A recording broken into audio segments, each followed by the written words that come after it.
crazy. That's yeah.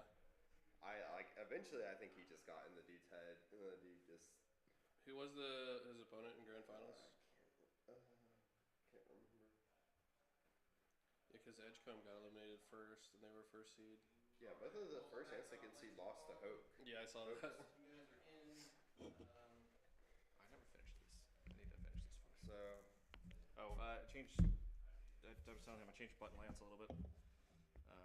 It's just tap the page button up the corner, go between 1 and 2. The help button is something I'm working on. What it does is turns my entire panel red in there, and then pops this help requested thing up just in case you can't. Like, there's something weird that we didn't catch or something like that okay. like we're not responding to. Because sometimes I'm up. Because like I was up trying to help Kepley with something, and they were trying to let us know that the thing was popped in, and so I didn't see Discord. So this is just like an extra avenue to. Or if Theodore gets stuck again. Actually, pull those heads up real quick because we need to rebalance these because we didn't switch. Hello? Hello, hello, hello. Thus, just keep counting. Hello, hello, hello.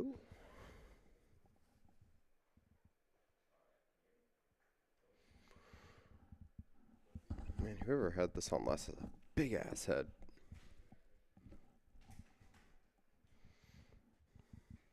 I should think.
Hello and welcome to day 2 of the otherwise known as Eli the Ninja. I'm joined with Chris, aka Party.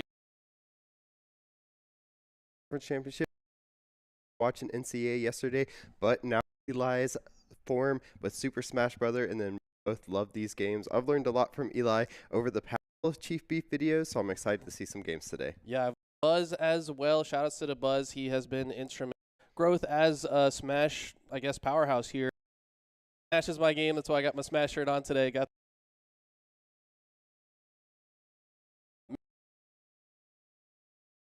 We've got a lot of within their region, though, so a lot of these players are playing today in the past. And we're going to see 2 competitors make it out, so if you're able to make it all.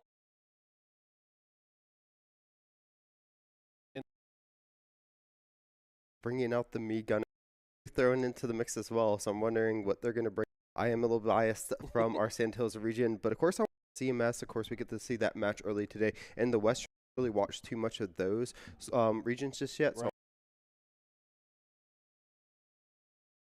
But looks like our first matchup will come from.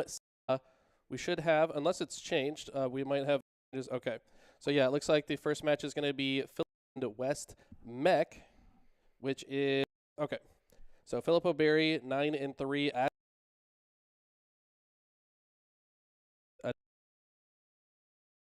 individual game. Pretty big seed disparity. Filippo Berry being 5th, Mech being 12th, and that's all just from individual game. Is the competition here in our league? it is, and this is the whole entire regular season is winning those few as possible, because it makes such a big difference in who you're going to go up against. But you have to remember 9-3, so they could be evenly matched. Maybe they've had some competition going through those 6 weeks, and the others are maybe out in the earlier stages, and then maybe, as you said, they watched the button and started picking it back up. So you have to be a little bit careful. I think West Mech, as you said, they were the Filippo Berry A, because there actually is both of the Filippo Berry.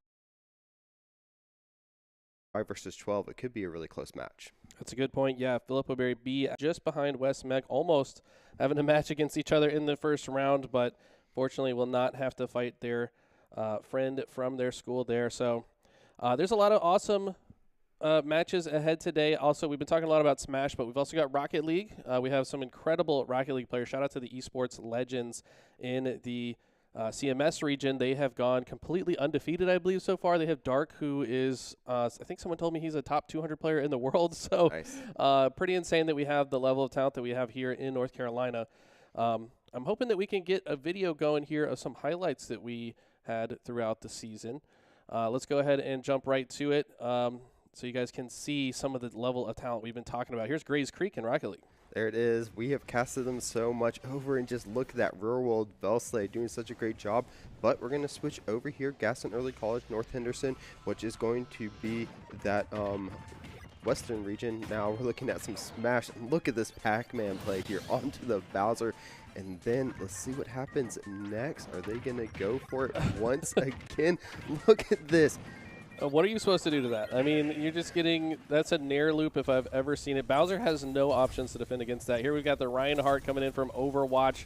3-person shatter coming through from Jade from West Craven – or sorry, Jaeger from West Craven.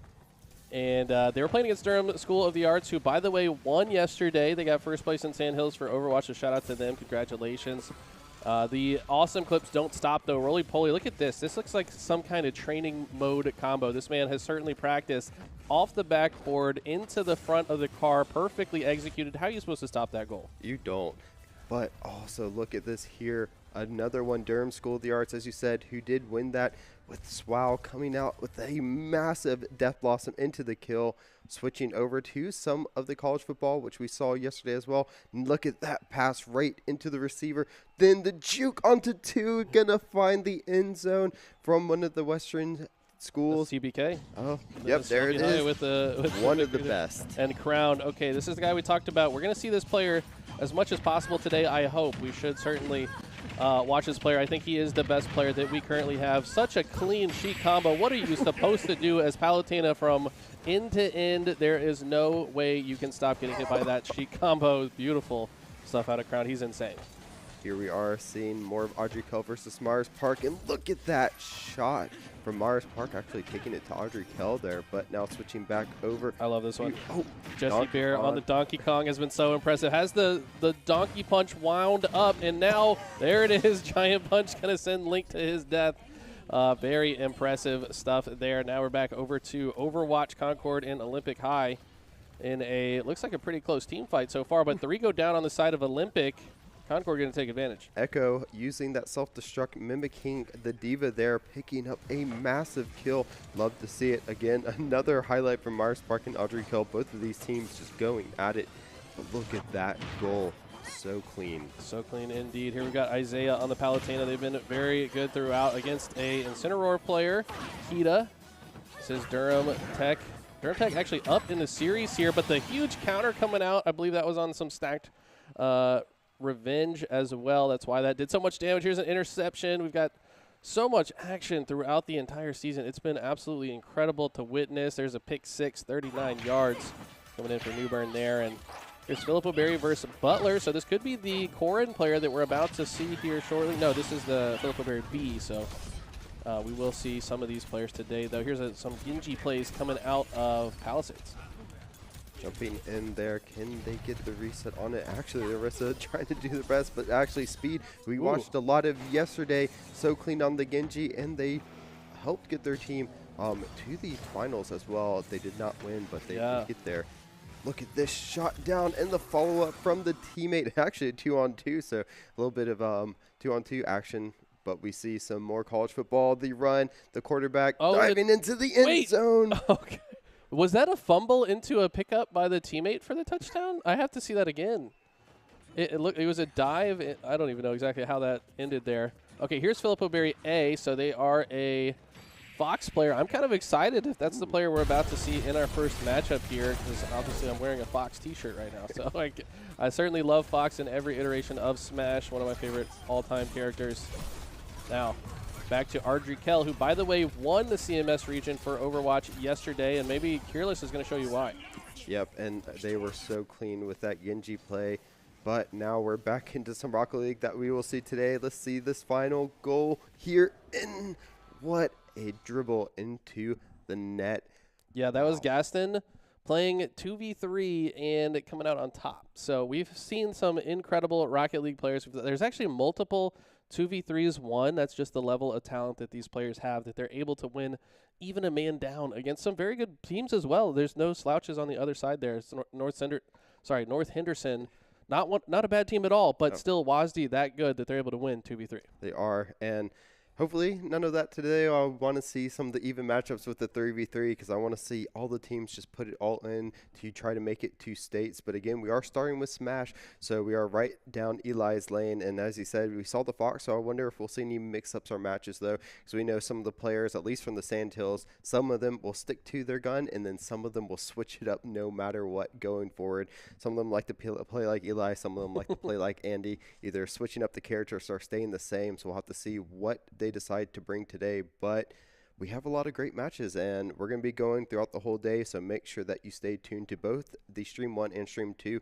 on the YouTube VESL channel so you can catch out all the action. Yeah, like Chris said, we do have a partner stream on the other side of things. Right next door, we've got the stream number 2 where similar action is taking place. I believe they're going to be starting with the Sandhills region, so they're going to be watching some of our players. On this side, we're watching CMS. So we get to see a lot of the talent around the different regions. Looks like we do have the arena formulating now, so we'll have that match starting here shortly. But like Chris said, it's going to be interesting to see the different character matchups.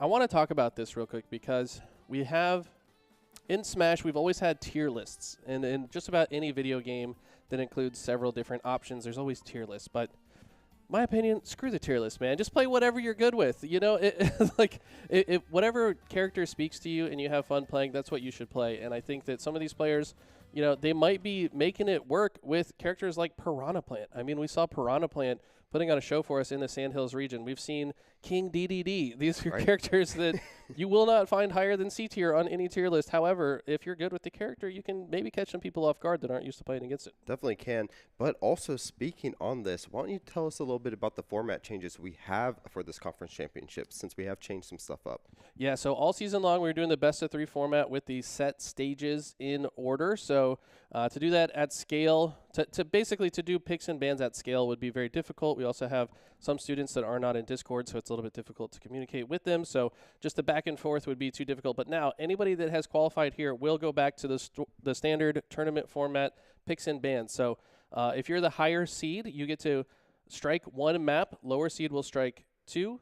And then higher seed strikes 1, and then the last map is the one that ultimately is played on for map 1. Now, after map 1, for every additional map, it's going to be the winning player will strike 2 maps, and then the loser will pick from the remaining 6 options which map they go to. So we're going to see some interesting strategy when it comes to maps. Some maps have a higher ceiling, some have wider blast zones. So depending on how your character likes to find their KOs, they're going to pick different maps. Yep, and I've definitely learned a lot from Eli, as well as the Buzz videos about this as well. You know, he lets me know which maps might be a little more tailored to some of the champions that we see coming out from certain people. So we'll have to see how that plays into the strategy of the teams today. But I did hear we are ready to jump in, so let's go ahead and watch match number 1 of today. And I wonder, as you said, what we'll see. Maybe we'll see that Fox, maybe they'll switch it up. But I'm also interested to see what maps people are going to play today as well. All right, here it is. I am so excited to get started. We've got Sheik versus Fox, fast-paced matchup. This is going to be combo heavy. Sheik against the fast faller. Fox will have a good time comboing this character. Now, the Sheik has probably learned a thing or two being from the same region as Crown. This is not Crown, though. And it's going to be Fox instead, starting off strong with the combos. We see the drag down into the up tilt, into the up air, and he is showing that he's been in the lab. He knows how to combo the Sheik player. Great start for the Fox. Of course, we are on the Pokemon Stadium map, so we do have some of those platforms as well that can help out the player.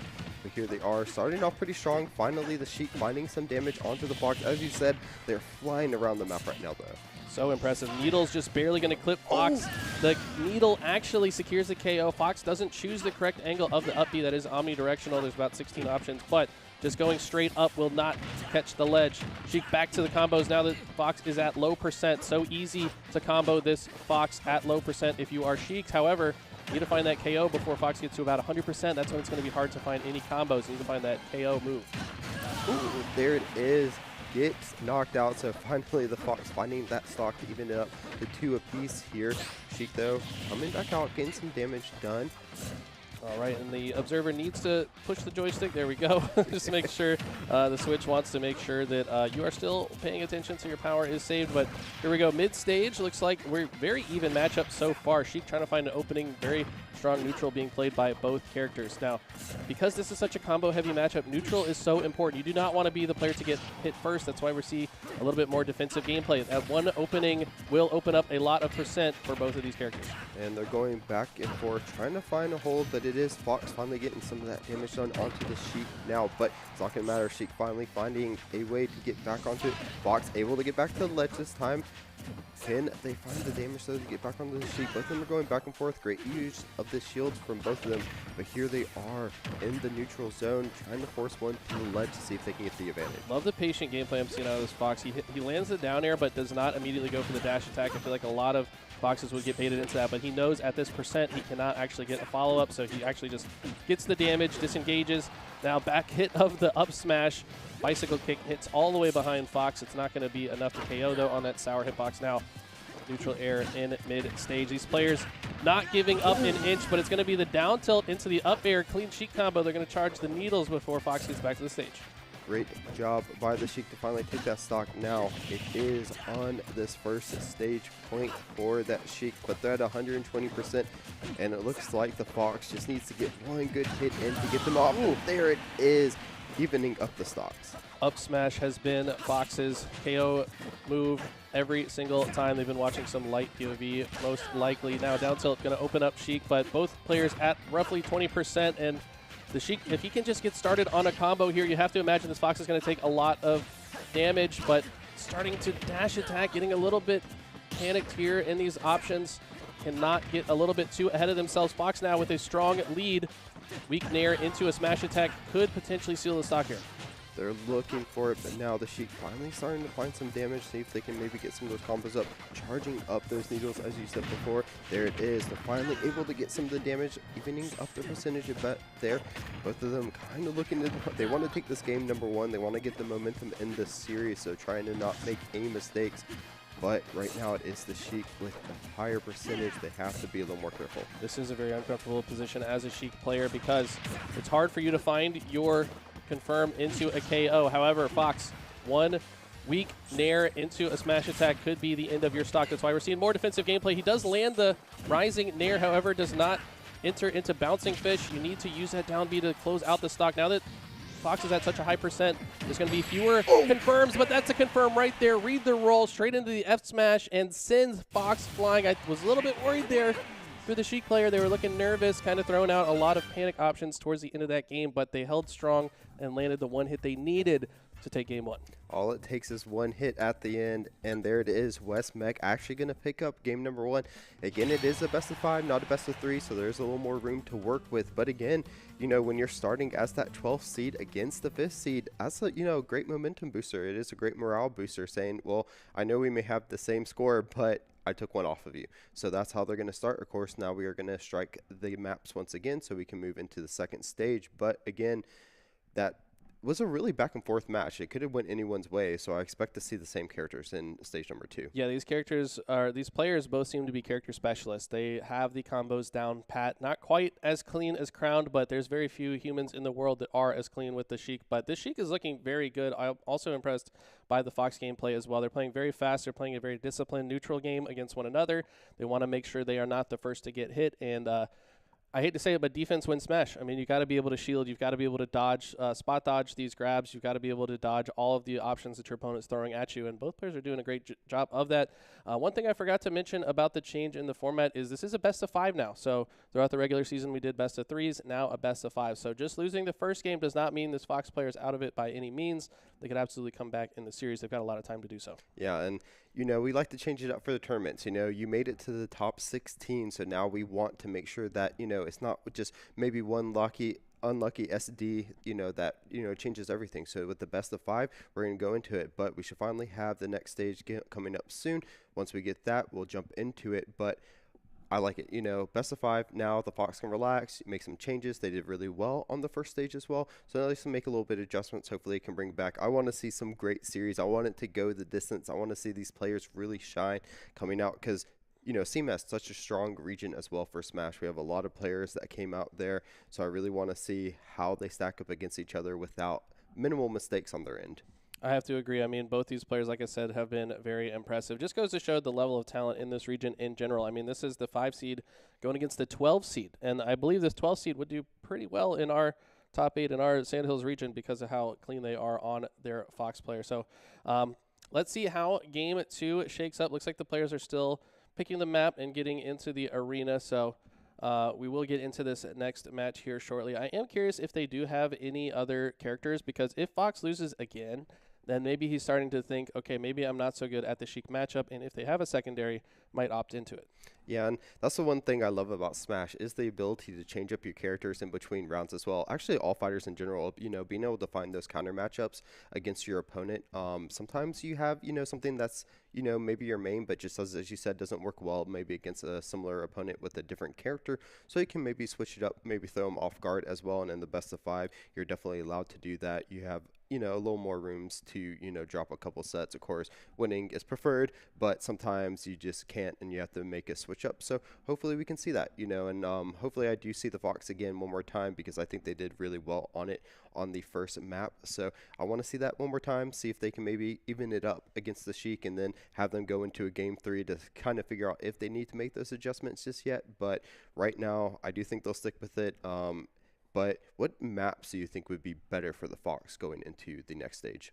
So Fox was clearly using up smash for a lot of their KOs. I believe it's Smashville is probably one of the best stages for Fox. That's the one with a shorter ceiling. So it would be probably a good pick for them to go to Smashville. But at the other side, Sheik might strike that stage and say, I don't want to take you there. So, okay, so Smashville has been banned, I've been told by production. Thank you. So that means the Sheik player knows what they're doing. They said, no, I'm not going to let you take me to this stage. They saw that most of the kill options were off the top from Fox. He's also got the very potent up air, but I'd like to see maybe a Kalos Pokemon League. That could be a pick, or it could be, yeah, okay, Kalos is going to be this pick as predicted here. So it'll be very interesting to see how they choose to do it. On this stage, there is a platform on both sides, and it's actually the longest stage that we play in the center, and they have that extra stage, but the side blast zones are very close. So it's going to be interesting. There's also a long wall along the side, and both these characters have a wall jump.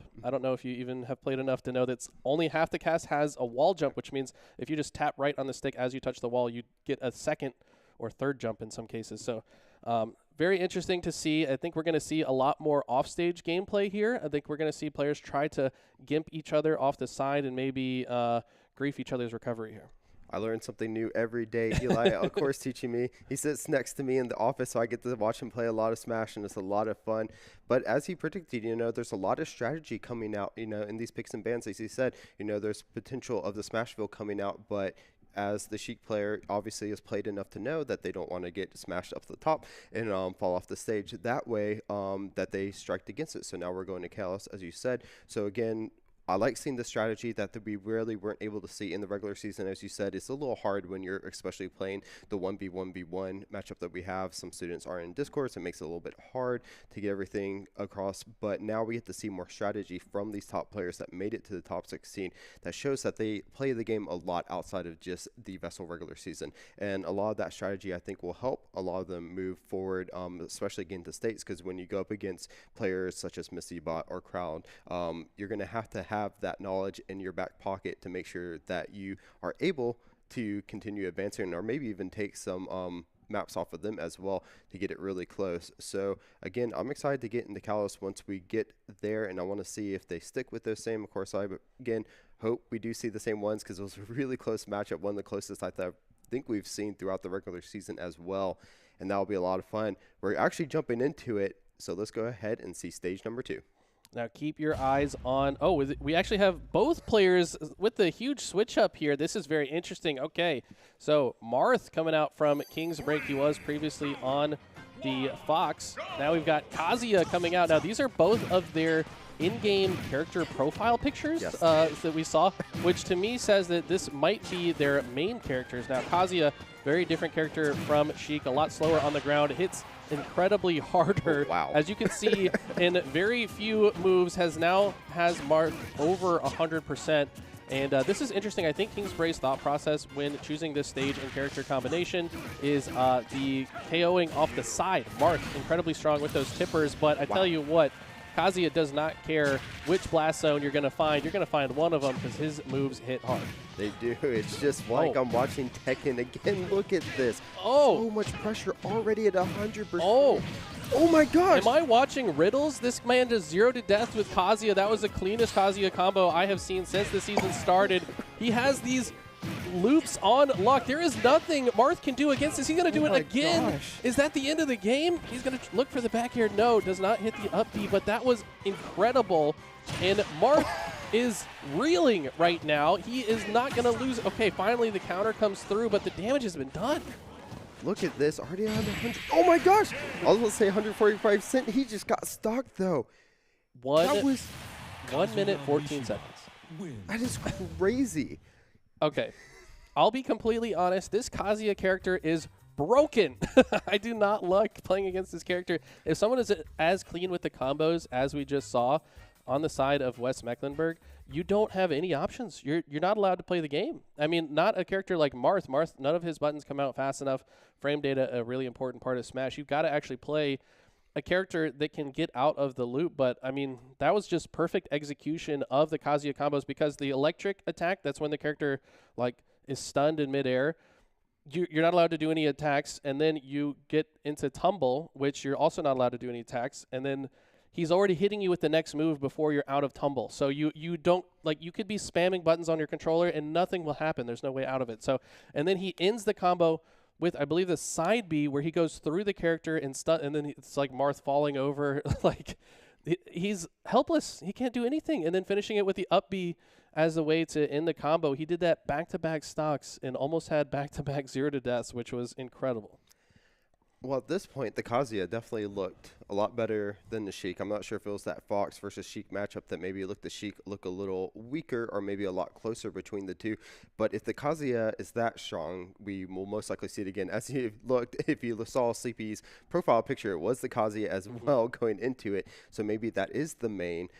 And they stuck with the Kazuya. What at this point can Filippo Berry do to stop that? Because that was, as you said, 1 minute and 14 seconds. One of the quickest matches I think we have seen so far. Yeah. I mean, to be honest, against Kazuya, it is so hard to pick a champion. Like, you have to have a specific character in mind to fight against Kazuya. I want to say characters that will approach from above in a diagonal angle. So if let's see what the option is chosen here. I expect another character switch. Okay, Fox is actually a better matchup against Kazuya than Marth for sure, because Fox does have a lot of those fast options. Now, the reason I say you want to approach from diagonally above Kazuya is because all of his moves are either directly above him or directly in front of him, but the window of attack is from that diagonal in the air, but he's just throwing out this electric hitbox over and over and disallowing Fox to use any options to counter that.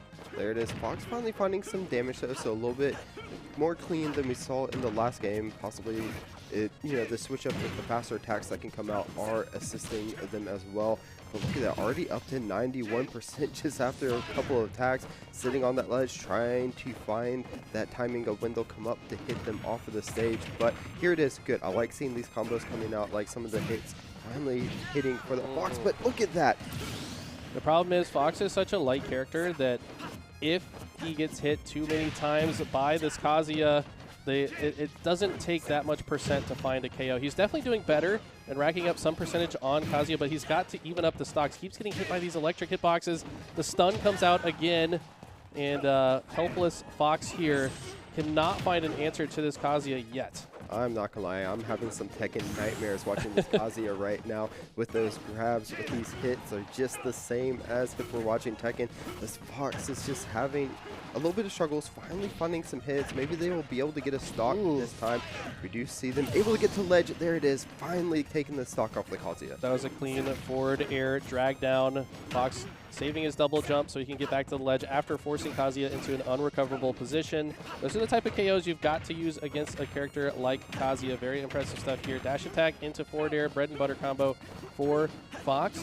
What can they find now, though? Landing back air as well. They've all of a sudden evened this up as far as percent goes, but I tell you what, against Kazuya, this is not even right now because Kazuya is not at kill percent yet. Fox absolutely at kill percent as we see the break the neck combo coming out, sending him at an unrecoverable angle as well. Unfortunately, you can't tech those like you can in Tekken, so those grabs are doing so much damage. Again, 104% already getting Fox to 45. Look at this.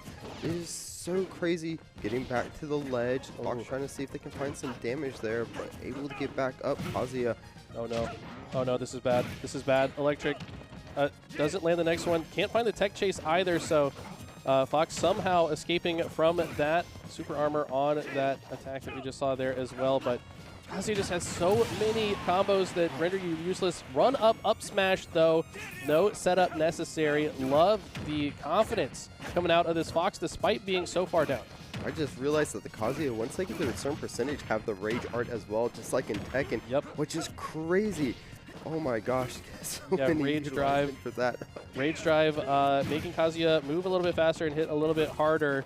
And fortunately, the stun goes the wrong way. King's Break kind of actually could do this here, but cannot get hit by really a single move from Kazuya, or it's probably the end of the game here. All right, there it is. They're trying to use that defense, as you said. It does win games. See if they can get this last stock off the Kazuya, but able to find a hit there, getting Kazuya to about 100%, so that Rage Drive is now online. Oh no, okay, forward air doesn't KO. Next strong hit will KO, almost certainly. Fox does get the grab, no waits at KO with the grab on Fox. Needs to find a up smash here, maybe a back air. Back air does send him off the ledge. Laser to stall the recovery, but the up I think he was just trying to get back to the ledge. Fox aggressively trying to attack the recovery and force him off, but ultimately will pay for it. I don't blame him for the option, but I think could have played that a little bit safer in the end game. But wow, Wes Mecklenburg with a 3-0 over Philip O'Berry, kind of showing that they came to play today. Wes Mecklenburg, by the way, was the lower seeded team in this case, so already knocking out the 5th seed of the tournament with, I think, a pick Wes Meck was not prepared for. Maybe not. And again, as I said, they were both 9-3, so it just goes to show that, you know, despite the win-loss of those stages, it really doesn't matter when you have almost the same win-loss ratio. And again, that Kazuya coming out, maybe they were trying to hold it as a pocket pick a little bit longer, but then with that really close game between the Sheik and the Fox, they were like, you know, maybe I just have to bring it out. I want to make sure I advance, so I'm not going to hold all my cards too long. And what a statement they made, though, in round 1. I mean, that was so impressive. The Sheik looked pretty clean as well, but not quite as clean as the Kazuya. It's very clear that the Kazuya is the profile picture for a reason, because they had the electric combos down to a T. That is something you have to practice in the lab. It's basically like a Tekken combo. You've got to practice the entire string, and they had the whole thing down to force the 0 to death off of the Marth. And then the Fox came out, looked a lot better. They were playing a stronger neutral game, able to get out of those combos. Like I mentioned before, Marth doesn't have any options. None of the buttons are fast enough. So I like to switch back to the Fox. Ultimately was not enough. So that will be the last time we see the Fox player in the season. However, I don't think it's the last time we see them at overall, because they had some skills and should come back in next season.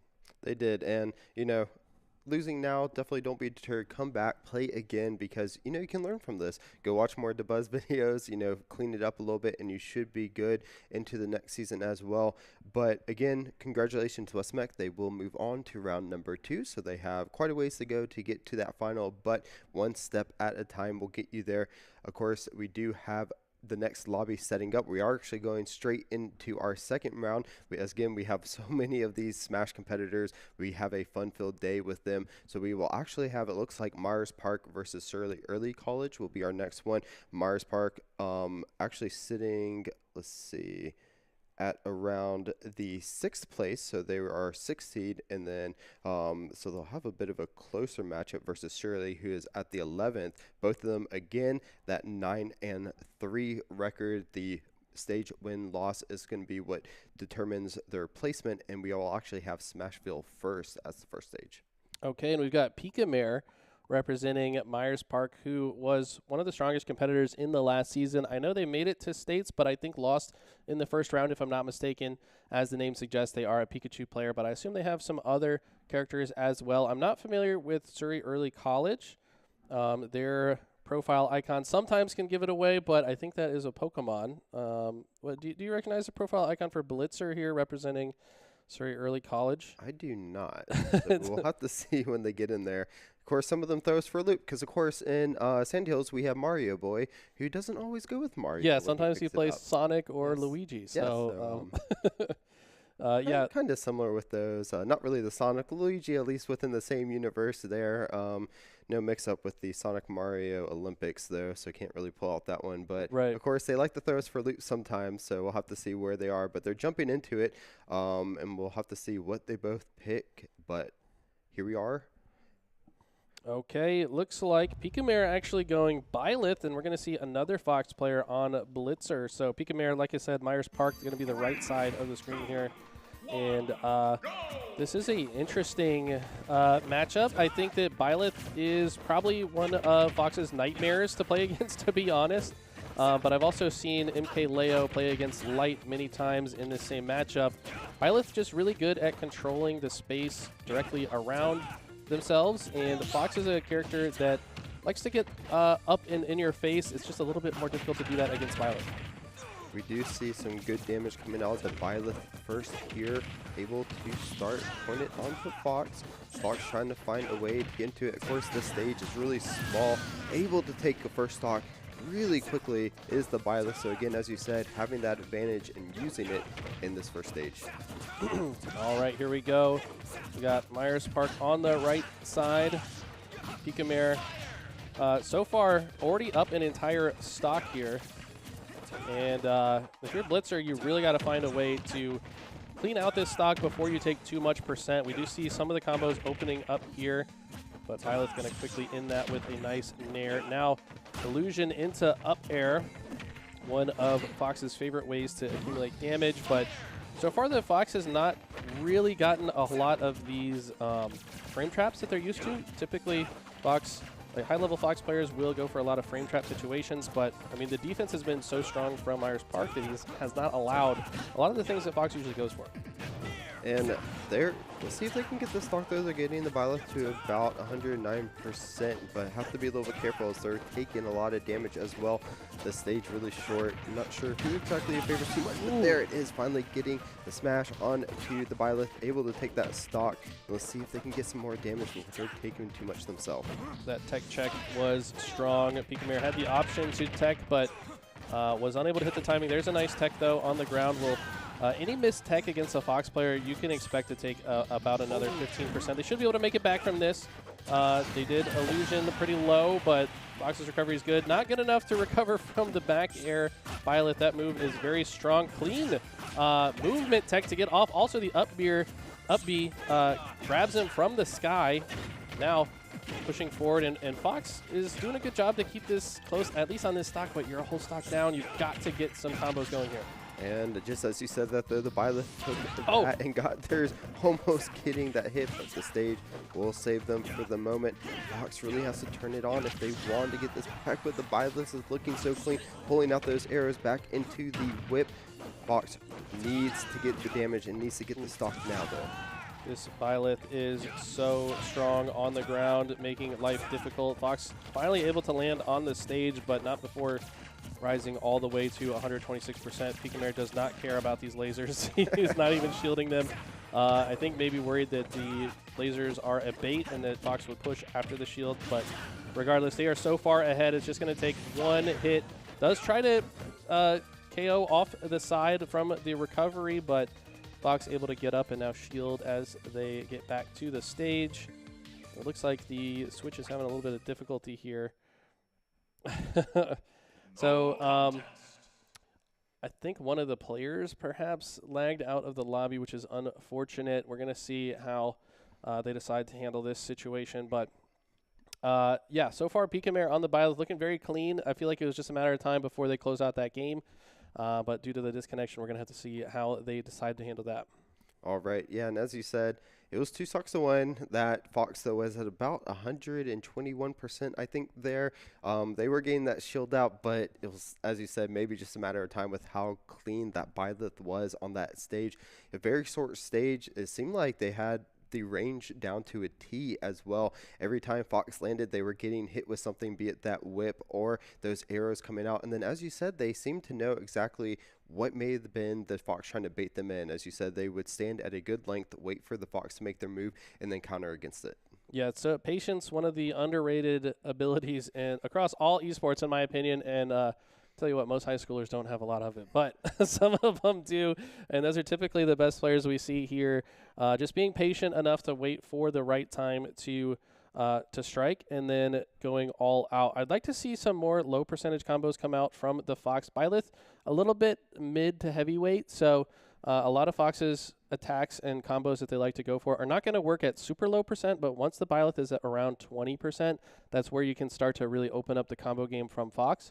So I'd like to see maybe some safe neutral game played in the beginning. And okay, so it looks like the players have decided that they thought the same as we did. It looks like Myers Park will be awarded the win for game 1. Like we said, it's only a matter of time unless they somehow SD'd twice, but that's pretty unlikely at that point.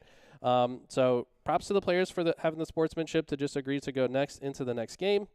And Picamare will be up 1-0 over Surrey Early College, but they are still setting up and deciding on the stage here. I'm curious to see what map they elect to go for next, and if there's a character swap. Like I said, I don't think Fox is a great matchup against Byleth. Maybe if they could go for maybe a more projectile-based character or a sortie to match the range of Byleth, I think that might be a little bit more effective. So if this Fox player has a sortie in their back pocket, I'd be curious. Yeah, and again, this is the good thing about the best of 5. You're able to test. Maybe they thought they could just get away with the Fox against that matchup, and then they were proven wrong in that first stage. They get to choose the second stage as well, so they can change characters as well. But again, as we saw in the first map, despite having to come out, they both ended up changing in the second pick from the winner, ended up being the stronger pick of them all. So we could see that as well coming out of Myers Park B. So again, great job from the players knowing their limitations, knowing the matchups well. So we'll have to see if Myers Park does the same. But the Byleth looked very strong in this one, so I would expect to see it come out again. Very interesting. So the stage strikes and pick has happened. Picamare banned both Battlefield and Small Battlefield. The reasoning for that is Fox really can combo more heavily off of that tri-plat formation. So instead, they have chosen to go to Kalos, which is actually somewhat similar to the last map and also the last match. The Fox player choosing Kalos here. So we're going to have some shorter blast zones off the left and right, but we've also got these platforms on the outside of the stage. I think the idea of this is to be able to recover onto those in many cases, but it's now a different character pick for Picamare. They're onto the hero. Again, we're seeing the winners swap over, and maybe it's just, as you said, these map strikes allow them to know exactly what they want to play. But here it is again. Once they, the winner changes, and they look so strong in the second one. It's almost a recap of the first match that we saw. What's really interesting about this is, okay, so these top players in the region, they know their capabilities. Sometimes they're testing their opponent in the first round with the pick. So it looks like Picamare maybe wants to get some reps in with the Byleth in tournament play, but says, okay, now let's take it a little bit more seriously. This hero looks pretty clean. They are utilizing the menu really well. So the mechanic with hero is their down B opens a menu that has an RNG mechanic about which options will show up. Different spells take different levels of mana. You see the mana bar above hero's percentage here. So different moves will take different amounts of mana, and then every time you land a normal attack, you gain mana. So that's why we see the mana bar going up in this case. Tries to use this snooze that would have put Fox to sleep, but there's a few different options that we might see from Picamare. A lot of these options are power-ups, like Accelerate or Psych Up. Accelerate obviously makes hero very fast. That's why they're able to run and actually outrun Fox, who is one of the fastest characters in the game, but a hero with Accelerate activated does move even faster. I do like the play coming out of this Fox, so finally finding some success against this hero, able to take a stock, but there it is, a big hit coming out from the hero at 139%. This Fox has to be really careful, and again, these hero players that we've seen are so clean. We saw some in the Sandhill regions, and just being able to pick these spells at such a fast rate and knowing exactly which ones they want show that level of usage with this character. And I like to see these, little maybe more characters to have a little bit more thought to them being played so well at this level. Yeah, this is insane. I mean, you've got to be able to read the menu very fast. So it's not often that reading skills can come in handy in a video game, but in this case, very important. And look how fast they accelerate off the stage with so much speed without even jumping.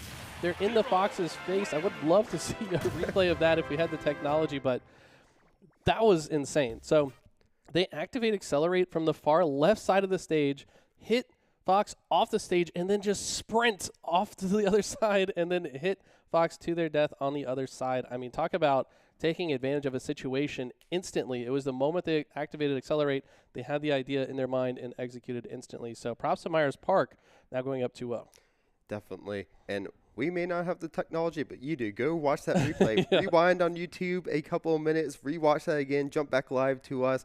That was insane. I barely had time to see it. I'm glad you know the game and you were able to catch it, because to me, I saw the hero zoom across the screen and instantly take the stock of that Fox. It was crazy. But this is, once again, this is the second match in a row that we've seen someone just pick they win this first stage, they go to a second one, pick what maybe could be their main or just something in their back pocket they want to get reps in, and just completely dominate the stage once again on Kalos. And it's looking at that maybe not a minute and 14 seconds, but again, that was such a quick map from that hero player, and they're up 2-0 already. We'll have to see if the Fox makes any adjustments, because the Fox hasn't worked on the first two stages here. So maybe they have to realize, they have the Byleth, they have this hero, both of them worked. We're about to jump in, but will we see any Pokemon Stadium 2 will be our next stage. Will we see any changes? Yeah, I'm not sure. It looks like the profile pictures on these guys are Wolf and Cloud now. So we'll have to see if either of those characters are chosen. Okay, no. Oh, I think they're just switching sides. So we'll just wait a second for them to get back into it. But this is going to be interesting. Blitzer has now lost 2 games on the Fox. It feels like this might be the time to switch it up. Pika has shown that they have lots of different options available to them. So it will be the Wolf and the Cloud coming out here. Both characters switching it up. Pika choosing another swordy, and Cloud has the biggest sword in the game, the Buster Sword. And Fox said, you know what, let me get Big Brother out. Sends the Wolf the heaviest swordy the heaviest spacey of the 3.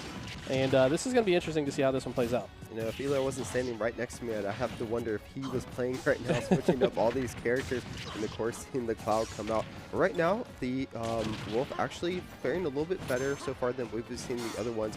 But there it is, the limit already charged up for that Cloud, so they're going to look for that hard-hitting move once they can. Already Wolf at 81%. There it is! Yes. They find the first stock so quickly. So off the ledge, you only have so many options, and limit cross slash covers a lot of them. You try to jump, he could potentially jump cross slash you. Instead, it's a normal get up. He can just stand still on the stage and land it. And before I've even been able to finish talking about the first stock, he's already got 55% on the second as well. This Cloud is looking absolutely clean right now, but very nice side B hit there. Will send Pika into the stage and then bounce into the sky. Up B going to be chosen, but there's very little in lag on that. Tries to punish it, does the Wolf, but I mean, Cloud looking so clean so far. They are already getting that Wolf to 107%. They haven't Wow. even lost a stock yet. Have to be careful once again. There's so much percentage. And look at just these clean hits coming out of Cloud every single time. Okay, uses the side B to recover back. Gets the hit as they get onto the stage, so they earn center stage. Doesn't matter, though. Cloud's going to jump over their head with the back air cross up. And, yeah, I would almost think that Blitzer, if he knew Cloud was the pick, probably would have stayed on the Fox. But instead, it is Wolf so far getting cooked by this Cloud. This Cloud just doing whatever they want at the moment. Used the limit earlier to get a nice chunk of damage on to the Wolf. Oh my gosh! The read!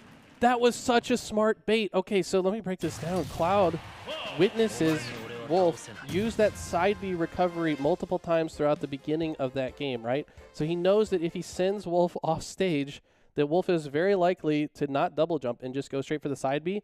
So as soon as Cloud hits him off the stage, jumps off the ledge, hits a turnaround up B, and uses both hits so that it comes down with perfect timing to spike Wolf to their death as they try to side B recover. That is reading your opponent at the next level. So Pika showing why they made it to States last year and seeing if they can make it again this year, because that was incredible. That was incredible. And then imagine that going into round 1 using 3 different characters on 3 different stages, all of them insanely well. At this point, there's no way your opponents can read who you're going to go, because you show a really good strong showing on 3 different characters, really good mastery on 3 different characters on 3 different stages. At this point, whoever they face next is like, well, I'm going to have to worry out for the Cloud, the Byleth, and the Hero. So what do I choose? Because they can swap up to any one of those 3 and possibly even a 4th in their back pocket at this point. It's hard to read, and that's probably one of the best round 1s you can go through going into a round 2 in a tournament setting. Yeah, you mentioned 3 of their characters. Let me remind you, their name is Pika because they're a Pikachu player. So we didn't even see the Pikachu come out, and it feels like they probably would have even decimated harder if they used that character. But it seems like Pika is evolving as a player, maybe getting into the swordies as well, maybe not just sticking to that Pikachu tried and true. So very cool to see all the different characters that they've been working on, and they're looking to be a force. They might give Crown a run for his money because they're looking clean on multiple characters. We're getting the bracket updated for you so we can get a look at that here in a moment. But looking ahead, like we said, the rest of today, we have Smash going down to the top 2 from each region. So we've got 6 advancing today.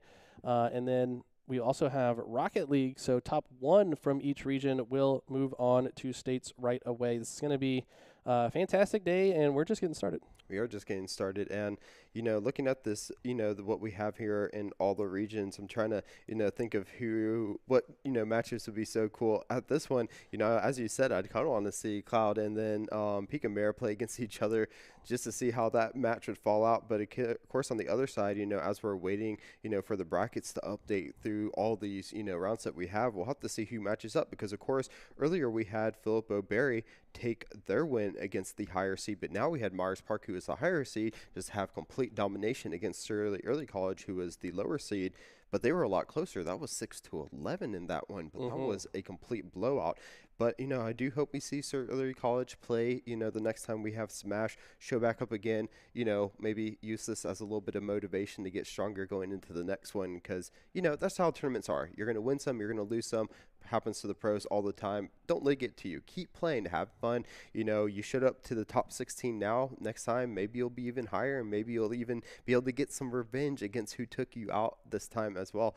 So we're going to have a match change for Super Smash Brothers. So we'll most likely take it to a break, and then after that, we'll get you all updated on all the fun matches that are going on today. Okay, let's take a look at the bracket first, though, before we go into that break.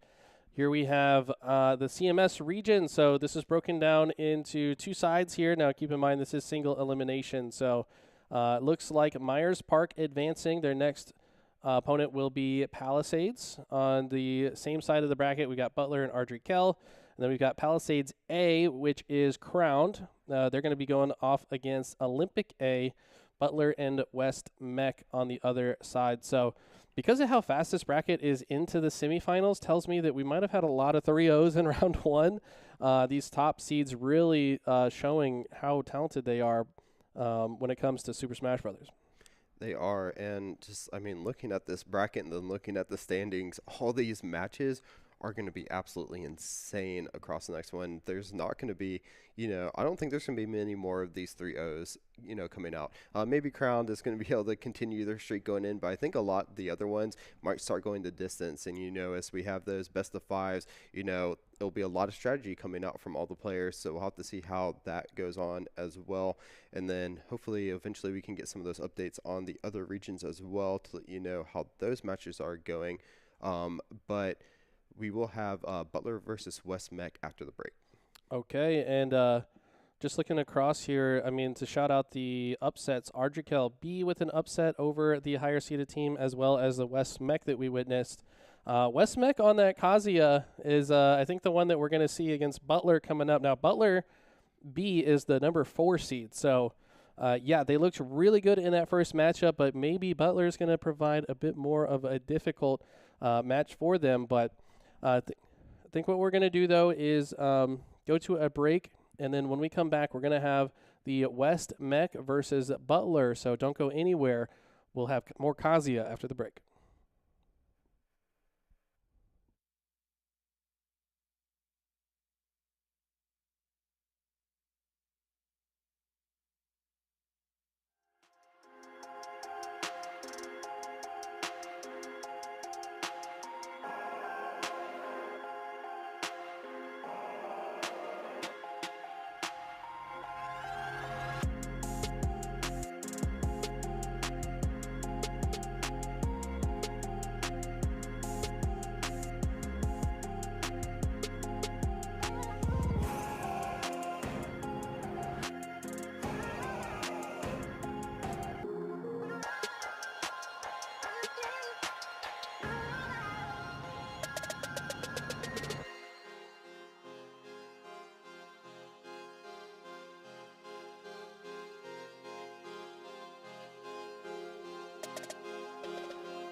Hello and welcome back to coverage of our conference championship. We've got Super Smash Brothers and Rocket League today. We've got Butler High School about to face off against West Mech. Now keep in mind, West Mech was that 12 seed that upset the number 5 seed Philip O'Berry in round number 1 using the Kazuya. They also used the Sheik in game 1, so it's going to be really interesting to see what they pull out into this next game. I personally want to see more of the Kazuya because those combos were so clean, but I also like Sheik as well. Sheik, one of my favorite characters personally, so very different skill sets. It's really interesting that a Sheik player also plays Kazuya because Sheik, you need like 100 hits to get them to 100% in kill combo, whereas Kazuya, you can get them to 100% in about 5 hits. So it's really interesting to see a big difference in characters for just one player.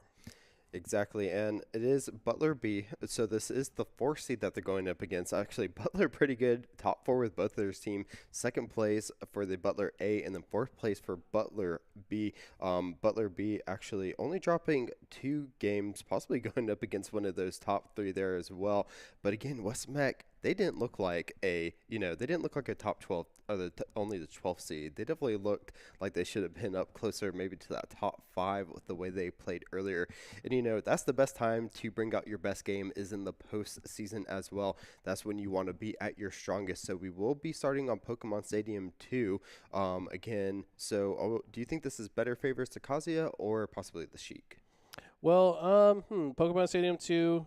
I mean, the thing is, I think that Kazuya is probably good on every stage, but Pokemon Stadium 2 actually is quite good for Sheik as well with the platforms. I know she can go for a lot of drag downs from underneath the platform and then into an up smash combo. Could be a potent KO move, but the thing is, Kazuya doesn't need a platform setup to find a KO move. He can just hit you with the electric combo, and we saw how proficient they were with it. So we are indeed going to see the Kazuya come out once again, and this time it's against a Steve player.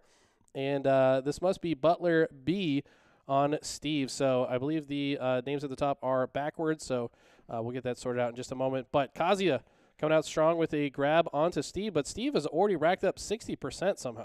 And we have seen how annoying the Steve can be in our Sandhills region with Misty Bot playing a lot of it. And there it's already showing. Once again, they're using those walls to help mine up those resources so they can get those out and possibly even change to some of the stronger weapons that they have. A nice little fire going out there. And this Kazuya having a lot more trouble against the Steve than they did earlier. But there it is. Those heavy hits, as you said, instantly taking that stock. Unbelievable how early this Kazuya can find stocks. I think that might have been just barely enough percent for up smash to KO off the top.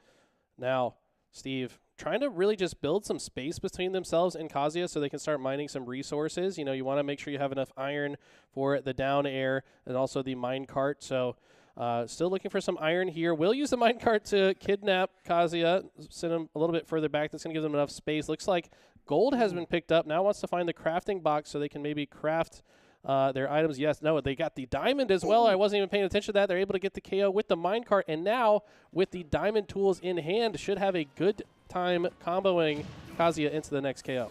There it is. We see the diamond pickaxe into the sword, into the pickaxe again. Once again, oh what a kidnap there! It still has the double jump in the up B at low percent. That's not going to KO, but wow, it actually bounced off the block and sent Kazuya the other direction with the kidnap. So very interesting tech being utilized by the Steve player. You can use the pickaxe to land it safely. Back to mining resources. We're going to constantly see this a lot. Kazuya a little bit slower on the ground, so Steve can just take some space, build a wall, and then mine on the other side. Grab's going to come through, sending Kazuya off stage. TNT being placed on the stage just to make it a little bit more, I guess, stressful for Kazuya to recover. Magma block comes out with the up smash, but good shielding so far from Kazuya. It's still pretty even, but Rage Drive is online, so this Kazuya is about to hit hard. There it is, those hard-hitting lasers coming out from that demon form. Not only a human, but also a demon. Trying to get even it up a bit. Both of them sitting at above 100, so a big hit just like that is going to take the stock coming out, but it will be the Steve coming out on top with that one, mining a little bit more, trying to get that even the stock back before taking too much damage. Is the Kazuya. Oh, wow. The forward tilt reflects. I did not even know that was a thing. Also, Alex G with an insane recovery there, actually drawing a U-shape with the up B.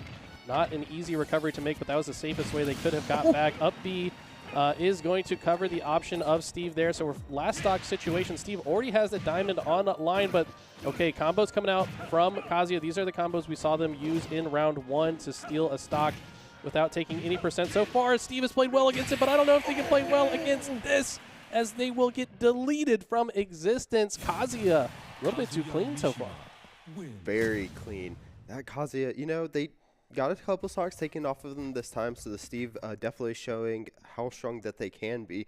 But again, as you said, so heavy hitting as this Kazuya. All they have to do is find just a couple hits, and they were able to take that stage number 1 and again put another statement saying, you know, Kazuya is here, Kazuya is going to stay, so you're going to have to play against it. I did like the utilization out of the Steve. They were able to build those walls, get those minerals up, and able to mine to make sure they got the diamond. But, you know, once the Kazuya started to find their range and start getting in, they were able to take that stage. So right now, I wonder if we'll see the Steve again. It looked pretty good, but again, as I say that, they've been switching up on us, you know, every single time. So we'll have to see if they decide to stay it. But if they do stay with the Steve, what do they need to do to make sure they can take stage 2? I think they need to get the diamond online before they lose their first stock, because once the diamond was online, that's when we saw them take both stocks from Kazuya.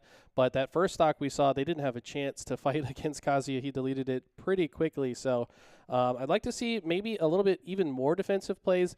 You know, you can't just run away the whole time. You've also got to hit your opponent to like send them to the other stage and then build the wall and then mine the resources. So it's going to be really important for them to do so. But we're actually not going to see that at all. It looks like the switch up is going to be from Steve to Mr. Game & Watch as we get into the next game here. We're also going right back to PS2.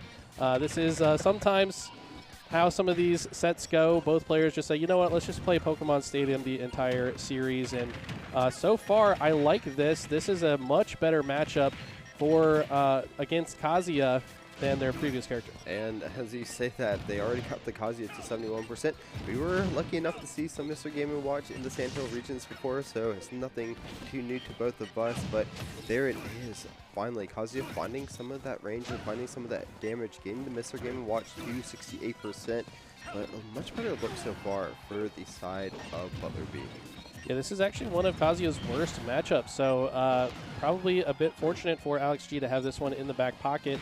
That up B, as you see how fast it was instantly after the normal get up for them to just neutralize everything that Kazuya is going for. You're going to see the landing, down smash, into the berry, into the F smash, and the problem now, though, is Game & Watch is at high percent, very light character as well, so Kazuya just needs one strong hit to end this stock, but tell you what, Game & Watch is putting on a clinic with these combos.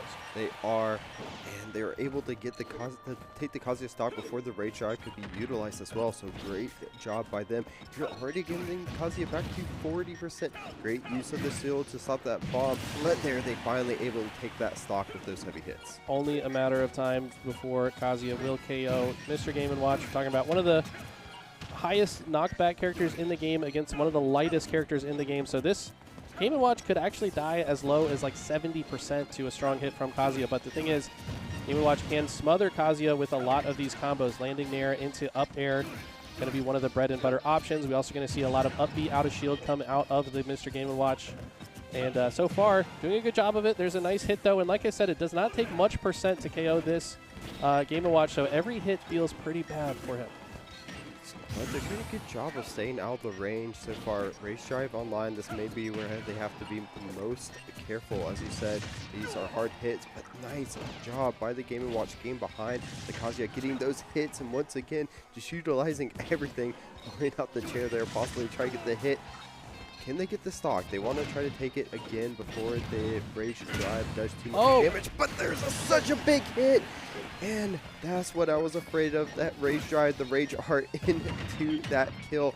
Now Game & Watch in, evening up the stock, so it is one apiece. It can be anyone's game. Yeah, 0-0 last stock situation. We saw the command grab come out to KO the Game & Watch. Game & Watch starting off strong on the next stock, hitting a lot of hits, but I tell you what, it only took 3 hits for Kazuya to take the lead.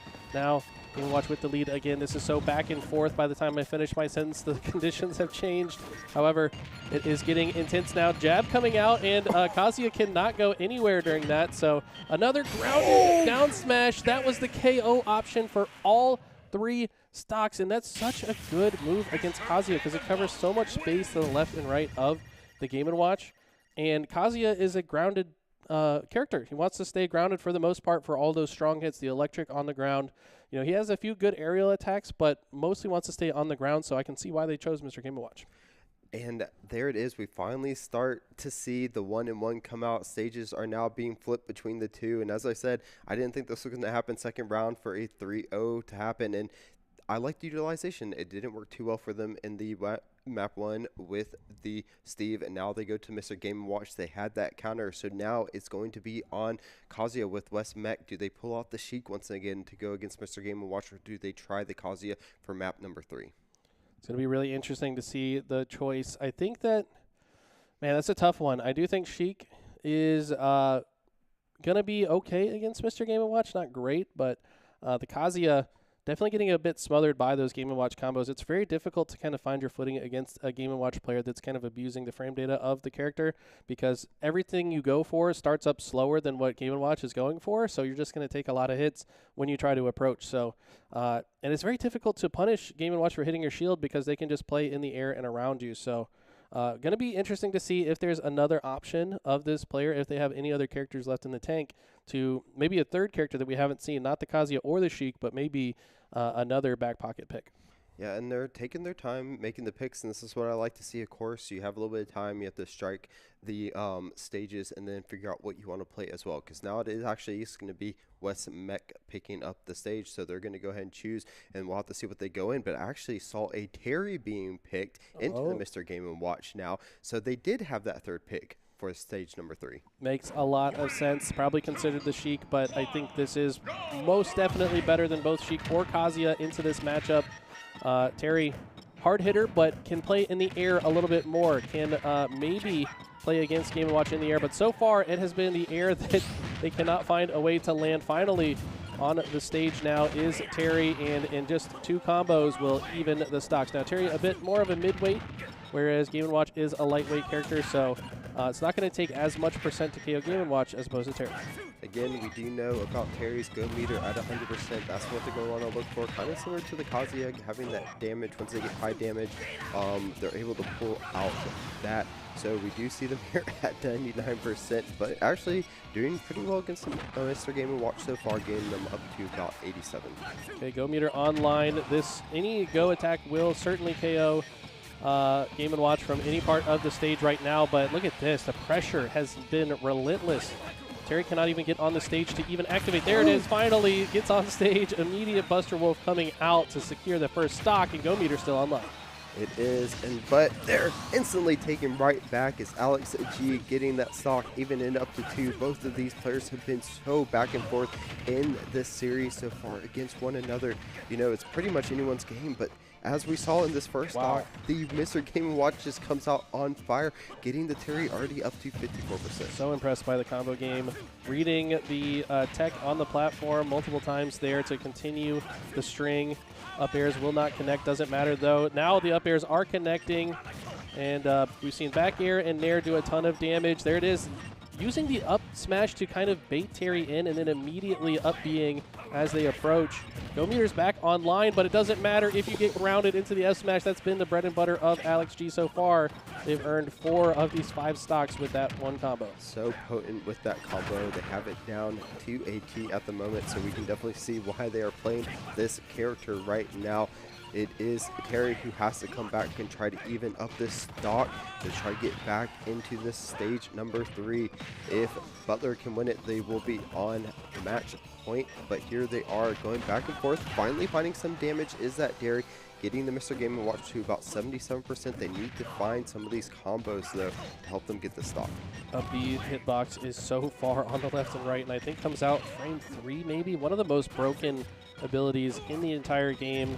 Game & Watch is up B, and we're seeing it utilized so much. It's using it out of shield as Terry tries to approach. As they whiff any move at all, will be sent to the sky by that up B. Going for the down smash, but Terry will narrowly avoid it. Would really like to get this KO sooner rather than later, but Game & Watch, look at that. Regular get up into up B once again, but finally Terry finding the attack, but not after taking another 77%. Game & Watch coming off the Angel platform and getting an immediate grab into Pummel. Now Nair sending him to the sky. Go meter online, but can Terry land?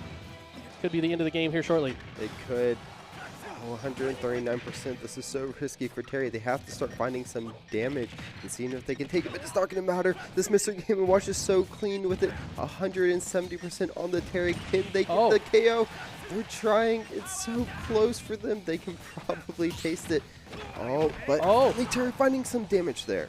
I might only need one more of those to end this game. 183 max rage now for Terry, but one forward air. The bomb will be dropped on the forehead, and Game & Watch, after a stressful game, also wins that one. So, wow, West Mech probably reeling a bit. Now, Butler showing why they're a top 4 seed. I found it really interesting looking at the seeds here that Palisades and Butler make up all 4 of the seeds. So it's Palisades A and B and Butler A and B as the top 4 seeds. So it's really interesting. If you practice against the same player a lot, you're going to get pretty close to as good as them. And I think that that's kind of shows why they are at the top of the food chain here. But wow, Mr. Game & Watch proving to be a difficult task for West Mech. West Mech, like we said, had that big upset, 7-seed upset in round 1, but man, Game & Watch, a totally different beast. They are, and I wonder, as you said, I was looking at that also, that, having a training partner can be so beneficial to you. Having someone that, you can play with, have scrims against, and I know, in fighting games, basically you'll just get in and say, let's do a best of 7, let's do a best of 10, and then just go from there, start figuring out what your weaknesses are, what your strengths are, and is able to play into it. And we are seeing it here from the Butler player. They look so clean after switching to the Mr. Game & Watch, but at the same time, West Mech has been able to get them to 1 stock as well. So maybe just a few little cleanups on it, able to maybe find a way across the Mr. Game & Watch. They can take a stage back and force a stage number 5 here so we can go the distance. I definitely wouldn't put it past them, but they have to find it, in the next couple of seconds. We see them into the ring once again, so they'll be readied up in a moment. We'll have to see if West Mech will either go back to the Kazuya, stay on the Terry, possibly the Sheik, or if they have a 4th, which we've seen some people throw up here. It actually looks like we will be going back to the Kazuya. Maybe they felt a little stronger with that. Of course, the Mr. Game & Watch will stay here for Alex G, as it has been so strong for them in the last 2 maps. This is interesting. I like the switch back to the Kazuya. I think the Terry didn't look bad, but Kazuya just really needs one string to close out a Game & Watch stock, and we've seen that they can do so pretty easily. First Electric coming out into the Nair, sending him back down to the stage. But these low percent combos going to be a nightmare for Kazuya. Tries to land the 2-frame on the recovery there. One of the hardest ones to hit, though, against Game & Watch. That is such a fast recovery. And it's going to be a throw into up air. And yes, right now, Game & Watch has the lead percentage-wise, but I tell you what, as far as KO ability, it's still Kazuya in the lead here. Yeah, those 1 hits taking about 10 to 15% that we see coming up there. But Mr. Game & Watch does get the Kazuya to 115. That rage drive online, and there it is. That 1 hit you were talking about, instantly taking that stock from Mr. Game & Watch. Man grab, way too powerful. Choke slamming Game & Watch into the ground. And look at this, starting the electric combo immediately. Will rack up some percent. Good shield there as well. And Kazuya finding a stock there. That hit was when I think Game & Watch was only about 55%. Up smash going to KO off the top. But of course there is some rage online, but this Kazuya looking angry right now and trying to force a game 5. They said, it worked really well. It wasn't just enough, but now they're finding, maybe they just needed a little time to adjust to the Mr. Game & Watch, and now they're finding some of the strength. But finally, Mr. Game & Watch taking that stock back against the Kazuya. But right now, already at 51%, and we saw them take a stock. Oh my gosh, the bucket, that was crazy. The bucket. So they had been steadily filling the bucket as all the lasers that he's been throwing out, and then using the bucket to KO. That was so clean right there, but wow, 98%. Yes, the combos are coming out now for Game & Watch. They're about to even this up once again. Can they steal this game? On their last stock, they've been so potent, but just going to take 1 strong hit from this Kazuya to seal the deal and force a game 5. Right now, Alex G not going to allow it. Reading the air dodge, a couple of panic air dodges coming out. Should be able to make it back, but no. Lands into the down smash, and okay, wow. Kazuya finally makes it back, but he gets sent off the other side from another down smash, covering both sides with that move, and the forward air will end it. What an insane comeback from Butler. Are you kidding me? That was crazy, and that's why you never give up. That Mr. Game & Watch coming back after such a strong showing from the Kazi at the beginning, taking those 2 stocks, but Mr. Game & Watch did not give up. They utilized all the tools that they had and then took the game number 3. Or their stage number 3. I'm at a loss for words for that. I saw that bucket come out. I hadn't seen that before. That instantly took my words away. And then they took that second one when it was so close. And that's what you like to see from top players. Not going their way, but they battle back and then take it in a 3-1 fashion. West Mech had a great showing, but Butler, that is why you are in the top 4.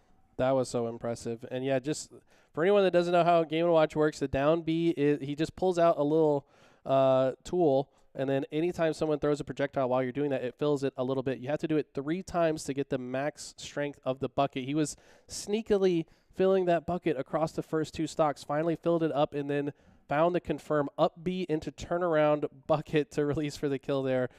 So impressive. And then just never let up the pressure on the last stock. And he was at 98% for quite a while, knowing that if he messes up a single time, Kazi is probably going to finish the stock. But the pressure was so it was mounting so much that West Mech started going for these air dodges and just like kind of panicking a little bit because you don't know how to get out of these Game & Watch combos. You're just getting hit over and over and over, and you're like spamming buttons on your controller. Eventually, Game & Watch was reading that and then found the KO. So impressive. Butler will advance to the semifinals. We are just waiting a moment here to get the bracket to keep you guys up to date here. Let's go ahead and take a look at the bracket here. So this is where things are now. So Butler going up against Crowned, who they probably have faced before. That's going to be an interesting matchup. Crowned has been the guy we've been talking about since the beginning, made it all the way to the finals last year. And Myers Park, so I believe that is Pika Mare, is also in the semifinal on the other side. Now, keep in mind the finals don't actually play out, so it's going to be 2 players that advance today. It'll be whoever wins these next matchups, both Palisades and Butler. Whoever wins that will advance, and then on the other side, whoever wins that matchup will also advance. So, wow, we got some good matches ahead of us. All right, so let's take a look at the Sandhills bracket now. We're going to take a look at our region here. Not as many games played, so looking on the left-hand side, starting there with Jack Britt, of course, is going to take their win to move on. Looks like Lee County versus NC Cyber Academy. Lee County coming on top there. We're still waiting on Northside Onzo versus JD Clements, so we'll wait on that. But Durham School of the Arts taking a win, having some of that momentum from their Overwatch team. Is going to take the win over Riverside Durham. Over on the right side, though, Westover will take the win over JD Clements as well, with Westover A beating Cedar Ridge, and we are going to have a team battle there to see who will move on to the semifinals between that school. So those 2 players I know are really close with each other. They're always talking a lot, so that would be a really good one to see, as well as those are both really good players. Then on the bottom side of the right hand, we see Cedar Ridge versus Hoke B. Cedar Ridge taking the win there. Lee County versus Grays Creek. Lee County coming on top. Yeah, so a couple highlights here. I know Durham School of the Arts, that should be Cujo, the Cloud player. They were impressive to me. I actually got a chance to play against them as well, so that was fun. Shout out to Cujo. We'll see if they can win against their next opponent on that side. And then I believe Lee County, one of these players, if that's Mirage Eagle School, if I'm not mistaken. So also shout out to Ann, one of our mentors, for having multiple quarterfinalists here. She has been mentoring the players from Cedar Ridge and Lee County, and 3 of those players advancing through. So shout out to her, who's doing a fantastic job as a mentor to these players.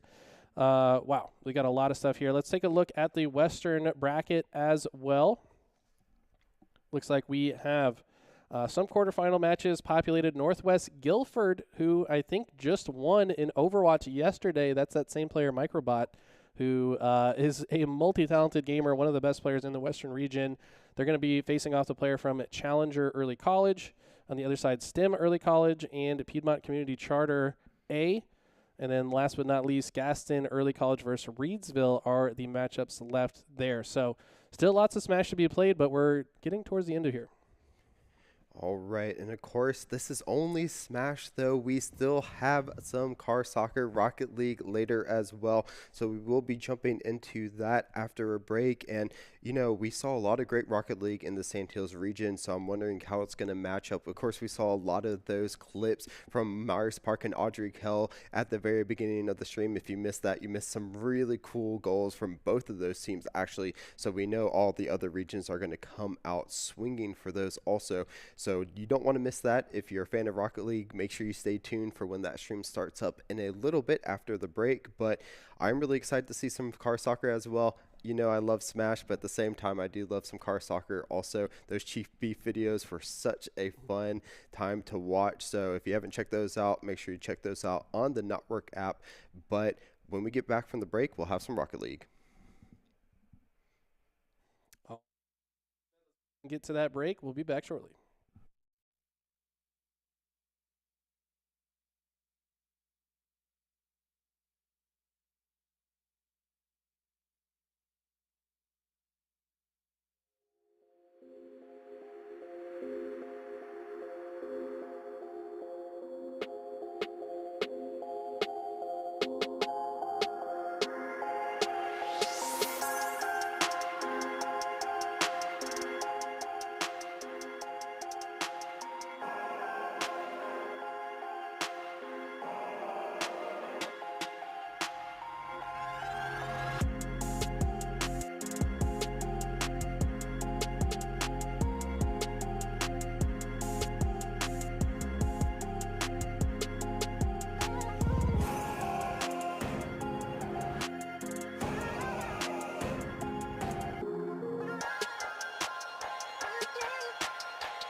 Hello and welcome back to Conference Championship Day number 2 here in the VESL season. We've been watching a lot of Super Smash Brothers so far today, but now we're moving on to some Rocket League. I've also got a new co-caster here. Chris is going to go on a break, get some food and refuel, but I've got our commissioner here, Nick Lavitt, a.k.a. Thug Nasty in the Discord. You already know. You already know it's Thug Nasty, but we got to commentate some college football yesterday. Now we're going to get into some car soccer, so a little bit of a different game here. This should be a lot of fun. You having a good time so far today? Oh, so far so good. It's great to start day 2 here.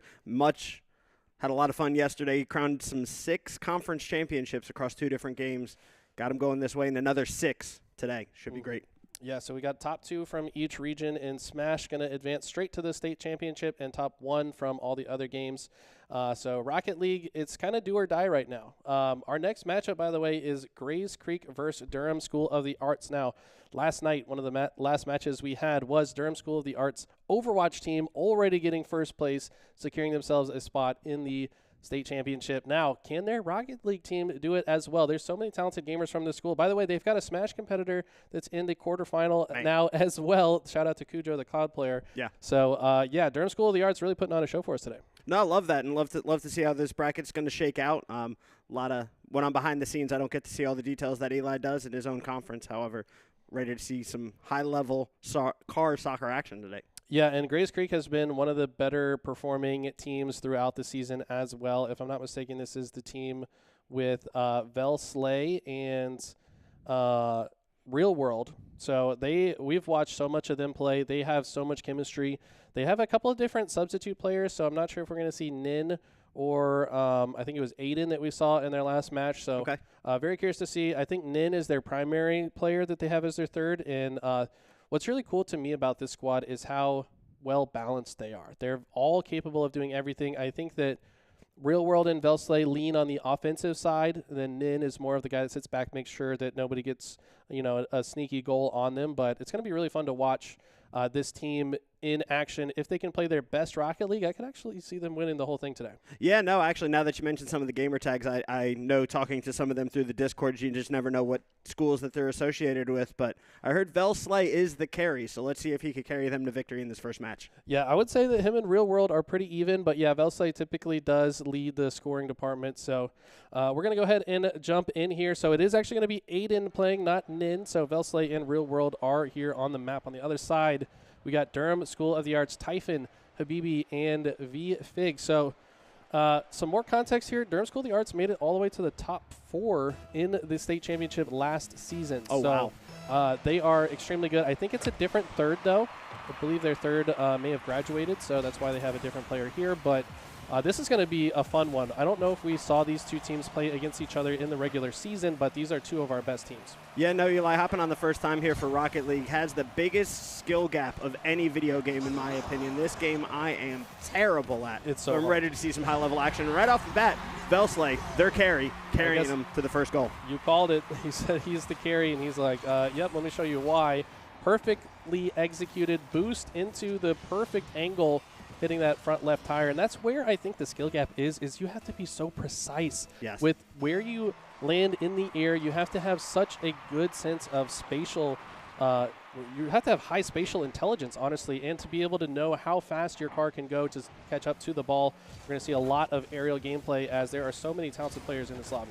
Yeah, no, and seeing that goal slide between 2 defenders who were already back there waiting to block that goal, however, able to squeak it past both of them was very impressive. Yeah, you got to read the play in front of you. Look at this. Looks like this player was trying to kind of set up a play where they could flip it over. By the way, we'll move that little sponsor bar up a little bit so that we can see the name tags here in a second.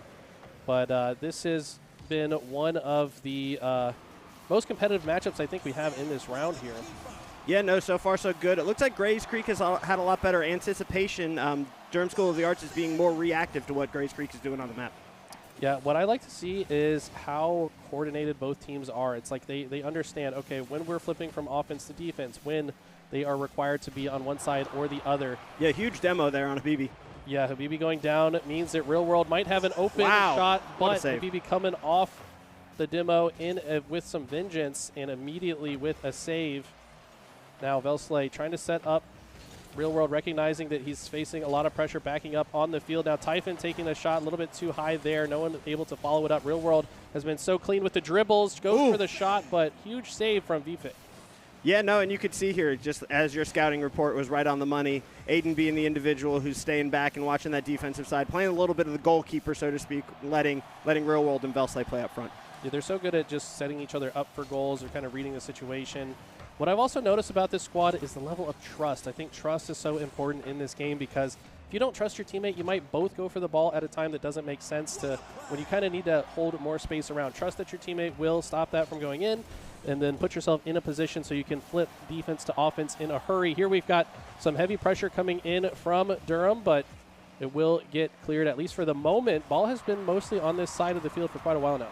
Yeah, what I've noticed this game as well, again, trying to be relatively new to Rocket League, is boost control is a big thing. If you understand how much boost the opposing team has, is you know when it's your opportunity to strike. And Durham School of the Arts has actually been winning the boost game, in my opinion, having close to full the entire time as Grays Creek is falling just a little bit behind in that department. Yeah, if you ever do a listen-in to a Rocket League professional team, they're constantly saying they're out of boost, or they're keeping what a save track there. of it. Yeah, huge save once again. Both teams really been phenomenal on defense. That's typically the telltale sign of one of these top teams is how it's not just how good you are on offense. You've got to be able to stop that ball from going into your own goal. Might even be more important as VFIC tries to get a redirection here. We've had multiple shots on goal be a little bit too high, so maybe going to need to make the correction here to get these shots more accurate. Yeah, you could see that a lot of it is based off of the anticipation and knowing when to strike and when to just play the ball into the corner and wait for your teammates to help. Yeah, Typhon with a nice redirect there. Real World seemingly always right spot, right time, though. That ball's going to be taken out of their hands.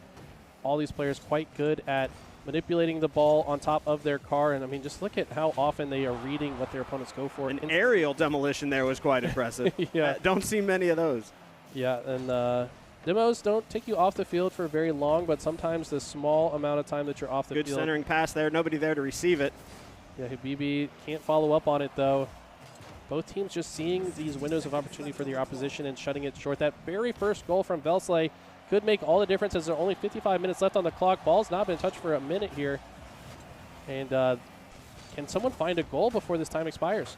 Yeah, it looks like we have a defensive battle here in the first match. Not sure how much either of these teams have warmed up. Being round one, something falling, a gift from God in front of the goal there. However, nobody able to capitalize. VESL trying to push this to the other side. At this point, as long as Grays Creek can keep the ball from the inside of their own net, they will win this first game. We have switched to a best-of-7 format, but 25 seconds left here, and this ball should be probably going towards the goal of Grays Creek, but no love. Aiden pushing it to the other side. Might just score one to seal the deal. No, 15 seconds left. Durham Arts still potentially have a chance here. Yeah, I think Grays Creek, they're not really trying to score at this point in time. They'll take something if it's given to them, but they're just trying to keep the ball on that half of the map. Absolutely, and that's, I think, the play here now. Overtime will only keep activate the ball on the ground. Yeah, so smart, just pushing the ball straight down to guarantee it. So just a one-goal game as we take a look here at the scoreboard. VESL highest in the number department once again. 4 shots on goal. The only one that mattered did connect, but I mean, look at the defense on both sides. We've got 3 saves on the side of Grays Creek and 5 saves on the side of Durham Arts. So this has been impressive. 3 demos as well for Grays Creek. Yeah, that was actually a stat that I know you pointed out a second ago, that the demo doesn't take you off the field too long, but it is a difference maker. Hopefully seeing Durham School of the Arts getting a few more of those in map 2 might be the difference maker to push them over the ledge. Yeah, I do feel like that first game did not fully display what Durham Arts is capable of. Obviously, all goose eggs in the goals and assist department, but once these guys get rolling, I think that they will give Grays Creek a run for their money. I mean, just look how close the total score difference was. Only a difference of 46. Now, your score comes from a lot of different things. Obviously, all the stats there, but also touching the ball will give you 2 points. So it's going to be really interesting to see. Looks like all the players are ready to get into the next game. Yeah, no, I'm really curious to see, again, like I was trying to point out earlier before we had a crazy shot on goal, is I wonder how much they warmed up prior to this match. You know, sometimes that first match or two, you getting your feet under you a little bit, so that could have been their first game of the evening, and maybe let's see if Durham School of the Arts warms up just a little bit after that one. It is easy to have cold hands on tournament day. Nerves are at a high here, but These players have been here, done that. I think that, like we said, Durham Arts have the confidence. They've made it to the state championship. So even though they lost this first game, not going to lose some of that confidence. Let's see if they can mount some offensive pressure this game, but Grays Creek already having the ball on their half of the field. Yeah, Real World just pushing the individual off the ball. They're not necessarily going for the demo, but getting the player out of position to receive the pass. I think Grays Creek still in early control here in game number 2. Okay, Belsley. It's so hard to call this because as soon as one team starts to move the ball in one direction, someone flies from the sky to move it in the other direction, as they so nicely demonstrate to prove my point here. Typhon going to try to, oh, it does get over Aiden. Wow. One less defender, and Aiden unfortunately mistimes their boost here. Let's get another look at this goal here. Typhon with the first hit, and then after Aiden misses, they're going to take advantage of that with the flip into the side of the goal. Not easy to do, but Durham Arts getting their first goal of the match. Yeah, Eli, I think there was actually 2 mistakes there. Real World being up on the side of the wall, and I think he meant to aerial into the ball to get it a little bit further downfield. However, that was mistake number 1. And then Aiden mistiming their jump, mistake number 2.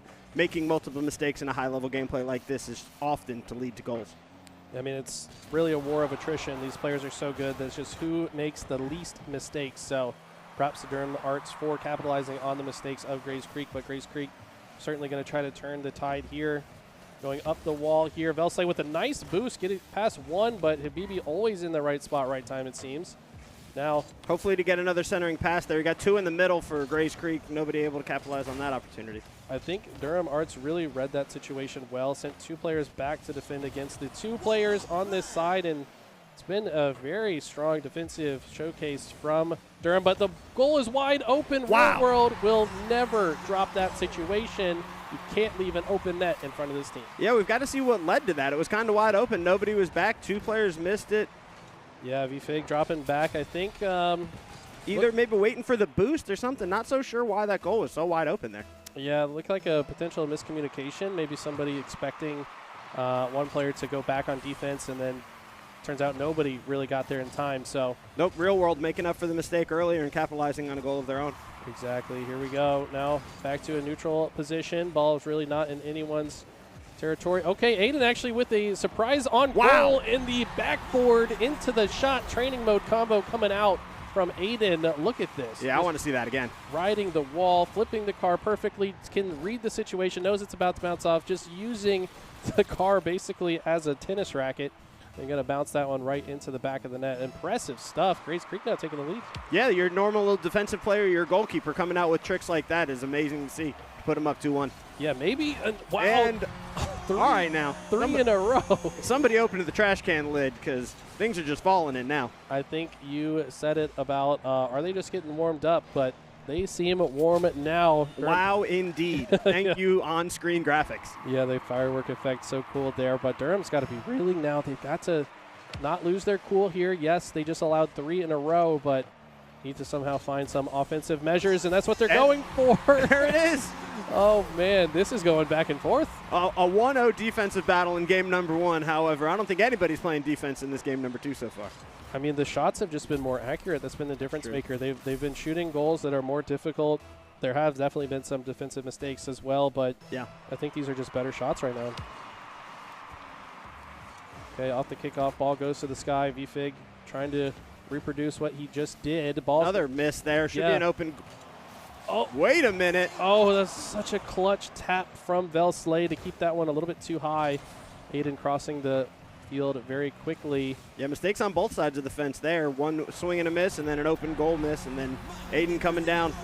Aiden switching from their typical role of taking a back seat, says, okay, Velsley, Real World, you guys are struggling a little bit. Let me take the front line and help out a little bit. And maybe I'm mistaken. I don't know if this is actually their primary player. We've seen Nin in multiple games with these two, but Aiden showing they're no slouch at all. Yeah, it is interesting to see how many substitutes will actually come out today. Normally games for Rocket League are played on Thursday. Today being a Sunday, weekends are a little bit busier for everybody, so maybe they had to bring in a substitute. We shall see. Either way, the substitute showing up in a big way here. Massive. Real World, typically one of the best dribblers we've seen. Reminds me of watching a Chief Beef video when this player can get the ball on their car. Chief Beef! That's right. Oh! The corner, but it's not going to be the ticket as it will bounce out, unfortunately. Durham Arts may be feeling a new lease on life after that. Ball's going to cross in front, but VESL says no, it will not. I will get it out to Dodge. And Real World with a nice redirection. VESL trying to follow up on the pass. Okay, shot does not connect, and this is crazy. So many shots have been so close to scoring. Yeah, back and forth. I think VESL on that original shot that missed, didn't panic, tried to get back. Unfortunately, in the grand scheme of things, ended up succeeding a goal. Yeah, VFIG with another shot on. They've been the story of this game for Durham Arts, really making a big difference here. VESL could kind of see it coming, but mistimed the boost there. Maybe didn't have enough boost left in the tank to stop it. Another 1-goal difference. This one a lot higher scoring, but minute and a half left. Grace Creek with the lead for now. They're not comfortable with it, though. They'd probably like to score another. Yeah, no, Eli, I think the issue for VFIG on that one early open net miss was that there wasn't two defenders in his way. He didn't know who to shoot it through. Right. So that's how he scored that goal right there. Okay, demo coming out. Can Durham take advantage of this? Real World is off the field for just a moment. Real World does come off and is in position to help defend with VESL. Real World going to try to get this ball across. Okay, sees VESL. This is where they can start passing the ball back and forth. Like I said, he likes to get this ball onto the car. VFIG not going to allow it. Typhon taking it to the sky, maybe going for a shot. Habibi following up, but a little bit too high once again. So many shots have been just ever so slightly too high. Yeah, I think Grace Creek's realizing that the pace of this match just isn't quite fitting to them. They're playing a little bit more defense now to try and get back into this game before it falls out of their hands. VFIG trying to set up once again. Looks like Typhon 4 or takes 5 to the players sky. in the air there. Yeah. Habibi finishes it.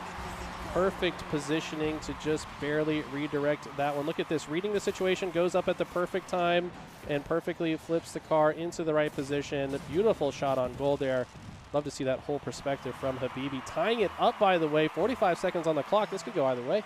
Yeah, like I said, Grace Creek was nervous and playing a little bit more defensive than they probably would have liked, and like we said, the game just slipped out of their hands a little bit. Might need to ramp the aggression back up now. Need to score in the next 30 seconds if they don't want overtime. Habibi taken to the skies, goes for another shot. Eden trying to clear it out of his goal. VESL trying to follow up with a touch of his own. But, I mean, look at this. I mean, honestly, Grace Creek kind of forced into defense a lot because of the pressure that Durham Arts has been putting on. Yeah, no, for sure. Oh, wait a minute. What a shot. Oh. Incredible angle control out of VESL. Look at this again. I mean, look at the awkward positioning from the side here. Wow.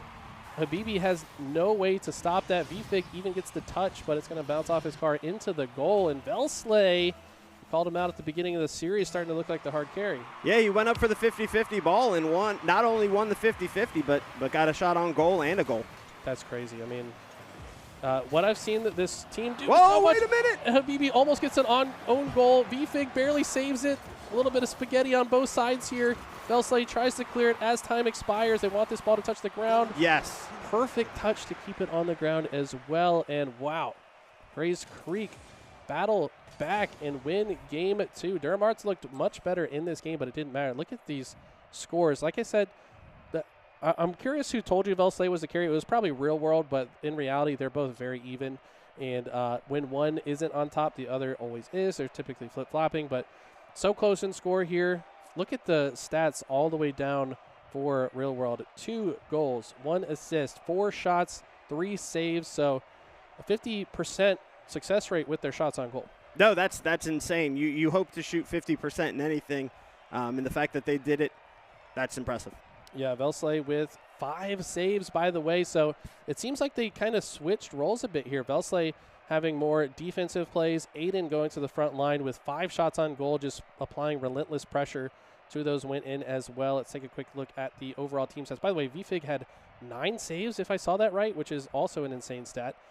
Total shots on goal is actually 15 for Durham Arts, but only 4 go in. Meanwhile, on the other side, with only 11 shots, they get 5 to go in. So really just more proficiency on the side of Grace Creek.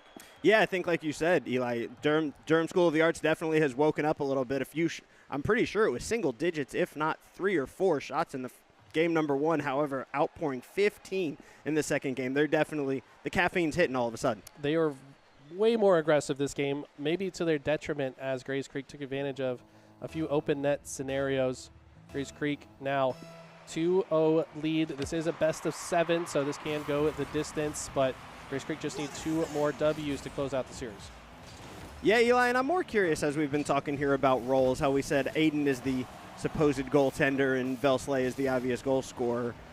I'm not sure how much of that's ebb and flow in this game versus defined. You know, I think in a long-standing back and forth, I think it gets a little bit more defined. But in the free-flowing game, anybody's going to take an open opportunity to get a shot, and anybody's going to take an open opportunity to get a goal save. So. Right, yeah, no, they're very malleable. They're able to play the entire field. I think that just goes to show how talented they are. Kind of like, you know, we're both Halo guys. You know, we don't really believe in roles in Halo either, right? Not anymore. Everybody's got to be able to do everything. So here we go.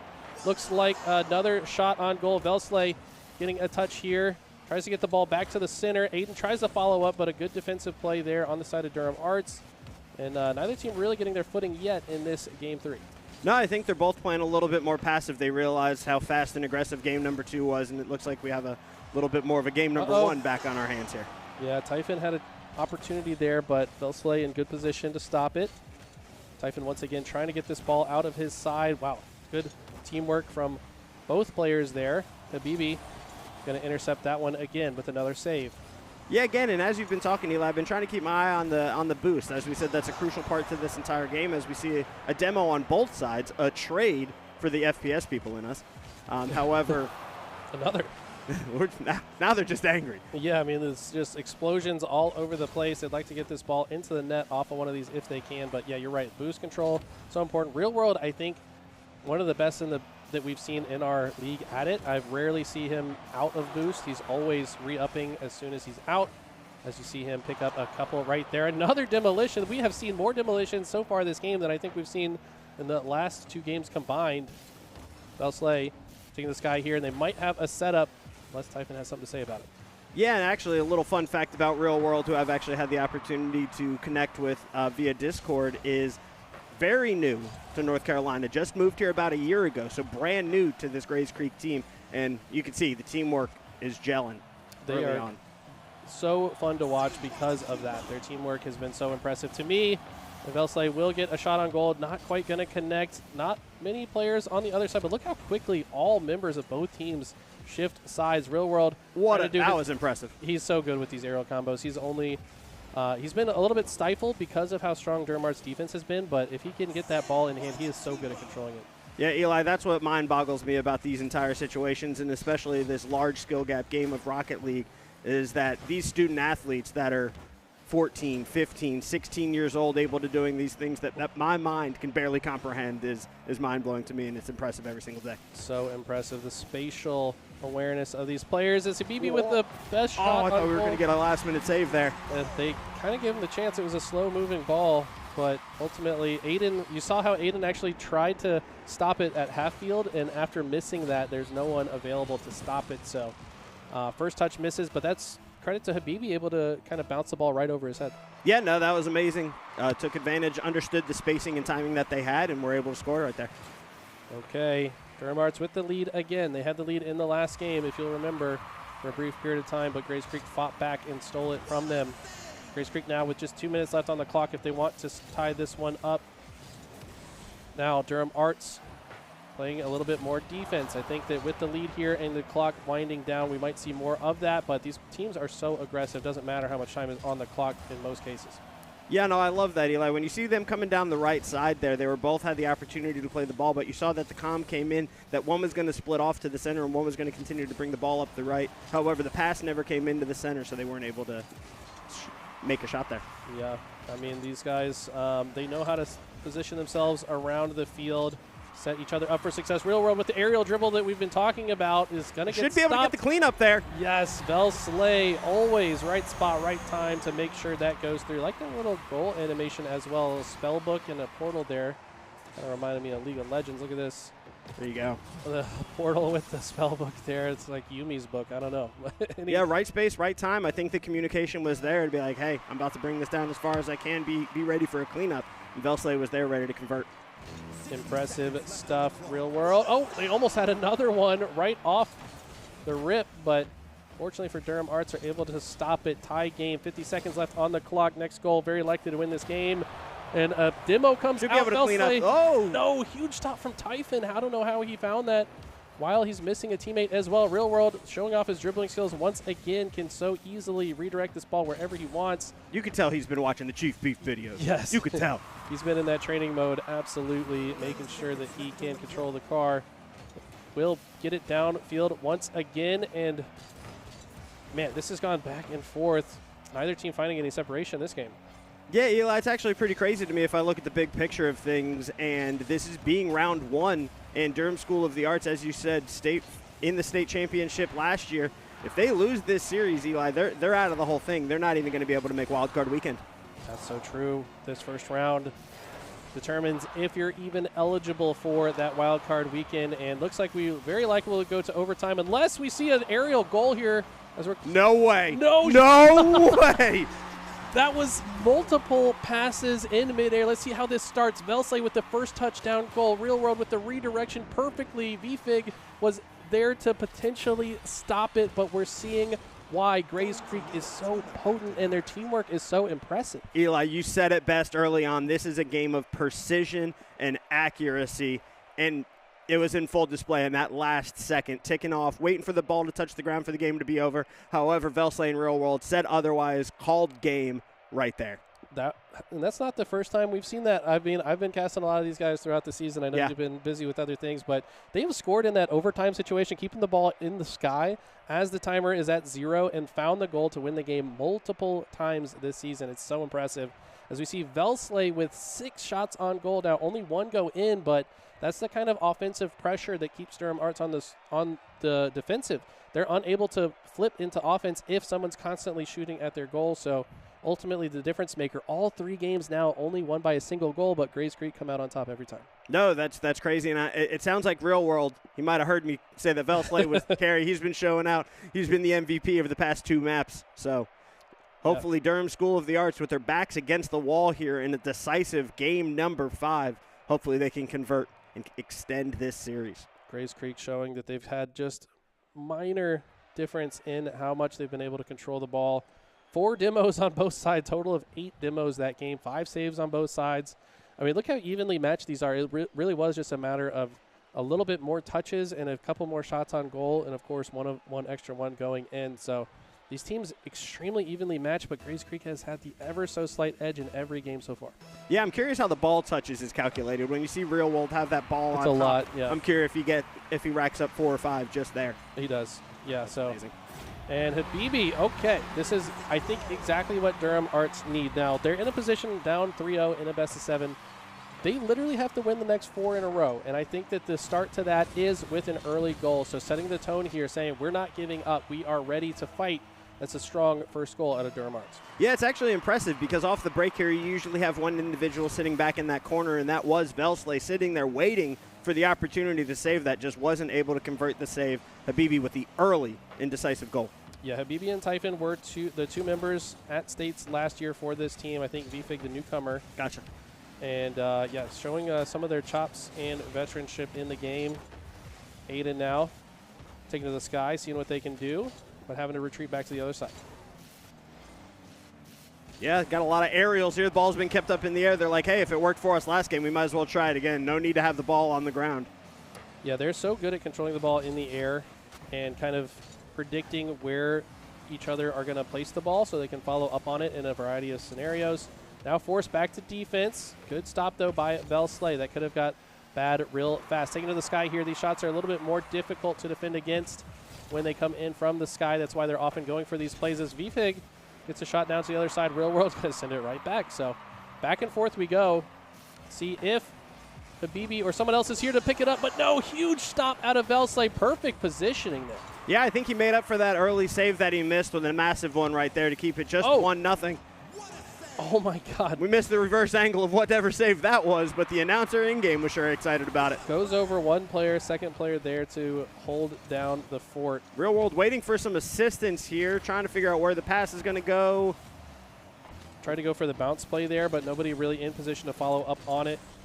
Kind of the bread and butter of this team, but will this shot go in? It does. I don't know if that was even intended for the goal originally, but it's going to find the target. They'll take it, and I hope Grays Creek doesn't get a little overconfident here, and I don't think they are, but you want to make sure that you're maintaining your form, especially, yes, it's car soccer, but soccer fundamentals still play. You want to be able to make sure that you hold the proper form, hold that triangular formation to make sure that you're back and in positions that you need to be when the time comes.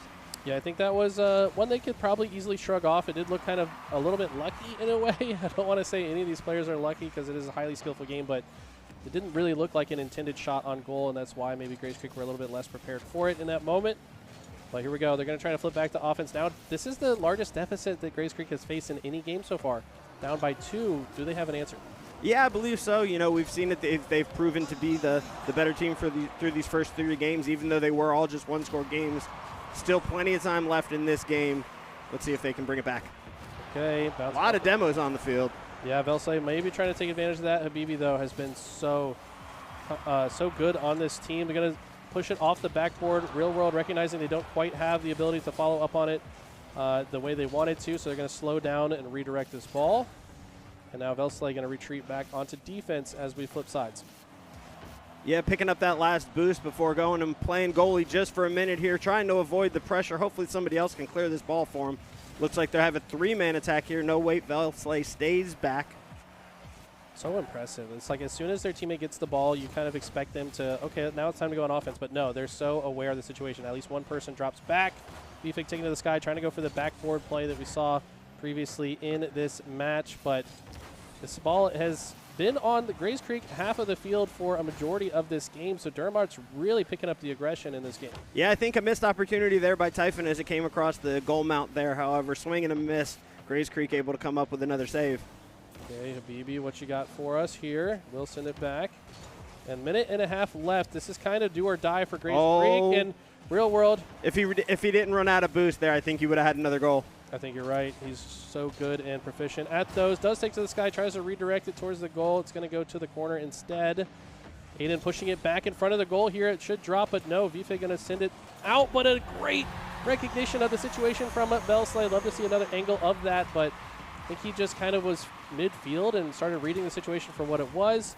Finds a way to redirect it perfectly over to defenders, and this is kind of doable now. And looking at that, Eli, I'm not sure if Aiden wanted to finish that and VESL just came over top and was like, nah, I got this. He had the better angle for it. He really did. I'm just not sure if that communication was there or not on that one. Oh, okay. If Durham Arts scored immediately after, that would have been quite the answer back, but Grays Creek still alive in this game. They've been so clutch in so many of these games. It almost feels like they're better at scoring when they need it most, like we saw at the end of the last game in that overtime situation. Got to keep the ball from going in their own net, though, and Habibi might have just sealed the deal. Now Grays Creek in a position they've got to get 2 just to tie it. Yeah, 50 seconds left. Not looking good for them in game number 4 here, but if anybody can do it, I believe it's Grays Creek. I think you're right. Like I said, they're so clutch when necessary. This is so difficult, though.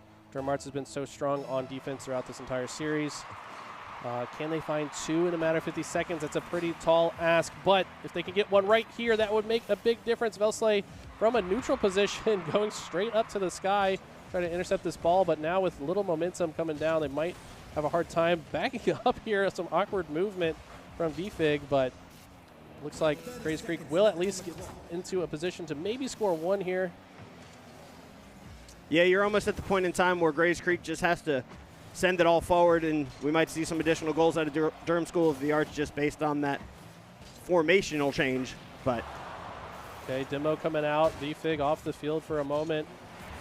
Aiden now in a position where, yeah, this doesn't feel doable any longer. No, I think they're just parking it. Going game 5. Durham School of the Arts says, we don't want to go home just yet.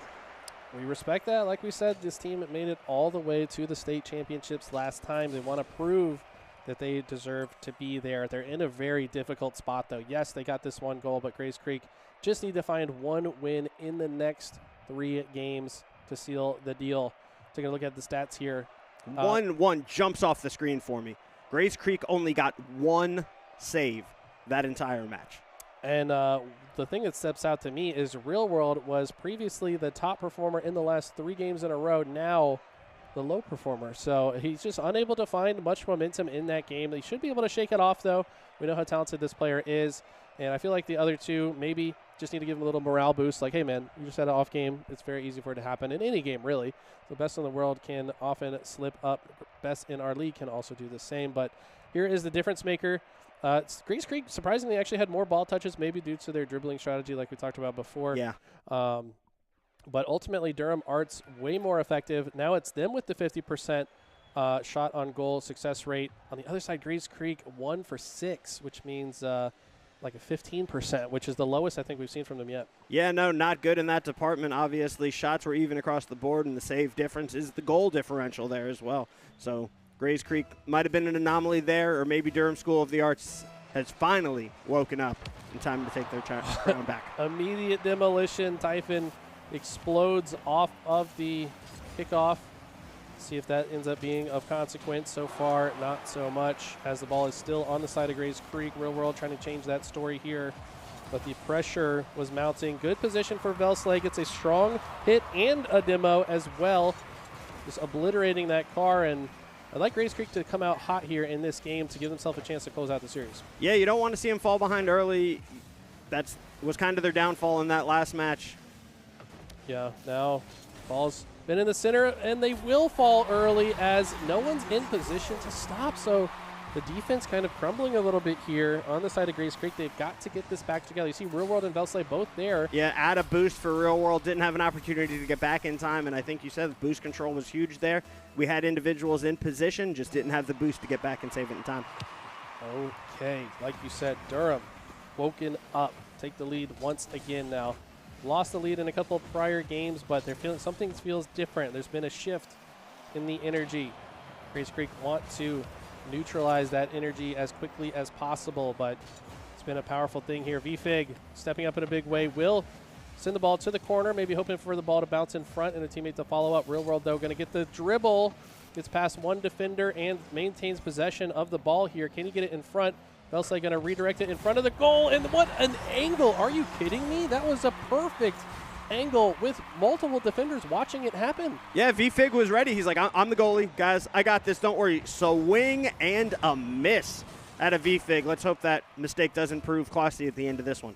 The height of that shot on goal, it hits the middle of the goal, which you would think might be the easier part to defend against, but it was very difficult for VFig to read that, to know how to manipulate his car to stop it. So very impressive goal. VESL has been so clutch with a lot of these difficult goals. Yeah, Eli, again, we don't want to sound like a broken record. However, precision, accuracy, game of inches. Yes. That just squeaks through there. The ball is large, the goal is small. You've got to find a way through, and if there's any cars in the way, it's probably not going to find its mark. And, okay, VESL now with control of the ball once again with the lead, or sorry, with it tied. Would like to find the lead here. Aerial dribble and stops short, but no one's there to follow up. No, I think he even had two players back. I was surprised nobody was able to follow up on that amazing aerial combo to finish it home.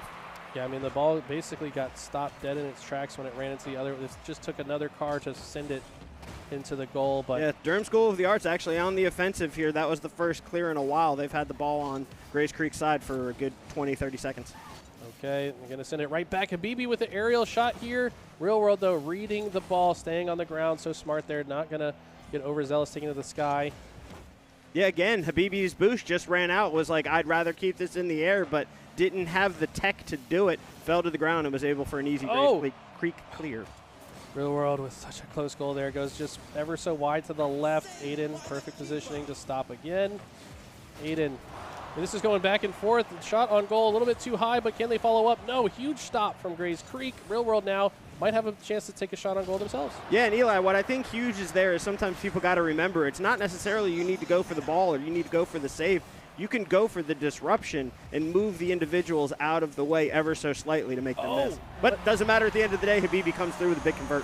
Clean. I'd love to see this replay again. So VESL trying to do work with the ball, but just gets tapped out of his hands by Typhon, and Habibi in the perfect spot to follow up on the touch by Typhon. Both these teams so incredible with their teamwork. Yeah, 2 minutes left. Durham School of the Arts still staying strong, holding the lead here in Game 5, hoping to force a Game 6 and not go home. Okay, Typhon another redirect to BB with the redirect of their own. Not going to be quite on mark with the goal, but keeps it on this side of the map, gives himself another chance. VFig setting up in the center of the field, might be looking for a follow-up, going to instead drop back on defense, push this ball back to the other side. Could expect Habibi and Typhon to do the same. Yes, ball will go to the other side, and this bounces over their head. Real World in the perfect spot, might shoot it back to the other side, will bounce off. Real World trying to get the tap in, but no, there's not a whole lot of momentum there to move the ball quickly into the goal. It's going to be easily recovered by Durham Arts at the end of the day. No, really, you can feel like the pressure's on Grays Creek now. The momentum is clearly in favor of Durham School of the Arts. Grays Creek playing a little bit different than we've seen them in the first 4 and 5 games. Durham School of the Arts clearly has the momentum. Okay, but don't think Grays Creek is going to give up by any means. Interesting play there. Real World maybe going for an unexpected bounce off the wall next to the enemy. Ultimately, VESL now going to send it back to the other side. This is going so back and forth. Every game has been so close. Grays Creek only have 45 seconds, though, to tie this up and force an overtime. Yeah, they got a demo there. However, even short-handed almost got a goal for Durham School of the Arts. Had to hold my breath for that one. A very narrow save there. The ball was just precariously sitting in front of the goal. Once again on the other side now. And this formation not looking great for Durham. This might be an opportunity for Grays Creek. But Like got a shot by VFig with a massive save there. Okay, they're going to move it in front of the goal again. BB swing and a miss. Hopefully that doesn't come back to haunt him here in a second. Still positioning himself to play defense here. That's all they have to do for the next 15 seconds. Balls to the sky. We've seen Grays Creek do this before. Ball will go to the sky again. VFig trying to push it out so that it cannot be interrupted and grabbed by Grays Creek. They will take it to the sky again. And no one in position. Wow. Is Durham Arts going to do it? Are we going to see a reverse sweep? They have been convincing in these last 2 games. And Real World step it up a little bit now. Aiden at the bottom of Grays Creek's side. But it's really been VFig, the difference maker. Like I said, I don't think this player was at States. I could be wrong, but I know for sure Habibi and Typhon were. And VFig stepping up in a big way. 3 shots on goal, 1 go in as well. Yeah, again, I keep looking at the saves, Eli, and seeing one for the past 2 games, and those being both of the games that Grays Creek has lost. Maybe need to step their defense up just a little bit more, or they feel like they were trying to close the door too soon, but they left the back door open the whole time, which was never what you want to do. It's been really interesting. I think Durham Arts is playing better. I think Grays Creek is also playing better than the beginning of the series, but it's just the level of play has elevated. Look how fewer shots in total were shot on goal, and that's because they're often interrupting the play before they can even start to get the shot on goal, right? I mean, we're actually even seeing a lower number of overall ball touches because it's been so mixy in the mid-game. In the middle of the field, it looks like one player gets control, other team bats it to the other side. It gets batted back and forth so many times. I feel like these teams are very evenly matched, and Durham is just ever so inching out these victories the last 2. Yeah, game 2 seems like a fever dream where we had 15 and 9 shots. Now we're back into the defensive battle as every other game has been so far. And Durham School of the Arts in the last 2 is proven to be the better team in those 2. However, I just want to take another quick look at the stats or the standings. Grays Creek is the 4 seed. Durham School of the Arts comes into this tournament as the 5 seed. Both 5-1 on the season. High level match, closely anticipated this entire season. Yeah, this has been incredible. 4 playing 5. Loser of this does conclude their season. So, lot on the line here. Durham Arts lost 3 in a row to start this. Have battled back with 2. Need to win here to force a game 7. Looks like Habibi and the squad kind of putting themselves in position. Real World with an easy stop there. Just has to wait for the ball to land on his car. And we're back to square one. Ball staying in the center of the field for now. Yeah, Durham. Never mind. There we go. Corner of the net found by Real World off of this. Looks like a great pass. Real World was here, got the demo. He's like, bro, I got you. Wow, does he just... I don't even know if he touched that. Come on, he must have, right? Who got the goal? I think Aiden was the one that touched it, but... Yeah, it credited Real World with the goal, but on that replay there, it definitely sure looked like it was Aiden's. I think he stole the goal. I think he stole it. Oh, man, but they're not going to care. That's massive. This is the first time they've had the lead since the beginning of the series. It's been all Durham Arts. Yeah, game number 3, crazy winner, was the last time they've actually had the lead. Okay. Here we are in game 6. Grays Creek hoping to send Durham School of the Arts home. Oh! Okay, that was almost a perfect goal, just narrowly missing. Just trying to find the very top of the goal over those two defenders. You admire the effort. Little chaos here as you got 3 players trying to save the same ball. All this chaos is providing shot after shot for Grays Creek. Nobody able to convert just yet. Durham School of the Arts feeling the pressure, finally gets the clear. Real World backtracking here. Hopefully he can come up with a massive save, and does. Wow. The level of control these players have over their car is so impressive. I can hardly drive the thing straight. I didn't even know reverse was an option, Eli, until just now.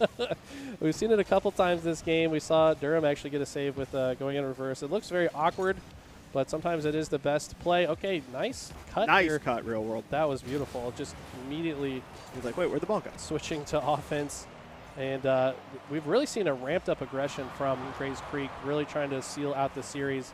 Maybe a little bit tired of this comeback that Durham has been mounting. VESL. Oh, the Wow. ripple tap. I'd love to see another angle of that. I think he taps it 3 times in the sky. Look at this. VESL, first pickup, tap, One tap. tap. 3 taps in a row right over the defender. Beautiful shot. And the great calm there by Real World to be like, even coming in from behind, like I would have had this. If for some reason it gets saved or stopped, I'm here on the follow-up touch. Can always count on these guys' teamwork to carry them through. This has been a great season. We'd like to end it in a first place victory here. This is just step 1 in the process, but they're looking good. 2-goal lead halfway through this game. And again, to your point earlier, Eli, I think we've had 1-score games for a majority of the time until Durham School of the Arts took that 2-goal lead. I think this is Grays Creek first 2-goal lead of the entire series as well. I think you're right. Vfig with a clear shot on goal, and he said, what 2-goal lead, Nick? He heard me and said, not today. He said, let's make it a 1-goal lead. I mean, there's nobody to stop that. Just brilliant execution. I don't know if that's a mistake on Grays Creek part or just capitalizing on the situation from Vfig, who's made a massive difference for Durham these last few games. Yeah, they said, been here, done that before. We're not giving up just yet. We're forcing that game 7. 1 goal at a time. Okay, Habibi with a interesting shot here. Could have maybe found the miracle, but it's going to be cleared once again. Grays Creek been very effective. Both teams playing phenomenal defense. Just been a more aggressive game overall. Another shot on goal going to be saved.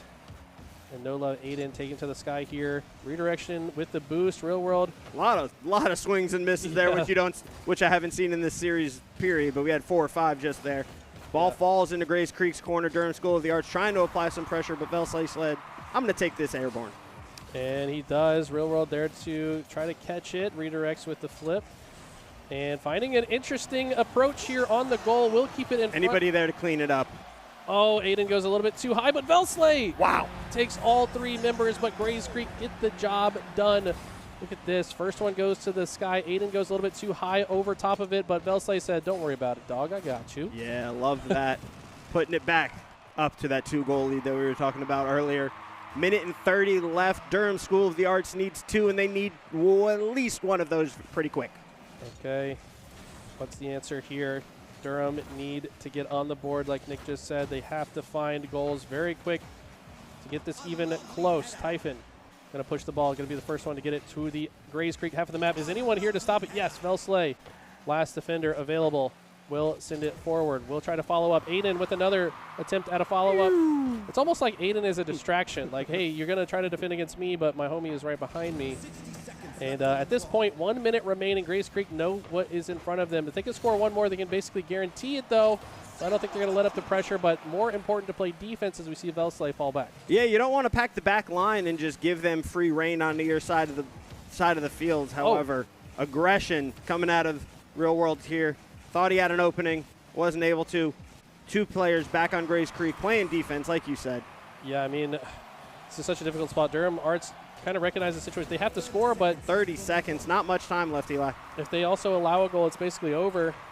Now, Real World, perfect position, says, no, I will not allow this game 7 to happen. VESL going to try to secure another clear across the other side now.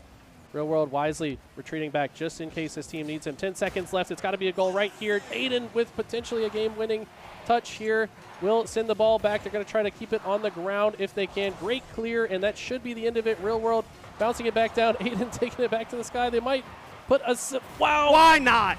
Exclamation point on the series. VESL just to absolutely add insult to injury. Man, Durham Arts put up such a big fight, but Grace Creek's so good at that buzzer beater score. They've done it so many times now. Hey, they said, why not? You know, this isn't our only match of the day. We're on to round number 2. We're going to keep playing. We're going to keep getting our shots in. And clearly, so many more shots in that decisive game number 6 there. A lot more saves as well. They upped their defensive game. They finally clicked on both sides of the ball. Game 6 decided to win the series. Lots of demos as well. Just the level of just map presence in general was so strong from Grays Creek. They will take the best of 7 in Game 6. So 4-2. Yeah, hats off to Durham Arts, who just put off. They came back despite being down by 3 in the first. They win 2 in a row. But look at that number. That's the highest total team score we have seen yet. 11 shots on goal, 4 go in, 3 assists, 6 saves, 6 demos, every avenue, and probably the highest number of ball touches we've seen in the entire series. Yeah, for sure. They definitely ratcheted up the aggression and the defense. I think they clicked on all cylinders there as they were able to finally close it out in Game 6. Congratulations on Durham School of the Arts for making it this far. Thanks for playing. Yeah, unfortunately, we'll go home, but this team has shown what they're capable of. I feel like the overall level of ability has just really ramped up in the season. We've seen so many new players. Maybe they're other players that weren't in it last season are hearing about it this time. So shout out to our marketing squad for getting some more players involved. We did a good job with that. But, man, that was a great way to start the day. We can see why those were the 4th and 5th seed. They were very close in skill. But they were. We'll have to see if Grays Creek can maybe keep up that same level of success against now the number 1 seed, which they should face next, assuming the 1 seed doesn't get upset. We've seen crazier things today, so we'll have to. No, we definitely have, Eli, but like you said, that was a very even match, and at the end of the day, I don't know about you, but to me it appeared to be Grays Creek's teamwork is what got them that final edge, being able to be in positions to follow up, and it wasn't 3 individuals just driving around the stadium at the same time. I've talked about this team's teamwork every time we've been on board with them because it's so obvious that they trusted one another. They know what each other are going for. They know how to follow up on each other's plays in case things are going awry, and that's how they come out on top. So impressive stuff. We're going to take a look at the leaderboard here, though. I think we might have it ready in just a moment. But bracket? So we'll get to the bracket here in a second. And but before that, shouting out the number 1 and 2 seeds, so Cedar Ridge and Northside Onso actually coming into this weekend undefeated, both 6-0. Cedar Ridge actually only dropping a single game throughout the regular season. So absolutely the top dogs. That's very likely who Grays Creek will face off against in round 2. And that's probably going to be their toughest match they face the entire season long. Yeah, no, 6-0 team. Obviously, probably played them once or twice already this season, but man, we got some good ones coming up next. But, hey, big thing about winning that match, you've at the very least, secured your spot for Wild Card Weekend on December 7th. So congratulations, Grays Creek, but job not done yet. Still another match ahead of you. Yeah, just to remind everybody of the format, as long as you win round 1, if you lose in round 2 or 3, you can still come back for Wild Card Weekend. It's going to be 3 teams from each region, so a total of 9 teams on Wild Card Weekend. They'll enter another bracket, and then just top 1 will join the other 3 conference champions in the top 4 at the state championship. Smash, a little bit different. We got twice as many winners on that side, so we're going to see a lot of Smash and Rocket League action throughout the day across all 3 conferences. We also got another stream going on. This is stream 1. We've also got VESL stream number 2. So make sure you take a look at that as well so you don't miss any of the action. There is so much going on today. Oh, so much. It's action-packed day. We're only getting started. 2 o'clock on the dot, and we're going to take a look at the bracket here real quick to see how some of the other matches from around the conference have went. Eli, what are you seeing? Okay, I'm a little bit surprised Cedar Ridge versus New Bern is not over yet. It could have actually been a bye for Cedar Ridge. We'll have to double-check on that, but looks like Grays Creek in the semifinals, Havelock and Pine Forest on the other side. Now, wait a minute, Eli. Northside Onslow, they were one of our 2 undefeated teams, and it looks like they were upset in round number 1. No last chance qualifier wild card weekend for them. They are done for the season. Finished the regular season 6-0, but going home season over. That's a crazy upset I didn't expect to see. Havelock. Okay, so Northside Onslow got 4-0'd as well. They came in as a number 2 seed, getting completely swept by Havelock. That's certainly the biggest surprise that we've seen in this bracket so far. We've seen some upsets in all the other games as well. So Havelock maybe showing that some of their losses throughout the season were a fluke, or maybe they've been watching some Chief Beef videos and prepping for this weekend. Yeah, no, they were 5-1. They were definitely no slouch. Maybe you didn't see them in the regular season. Maybe Northside Onzo just had that easier regular season, and they came in and said, 7 seed who? Wow. Okay, well, that's Sandhills region. Let's take a look at Western, see how that Rocket League bracket is shaping up. So a lot of first-round matches still ongoing there. We've got a staggered schedule here, so some matches are starting a little bit later than others, but Piedmont Community Charter School will earn that first-round bye. They were the number 1 seed, also undefeated, did not drop a single game. Now, West Forsyth, on the other side, lost the coin flip. They're also undefeated without dropping a single game. We'll have to see if those two teams match up in the finals. That's probably what most are predicting here. Oh, of course. And let's take a look here at CMS bracket, see what we got shaking out over here. Okay, yeah, Esports Legends, number 1 pick, also yet to drop a single game. They have been the talk of the town here. That school has been phenomenal. On the other side of the bracket, Rocky River and Surrey, the two teams to advance. So we're going to say goodbye to Palisades A and Lincoln High, which is, it looks like those were the two lower seeds. So no upsets just yet. Ardrikell versus Porter Ridge looks like the probably most competitive matchup. Those are the number 4 and 5 seeds. Yeah, it appears Ardrikell and Porter Ridge are tied 1-1 in their series. And again, we had the 4-5 seed in the Sandhills division. CMS 4 and 5, Ardrikell B, Porter Ridge A tied 1-1. We expect another close one to go the distance. However, no easy task in front of them playing Esports Legend in round number 2. Okay, that match is actually live right now on the other stream. So if you guys want some more car soccer action, take a look at our brother stream here. And while you guys are watching that, we're actually going to go, I think, to a quick break here shortly.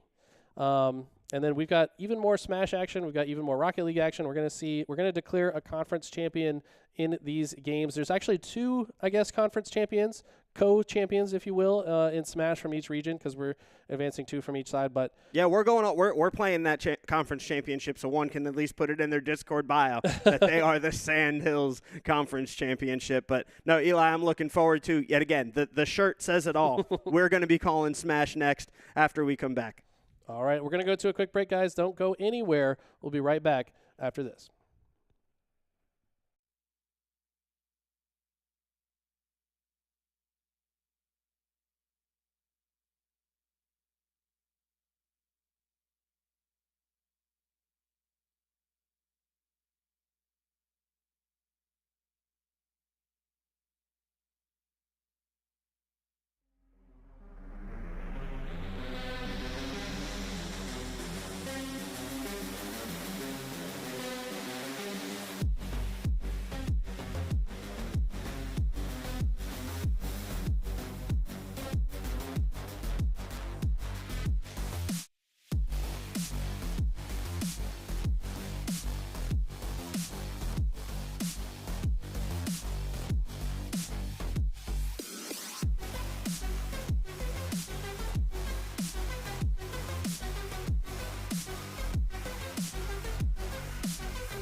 Hello and welcome back to day 2 coverage of the conference championship for VESL. My name once again is Eli.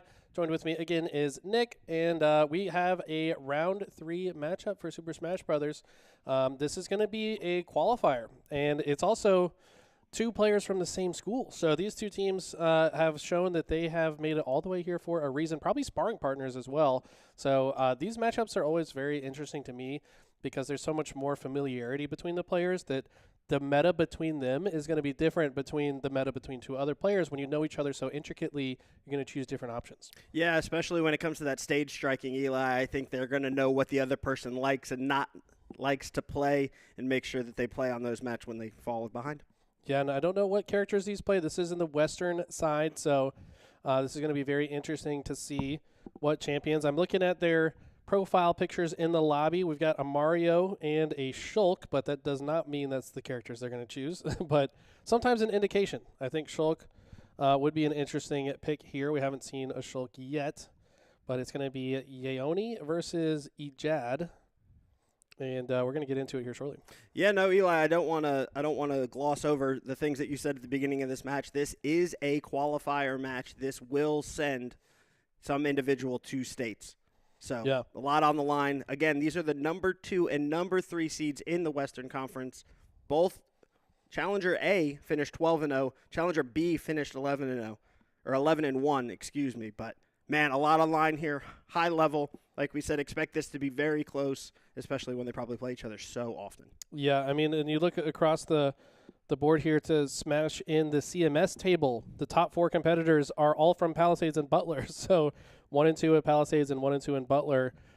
So interesting. It happens pretty frequently in Smash in general, where 2 players that play against each other a lot are going to challenge each other to get better and better, and that's why they rise to the top. So the importance of having a strong sparring partner, I think that one thing that holds a lot of Smash players back is not being willing to play against someone better than them consistently. You've got to get beat up, to be frank, by somebody better than you, and learn and figure out what you're doing wrong to improve your game, and that's probably why these challenger players have risen to the top. Yeah, Eli, I think that's great, and that's not just Smash advice. I think that's general video game knowledge, sports knowledge, workplace knowledge. Yeah. You want to be paired with somebody that's better than you so that you can keep trying to rise up and get on that level. If you keep beating people, you're only going to stay as good as you were. You're exactly right, and it looks like the players are taking the stage here. They're using the quips in the chat. We meet again. ... Oh, man. You know they have played each other so many times at this point. I mean, they very well could even be in the same room against each other right now. I was about to say, I'm curious if we could find out in the match chat if they actually are playing at the school or at each other's house. Like, that would be an amazing sight to see. Okay, and here we go. It is going to be Shulk for Ejad, and Yeoni will be on the Joker. So Joker, probably one of the most commonly picked characters in Smash in general. However, on the other side, we've got Shulk, who is not often chosen. Shulk has the different arts, so they can switch between Speed, Shield, Buster, and Smash. And depending on which of the arts they choose, they have different buffs and debuffs. So far, looks like Jump. That's the one that I forgot to mention. So Shulk now on the Jump art. And you can see why, as he is so high in the sky, will quickly switch to Speed. So Shulk, a very difficult champion to be used, but at the highest level can absolutely be a top-tier character. Yeah, no, Eli, I think it goes without saying that you are clear, far and above the expert when it comes to Smash here. I am just going to be calling out the cool things as they happen. So I expect to be carried through this broadcast. All right, no worries. I got you covered. So our Sin online for Joker, it will expire. So Joker's moveset going to be a little bit less hard-hitting. And this Shulk is really favoring the Speed art. I know you were distracted for just a moment, but basically Shulk's mechanic is he can choose between 5 different modes. Okay. So this is normal. Okay, you saw him switch into jump mode now. So now he also has a lot of jump height. He jumps with more speed. Speed art. He's a lot faster now than he was just a second ago. Yep. Now that has expired, he's back to normal Shulk. Now he's going to Shield, which is the smart one to choose when you're at high percentage, because Shield art means that you will not be hit as far when you take a hit. But unfortunately, he will fall to his death, as that was a great send-off stage from Joker. Coming off the Angel platform, immediately jumping right back into Speed art. Now into Smash art. So when you have Smash art, you deal a little bit more knockback. after Joker falls off the stage, it's going to immediately get out of it. Now, there is also a recharge mechanic, so when you're in your normal state, it recharges, so the next time you choose one of these options, you have it for a bit longer amount of time.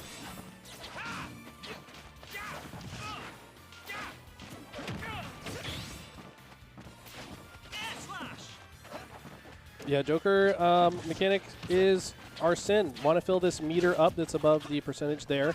It's going to slowly accumulate over time, but also goes up every time they get hit. Now taking a lot of hits, Arsene a lot closer to activating. If you're Shulk here, you want to get the stock before Arsene can do much damage to you, but it's going to be difficult as Joker's only at 40%. This next Arsene should get a lot of value.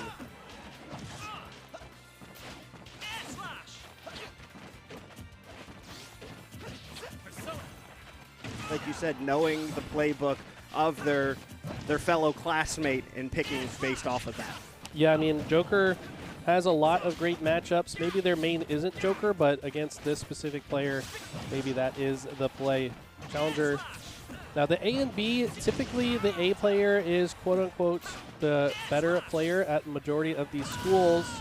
That's going to be Yaoni here as the A player, and maybe showing that as they've been having an easier time staying on the stage than Shulk has. Yeah, back and forth. Ejad needs to get a finish here to even up the stock count just a little bit, and does, as we expected.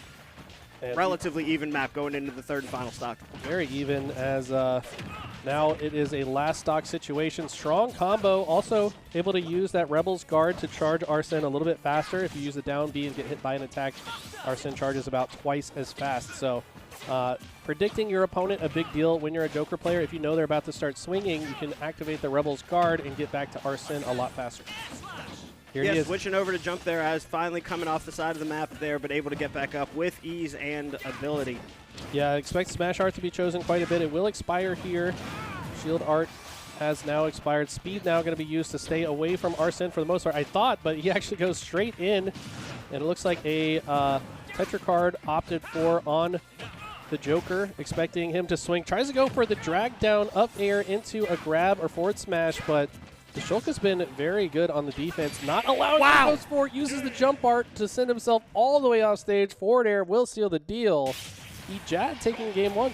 Yeah, had the health advantage there, and just kind of fell apart near the end, which was actually wild to see. I expect this to be back and forth a bunch, especially after that first map. Yeah, Shulk is very much a glass cannon in a lot of ways. If you do not activate the shield art at the right time, sometimes you can lose your stock earlier. If you don't utilize the other mechanics available to him, you can fall short. But activating jump art at the perfect time to jump even further off the stage to land the forward air, I mean, that was perfectly executed and impressive stuff from the Shulk player. We'll see if the other player from Challenger chooses to stay on the Joker. I mean, honestly, it felt like Joker had control of the game for a vast majority of that Until the very end, yeah. But Shulk with just kind of a surprise finish there, and props to that player for that. No, yeah, that was great. I do expect to see. I would expect to see a change, at least on one of the sides here. Again, they're going to be playing mind games with each other. They know it's a best-of-5 series. They probably know each other's playbook inside and out. So somebody's probably going to mix it up here just to be a little spicy. Yeah, I'm very curious about the stage selection. It looks like the players have opted for Final Destination. Now, I'm trying to think of this through here, and it doesn't feel like a Joker map, so I think you might be right. I think Joker might have been switched off of. We might see a different champion chosen here. But the Shulk, I think, totally content with playing on Final Destination. There's no platforms for your opponent to run away from. Sword has a very large hitbox, so they'll be able to probably land a bit more attacks on the ground. Yeah, and just for anybody that just joined us, would you mind going through the stage striking process as we get into game number 2? Yeah, so for after each game, the winner will ban 2 maps, and the loser will choose between the remaining 6. So we didn't get to see which 2 maps were banned, but looks like a Final Destination, ultimately the selection. Joker's still here, though, so maybe feeling like they can get more of these low up air into grab combos. That's usually a strong starter here. We see a lot of short hop neutral airs coming out from the Joker, and that's a good opening tool, but doesn't want to get hit while Buster is activated for Shulk. That's going to deal a bit more damage. Eli, it's actually crazy seeing Ejad, having that additional layer to the agent select. And I think it was so close for Joker to be able to be like, you know what, I lost that at the very end. I'm going to stay. We're going to run it back. Do you see either of these 2 characters having an advantage on this map? Honestly, no. It's going to be just come down to who's a little bit more clutch, who's making more reads. Like we said, these two players could know each other. Also, it's going to come down to who can stay on the stage the most, as unfortunately, Shulk is going to pineapple themselves at the bottom of the stage. Will not find it. And the Rebels guard utilized so well by Ioni. Like I said in the first game, Joker was ahead the whole time. It did kind of feel like EJAD kind of stole game one. So I agree, yeah. It makes sense why the Joker is here. Just probably told himself, all it takes is for me to not choke. I've beat this player before. I can beat them again. Yeah, for sure. I bet it's back-to-back every time they play, and we're seeing it on it. Literally 74% for both of them, as close as it could get. Oh, I'm just kidding. Yeah, this whole Joker stock has advantage. a whole nother stack. Wow. Yeah, so that's going to be now a 2-stock advantage. Joker really showing why they stayed on this champion and why they prefer Final Destination. It's actually Shulk that has nowhere to run from the attacks of the Joker. And now Smash Art, that's definitely going to seal the deal. You can see how much more knockback because that Joker died at 95%. And the blast zones are pretty large on Final Destination. So Smash Art, highly consequential. The other mechanic, just to tell you, since I know you're not of course, super familiar, of course, is so when he activates Buster Art, he deals more damage but less knockback, but also takes more damage. Okay. So it's kind of a risk reward, right? Like you switch to Smash Art, you're also going to be launched further when you get hit, but you're going to launch your opponent further if you land the attack. So when you activate those two, it's a bit high risk, high reward. You got to make sure you're confident in hitting your next attacks when you activate that art. Yeah, no, and maybe Ioni did not play Joker in that previous round, so it might have been a warm-up map for them. You know, different characters have different abilities. As we have Crazy. Wow. All the way off stage, chasing Shulk. Shulk going a bit too low. In the first game, they also had a few self-destruct games, ultimately came back, but wow. Joker on Final Destination proving to be very strong. I expect Shulk to not allow that to happen again. Looks like the Shulk actually banned Battlefield and Town and City in the first matchup before they picked FD. We'll have to see where they go next. Yeah, for sure. I'm actually curious to see where they go next as well.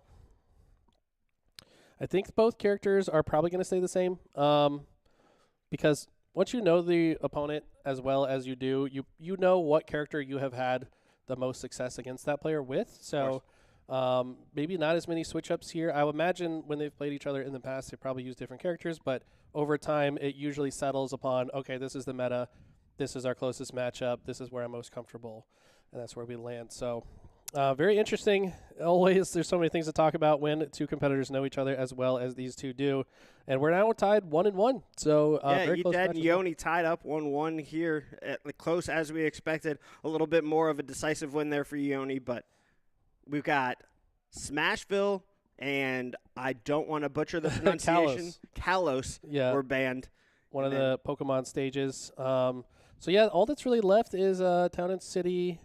Pokemon Stadium 2 probably going to be the selection. Yep. Okay. So Pokemon Stadium 2 makes a lot of sense in this situation. And let's see if the characters are the same players re-entering the arena.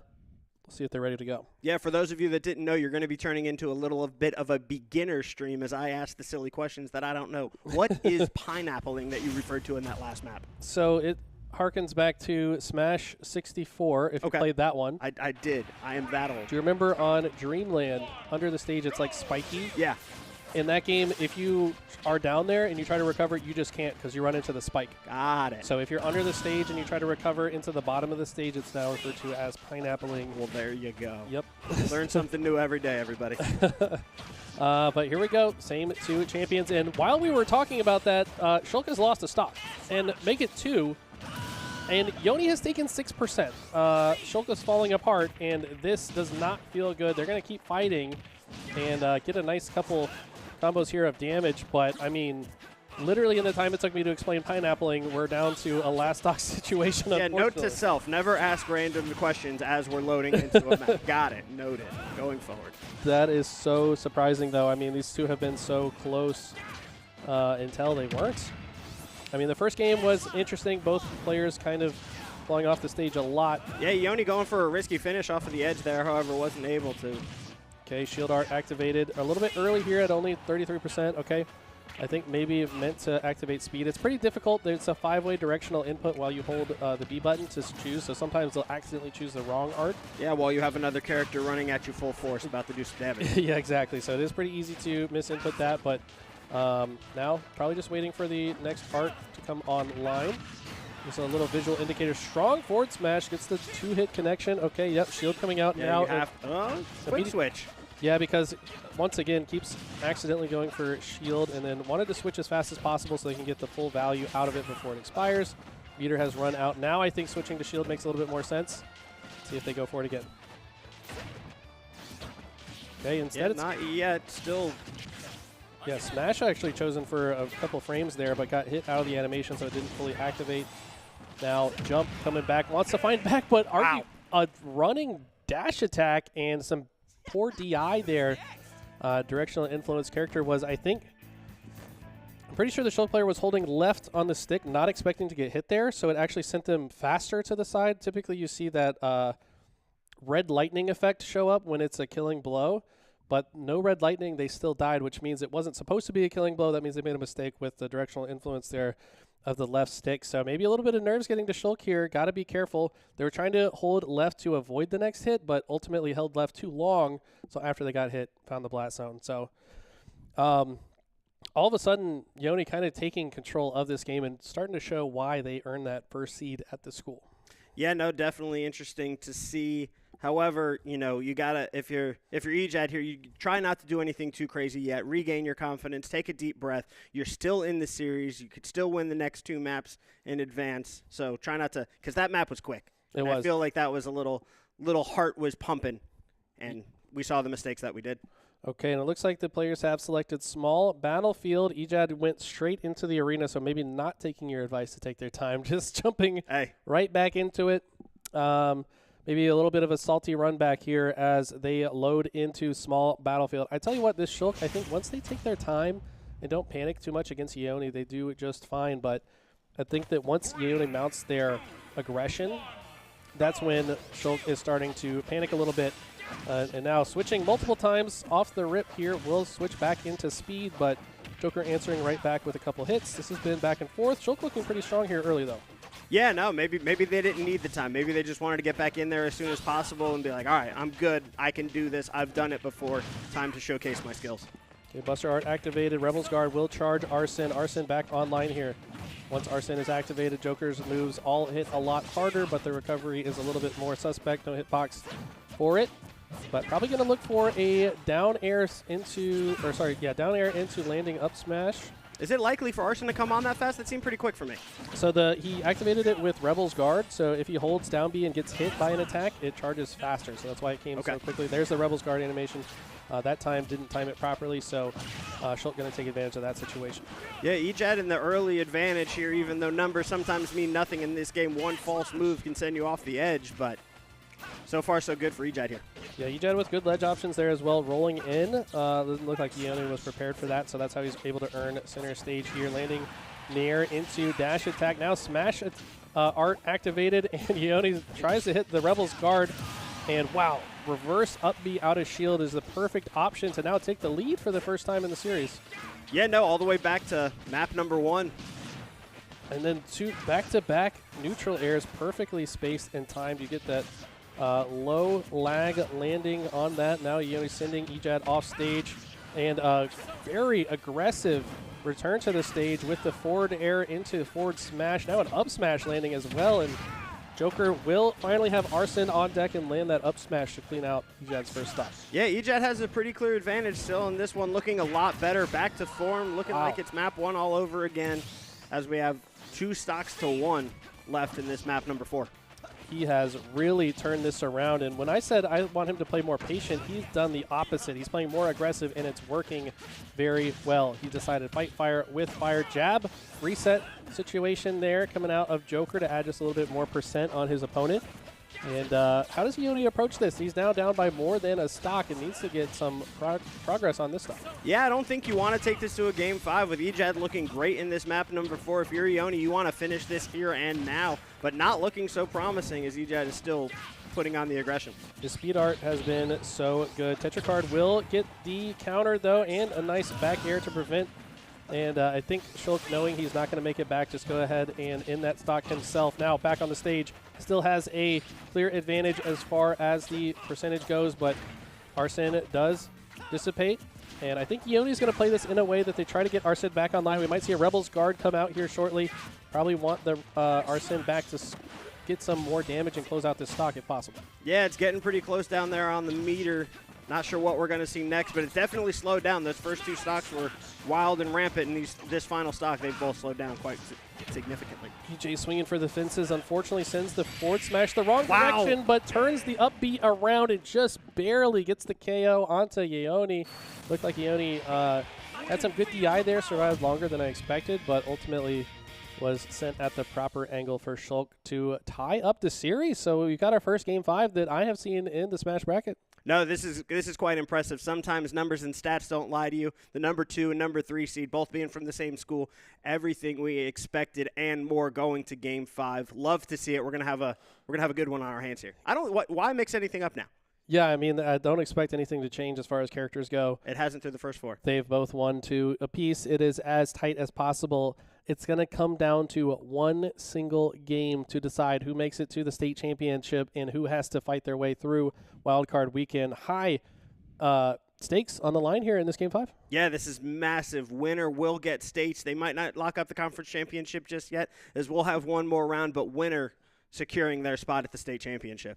They'll have another chance to fight back, and, I mean, both these players have shown that they could fight back. By the way, stage bans in effect, Pokemon Stadium 2 and FD both banned. So among the remaining ones, we might see Town and City or Smashville. We haven't seen either of those yet. I'm feeling a Smashville. Yeah, I mean, Smashville would be, I think, a good pick here. Hollow Bastion also hasn't been picked, though, so could be any of those 3. Both Smashville and Hollow Bastion are single platform. Okay, it's going to be Town and City, so multiple platforms going to be available here. And who does that give the advantage to in your eyes, Eli? It's hard to say. Probably the Shulk, actually, because the Blast Zones are a bit taller, and Joker has been getting a lot of KOs off the top. But honestly, Shulk just needs to stay on the stage. Shulk has had a lot of SDs in the game that he lost were him not being able to stay on the stage. So the stage is less relevant than I think his ability to stay on the stage, but he also has the ability to KO off the top. So I don't know. It's going to be interesting. I think both players actually are hurt by this stage a little bit, so it's going to come down to how good they play against each other in the moment. Yeah, no, that actually leads me into my next question of I think who you think made the least amount of mistakes, and that's clearly the Joker. Yeah, I think so as well. I think Ioni, in the games that they won, were extremely dominant. In the games that Ejad won, I mean, this last game was the best that he looked yet for sure, but he's certainly been the one at making the mistakes, and this is a moving platform now, by the way. We're going to see it show up. And, no, this is Smashville. They're going to have to end this, I think. Yeah. It looks as they're both from Animal Crossing, so it's easy to get thrown off. I need to buy my house for 500,000 coins, and I'll be good to go. You got to dig up the artifacts or whatever it is. Yeah, I'm just shoveling. For the bells. Isn't that the currency? Oh, it's the bells. You're right. So something I do in all of those sorts of games is I'll dig up the entire city around me and have a nice little clean plot, and then I'll build back up. First, you got to rip it down, and then you got to build it back up. But as they're resetting the map here, I can't wait for this map number 5. Yeah, I mean, they're just building the suspense for us, choosing the wrong map, so now we got to look just toying with us a little bit. They wanted to hear our takes on Animal Crossing before we got exactly. They're getting their camera time maxed out here, going to a Game 5 and going into a reset here, so they're going to fix that. Yeah, a little bit more impressive that we want to point out as well is one is automatically going to states. I do not want to see myself in that wild card weekend. All of the conferences being thrown out of the window into one large bracket, only 2 advancing from wild card weekend as well is not a situation I want to put myself in. I want to secure my spot here and now. Have to agree with you. There are some killers in the other regions, especially CMS in my opinion. I think CMS, no matter who makes it through today, probably the favorites to come out on top in wildcard weekend. But regardless, let's see. Game number 5 in front of us here. Joker versus Shulk, as we've seen all match long. And so far, Joker yet to take a percent. This is a very strong start. Goes for the Gimp as well, but Shulk able to mash out the upbeat to get back to stage. Yeah, I'm just still excited to see some Animal Crossing characters on screen. Unfortunately, it's not the right time of day for KK Slider. If you play this map around 7 p.m., KK Slider will be in the background for a concert. Very nice. Playing the Bubblegum song that we all love. But right now, you'll notice that the platforms will come and go. So no platforms were temporarily final destination. Platforms should be back in about 15 to 20 seconds here. Yeah, and that's the part where you said Ejad will have the slight advantage, so definitely trying to buy some time until then. Yeah, and the very large sword of Shulk is very effective on these side platforms when we are at this part of Town and City, but ultimately it's going to be the up smash from Yayoni, who's looked so clean in this Game 5 so far. Shulk now playing from behind with that shield art. Aegon will connect, though, and a strong up air, but down air sends Joker back to the stage and ends Arsene. Every time Joker takes damage as Arsene is activated, he will lose more meter. So very strong up B there as well with the smash art. That was perfectly executed. This Shulk is very impressive. Yeah, no, loving what I'm seeing out of this high-tier smash gameplay, something I will never be able to do in my life. I think you could if you spent some time. You just don't care enough to, but that's all good. Rebel's Guard is activated. That's why Arsene is almost on the line once again for Yayoni. And he's going to activate the Aegon there as well. Really just, he's not even going to, like one more hit will activate Arsene. There he is. There it is. And I like this use of shield art, but as it expires, probably wants to run away from Joker a little bit. I expect the shield art to come out here, maybe even jump to play a little bit of keep away while that meter goes down. That's going to be heavily punished. No, somehow misses the punish there as he lands on that speed, finally comes out, but Yoni kind of missing their chance to steal that stock away. Yeah, definitely missed opportunity there, had the clear advantage, but wasn't able to capitalize. Yeah, Shulk had put themselves in the state of helplessness, and unfortunately, Yoni misses the up smash in that state. So pretty even here. Shulk at a higher percent, but Joker a lighter character, so very even as far as I'm concerned. Jump art online. And random forward smash coming out mid-stage. Fortunately, Yano does not walk into that up smash with just normal Joker going to seal the deal. Yeah, Ejad needs to finish this stock of Ioni here quick just to get it back to an evil level playing field before this whole series slips out of their hands. Yeah, and before Arsene comes online as well, because the meter will reset on the next stock. So come on, got to get it here. Almost online. This is a dangerous situation. Great pressure on the ledge. Huge ledge control. Wow. Beautiful. Does not even. It is coming down to one single stock to determine who goes to states. The pressure is high for both of these players. So many quick neutral airs coming out with speed art online, but it is expired. Jump art comes out immediately. Joker has not activated Arsene yet, but he's very close to doing so. Yeah, I think that might be the difference maker here. Ejad needs to move quick, and quick is not what's happening right now. Eli, I'm going to let you cook for the rest of this. Okay. Arsene is almost online. Buster Art activated. He actually took more damage there because he had Buster online. Now with speed activated, trying to find an opening. Arsene should be online in the next hit here from Shulk. And they're both playing such a good neutral game around each other. They know exactly what each other are going for. Smash Art online, an immediate smash attack sends Joker very far off stage. Arsene is now online, jumping over the next smash attack, sending Shulk off stage. Can just get the edge guard here with one strong hit. No, they both find their way back to the ledge. The platform is escorting this is crazy. Off. This could go down to the very last hit here. Shield Art online, I like this at 100%. You don't want Arsene to have that strong hit, but immediately switches to speed. This is a little bit dangerous. You see Joker going for the up smash there. Back air is going to connect instead. And then good ledge guard there. Yeah, up B goes back to the side, hitting his target. And, okay, landing up air sends Shulk to the sky, but Joker without the follow-up. Now side B, sending Joker off stage. We've seen how powerful Ejad can be once he can get Yuno off stage, but right now, unable to do so. Needs to get a grab or something here. This is a last hit situation. This is so intense. Finally, Joker sending him off stage, jump art online, but if he gets hit by anything, he is likely dead here. And it's going to have to be normal Joker KO, and it is up smash as Ejad lands on top of him at the wrong time.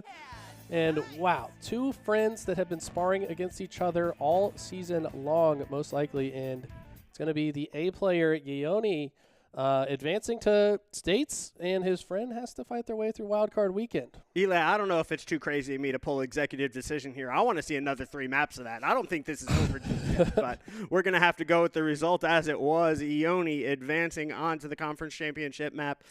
Ejad having to fight through wildcard weekend. Wow, what a series, as we expected. Yeah, I mean, I was so impressed by both players using their mechanics of their champions to a T. Joker knowing exactly when Arson's going to come online to land those heavier hits. But Shulk, I mean, it's one of the toughest characters to play. I mean, constantly cycling through those different shield arts is difficult, and you've also got to understand how your character is going to move differently after you activate them. Shield makes your character slower. Jump in speed make them faster. You can't get hit as much when you have Buster or Smash online. So it's one of the highest skill ceiling champions, and I think EJ definitely displayed their ability in that match, but unfortunately fell short of the Joker player. It's definitely interesting to see adding that additional level. I saw you multiple times calling out that they should be switching to one thing or another, but they're in the moment, they're fighting, they're trying to block, they're trying to make their attacks, and they just can't make the decision as fast as you just sitting here watching. It's so difficult to do. There's also little mechanics about charging it early to decrease the amount of frames before you start it. I think Ejad was utilizing that a few times to activate it a little bit faster in certain moments, but incredible match all the way down to the wire. Game 5, first one that we've seen so far this weekend, if I'm not mistaken. But let's go ahead and take a look at the bracket to see how everything is shaking out here. Looks like, okay, so Challenger, the winner on this side, STEM Early College A, congratulations. They will also advance to the state champion, and they still have one more match to play. They will play against each other, even though they have both confirmed themselves a spot in the state finals. Yep. We still got to figure out which one is the first seed of the two. Yeah, no, sometimes, Eli, the brackets just chalk themselves all the way out until the final match, and this one did exactly that. STEM Early College, the number 1 seed heading into today. Challenger Early College A, the number 2 seed. Both 12-0 in the regular season, and both find themselves undefeated here through the first 3 rounds as they play for the conference championship. They will have to fight each other to deliver the first loss to the other. Finally, one of these two players will not be undefeated any longer. But let's go ahead and take a look at the CMS bracket, see how things are shaking up over there. Unsurprisingly, our boy Crowned, who has yet to drop a single map, finds himself in the finals. On the other side, it's going to be Butler A versus Myers Park. Myers Park, I know, is that Pikachu player, I believe, Pika Mare, but he didn't play any Pikachu. When we saw him, he was playing Hero, Cloud, and Byleth. And he's going up against Butler A, who, if I'm not mistaken, was the Game & Watch player that we witnessed earlier. So let's take a look over at Sandhill, see how things are shaking up on that side. And we've got Durham School of the Arts versus Jack Britt. I actually expected this matchup probably 4 or 5 weeks ago. It was Cujo. Yeah, so Cujo from Durham School of the Arts, the Cloud player. After he won his match, I told him, I can't wait for you to face off against MistyBot. And he told me he didn't think he could take a game off of MistyBot. So we'll have to see. I told him, no, don't think that way. You're gonna put up a good fight because he has a very strong Cloud. We'll see if he can take one from MistyBot, who plays the Me Gunner and the Steve. On the other side, we got Cedar Ridge A and Westover B. Now, Cedar Ridge, I want to say, is Psycho King. So we'll have to double check on that. I know that's one of Mentor Ann's students that she's been working with, and Westover B. So that's going to be the other side. Westover B actually took that. Sorry, Cedar Ridge is eliminated. So congrats to Westover B, who was the 2nd seed. And let's just see if Jack Britt can maintain their number 1 seed on the other side. Yeah, having some conversations looking at the bracket going into week number 6. Jack Britt was in between that 2 and 3 seed, depending on some tiebreakers. Come to find out, they ended up being the number 1 seed. They were not looking forward to play Cedar Ridge. However, Westover winning that match, Jack Britt, if they do advance to that conference championship match, breath of fresh air on not having to play Cedar Ridge. However, you never want to play who wins the map, period. So not anything to look forward to. Okay, and we just got word that Jack Britt and Durham School of the Arts are actually tied 1-1 on the other stream. So make sure you guys check that out. That's the match that I predicted, Cujo versus Jack Britt. I'd love to see the end of that, and you would like to watch it as well. So make sure you guys go tune into that ASAP. I think what we're going to do on this side of things, we're going to go to a quick break. When we come back, we'll have more Rocket League and Smash action.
Welcome back, everybody. What an exciting Smash Brothers match.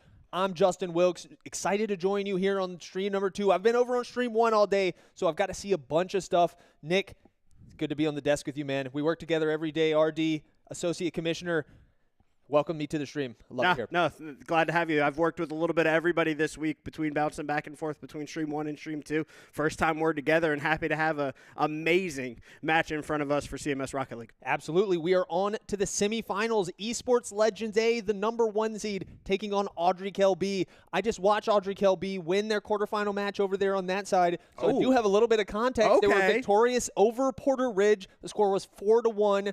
And the Audrey Kell defense really was prevailing through the whole series, but they have a tough opponent ahead of them, undefeated, didn't drop a single match. The Esports Legends, they're a force to be reckoned with in CMS. Yeah, I think force to be reckoned with is almost even an understatement with them. People would see them on their schedule and would literally forfeit. They are that afraid to play Esports Legends.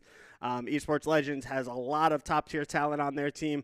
I'm just curious to hear what the scouting report on Audrey Kell B is, especially if you just had them. Yeah, they were a very well-balanced team. Okay. They started off, there was Sander was doing really well. He started off, I thought they were going to be like the dominant superstar that we saw, but then it was actually the rest of the team stepping it up. They played really, really solid defense. The offense kind of came in spurts. There was moments of greatness and light pressure at all times, but really it was just lockdown defense and then a lot of like boost starving. They played really, really well. The first game was actually their worst, and then they ran off 3 in a row.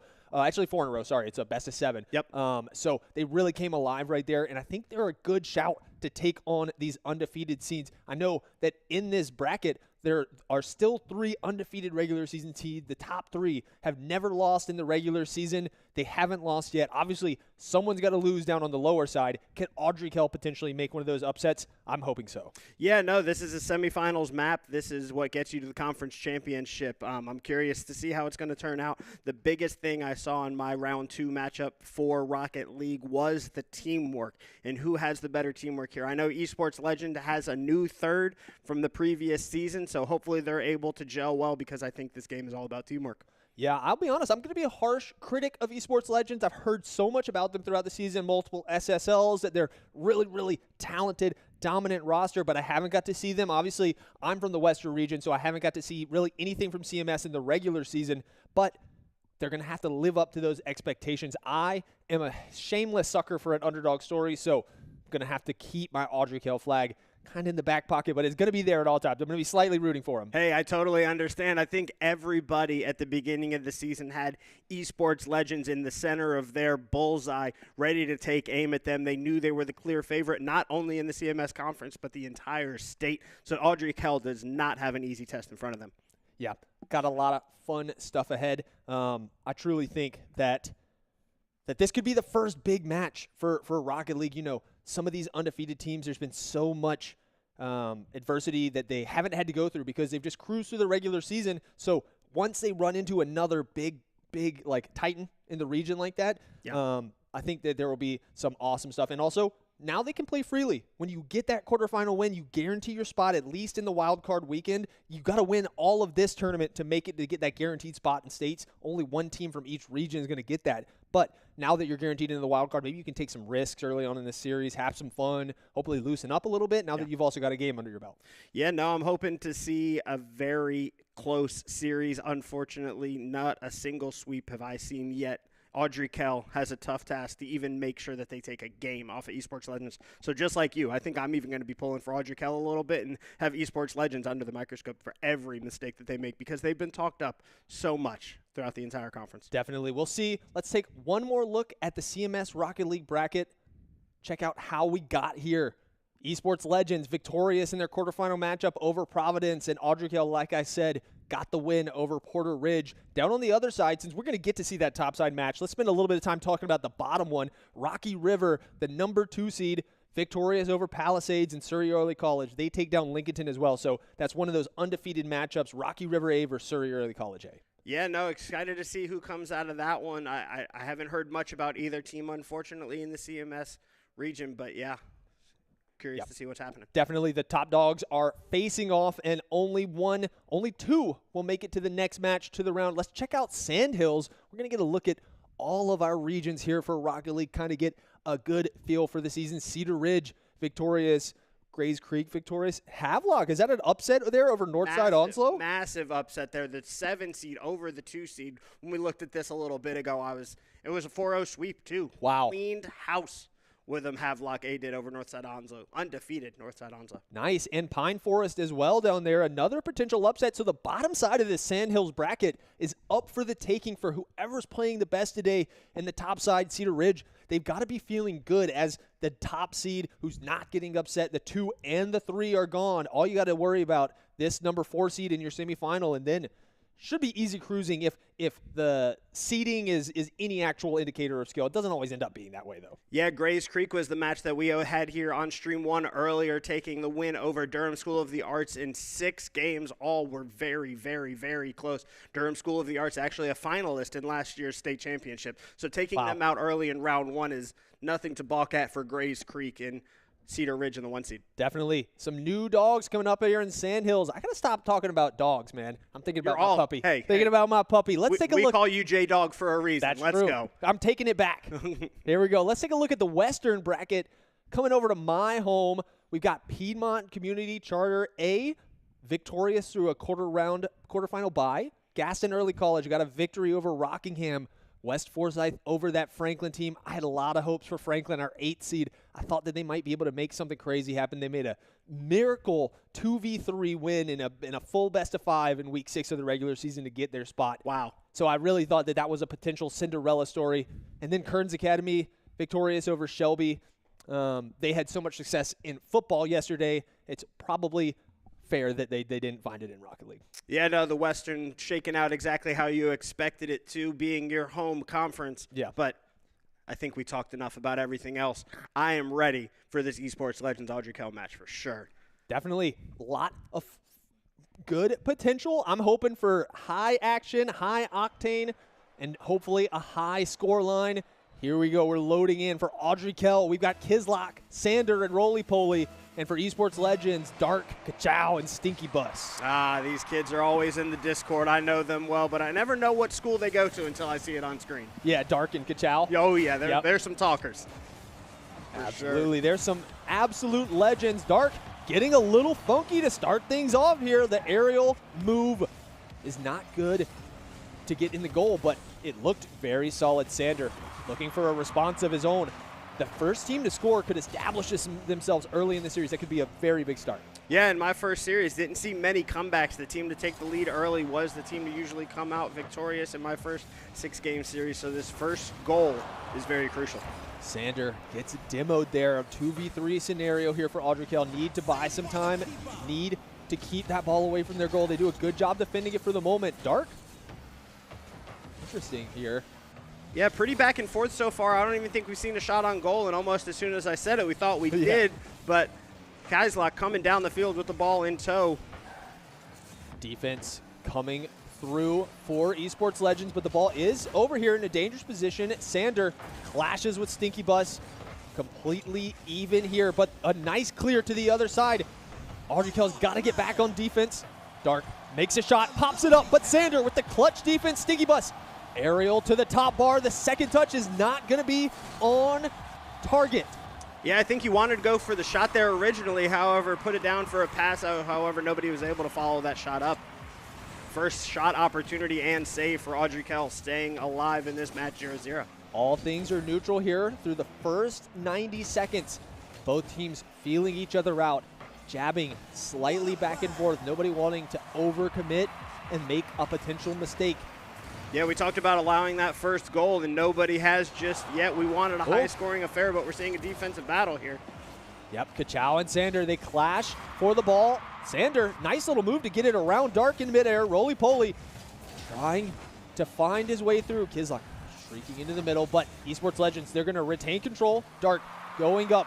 Not a lot of speed on this ball, but the placement, okay, it was a bit high. Yeah, it was a little scary. Audrey Kell was taking no chances. Didn't matter if it was high or low, they were going to go up and put the block down.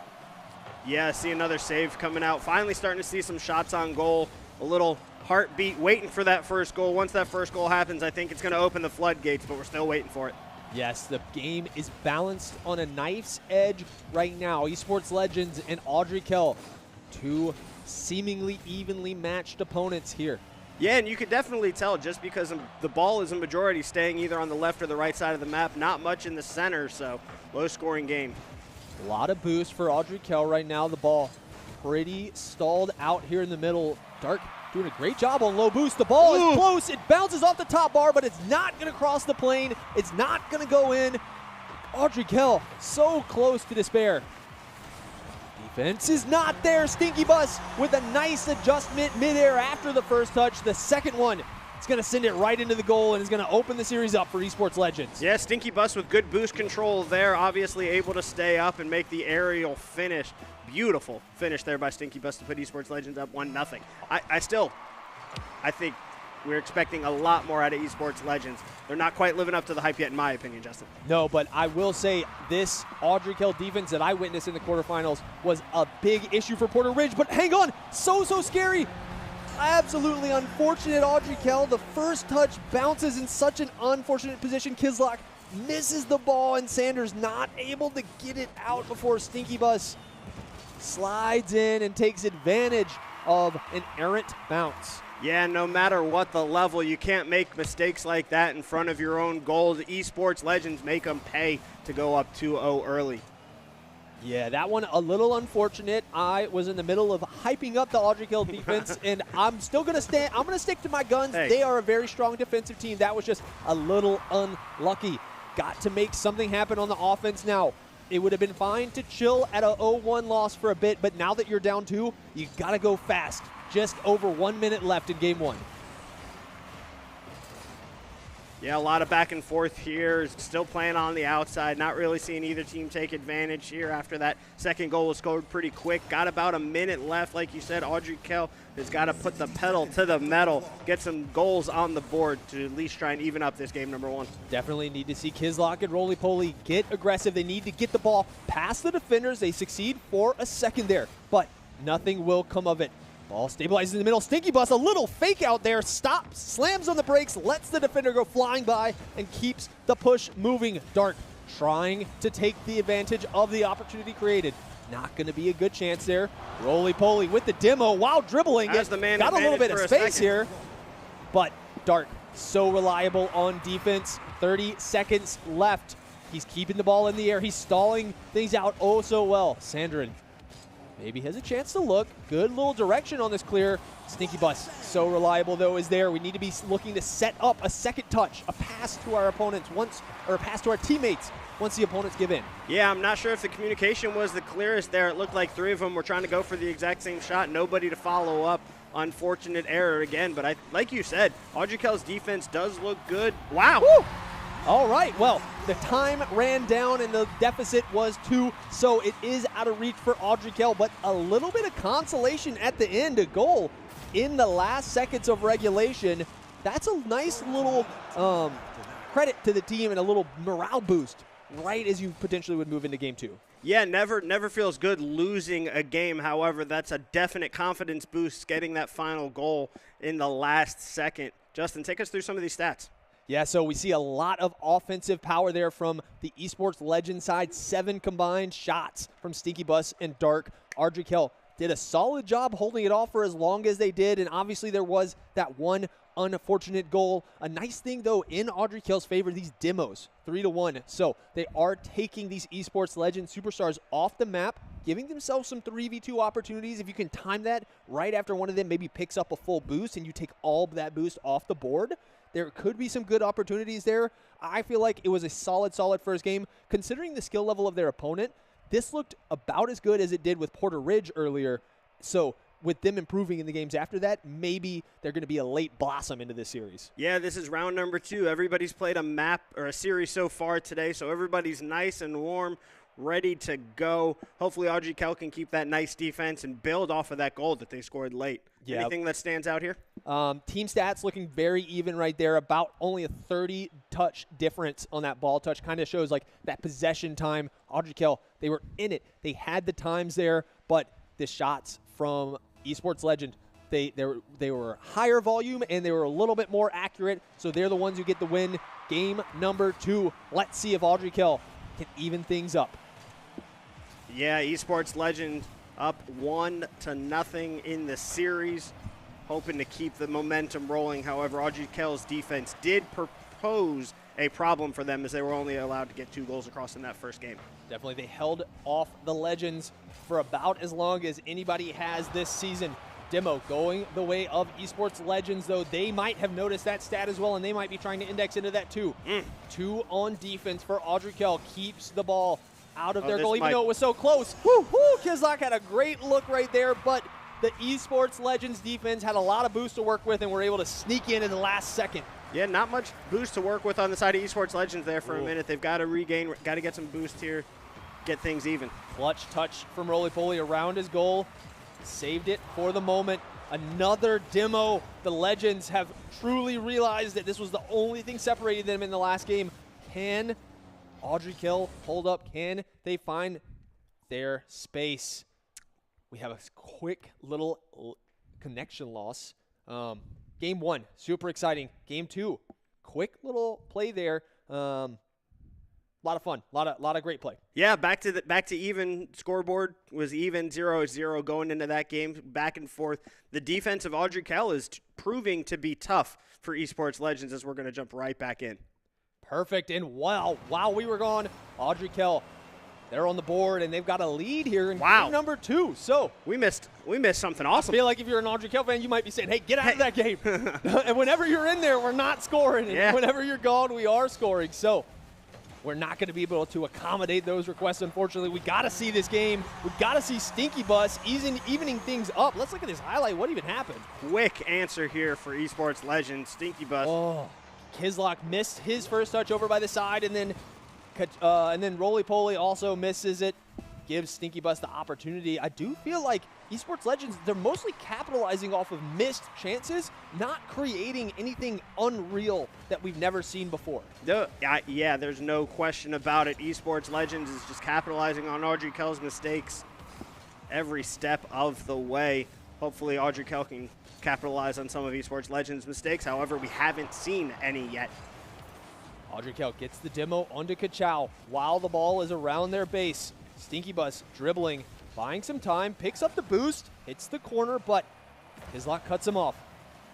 Can Audrey Kell stay in this defense with the ball being deep on their side? They are running low on boost. Sandrin has a bunch, but the rest of the team is a little starved. Roly Poly makes it happen without it, but Kachow intercepts that clear midair, grabs the mid boost. Okay, someone was back on defense. That was a scary position when a ball is put towards the goal from that far away. Yeah, Dark was sitting back there lurking, waiting for the opportunity of that ball to be cleared just to put it right back on Audrey Kell's side and test the defense. Hang on, a demo onto Dark, that defensive, reliable player. Can Audrey Kell find some time while he potentially respawns and regroups? No, they do not. 2.5 minutes left, halfway through, and we're tied up 1-1. Sandarin and Dark, they're going to clash midair. Neither is going to win it. Keeps moving to the side. Yeah, ball 50-50 again. Seeing the defensive battle here, I've never seen a game being played so much in the corner and not on the walls and aerials so far, which is surprising to me in such a high-level match. Yeah, I think both players and both teams kind of realize the defensive capabilities that they're faced with, and they understand I can't just throw random shots at the goal. We need to set it up. We need to find a way to make an opening. It's not always going to present itself. Dark. Esports Legends, Roly Poly, it's a little bit to the left right here, but maybe they have another chance after a few more lucky touches. Wait, oh, it was close there, but once again, Dark comes through most when his team needs him. Yeah, that was the pressure we were looking for out of Audrey Kell. However, it was not long-lived. Esports Legends gets the ball right back onto their side. Looking solid here. 80 seconds remain. Esports Legends, they're hitting it around, trying to set something up, but Sandarin denies that second touch. Kizlock looks to clear it, intercepts Stinky Bus.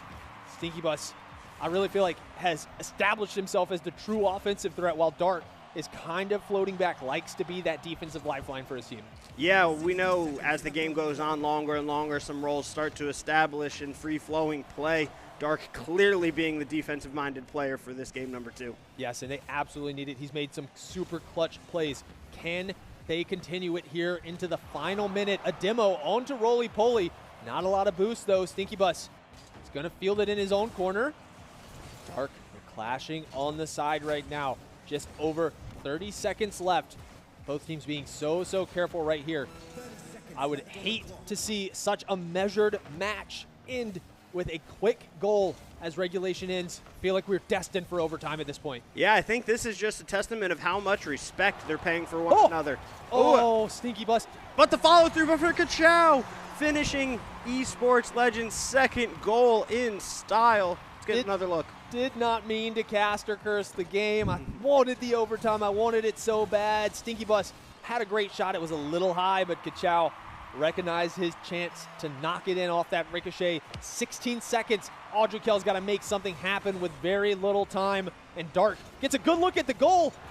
Is it going to go in? Ooh, no, it's too high. 7 seconds left. Obviously, the time will not end the game. The ball has to touch the ground after it hits 0. So, Audrey Kell, this would be the miracle of all miracles if they can keep this ball off the ground for this whole time. It's still up there. Kachow tries to talk. No!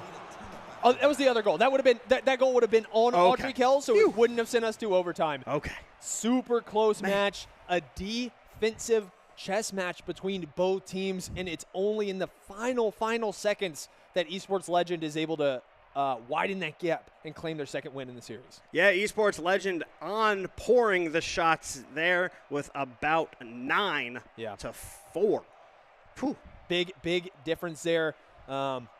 The offensive capability, just their workload is much higher. Obviously, this Audrey Kell defense doing a great job holding up under the pressure of such talented players, but not able to hold it out for the full time. I really think that Kizlock has got to step things up on the offensive side of things, got to make some things happen. He was the real superstar in the backside of their quarterfinal win. Look at the comparison to our early games.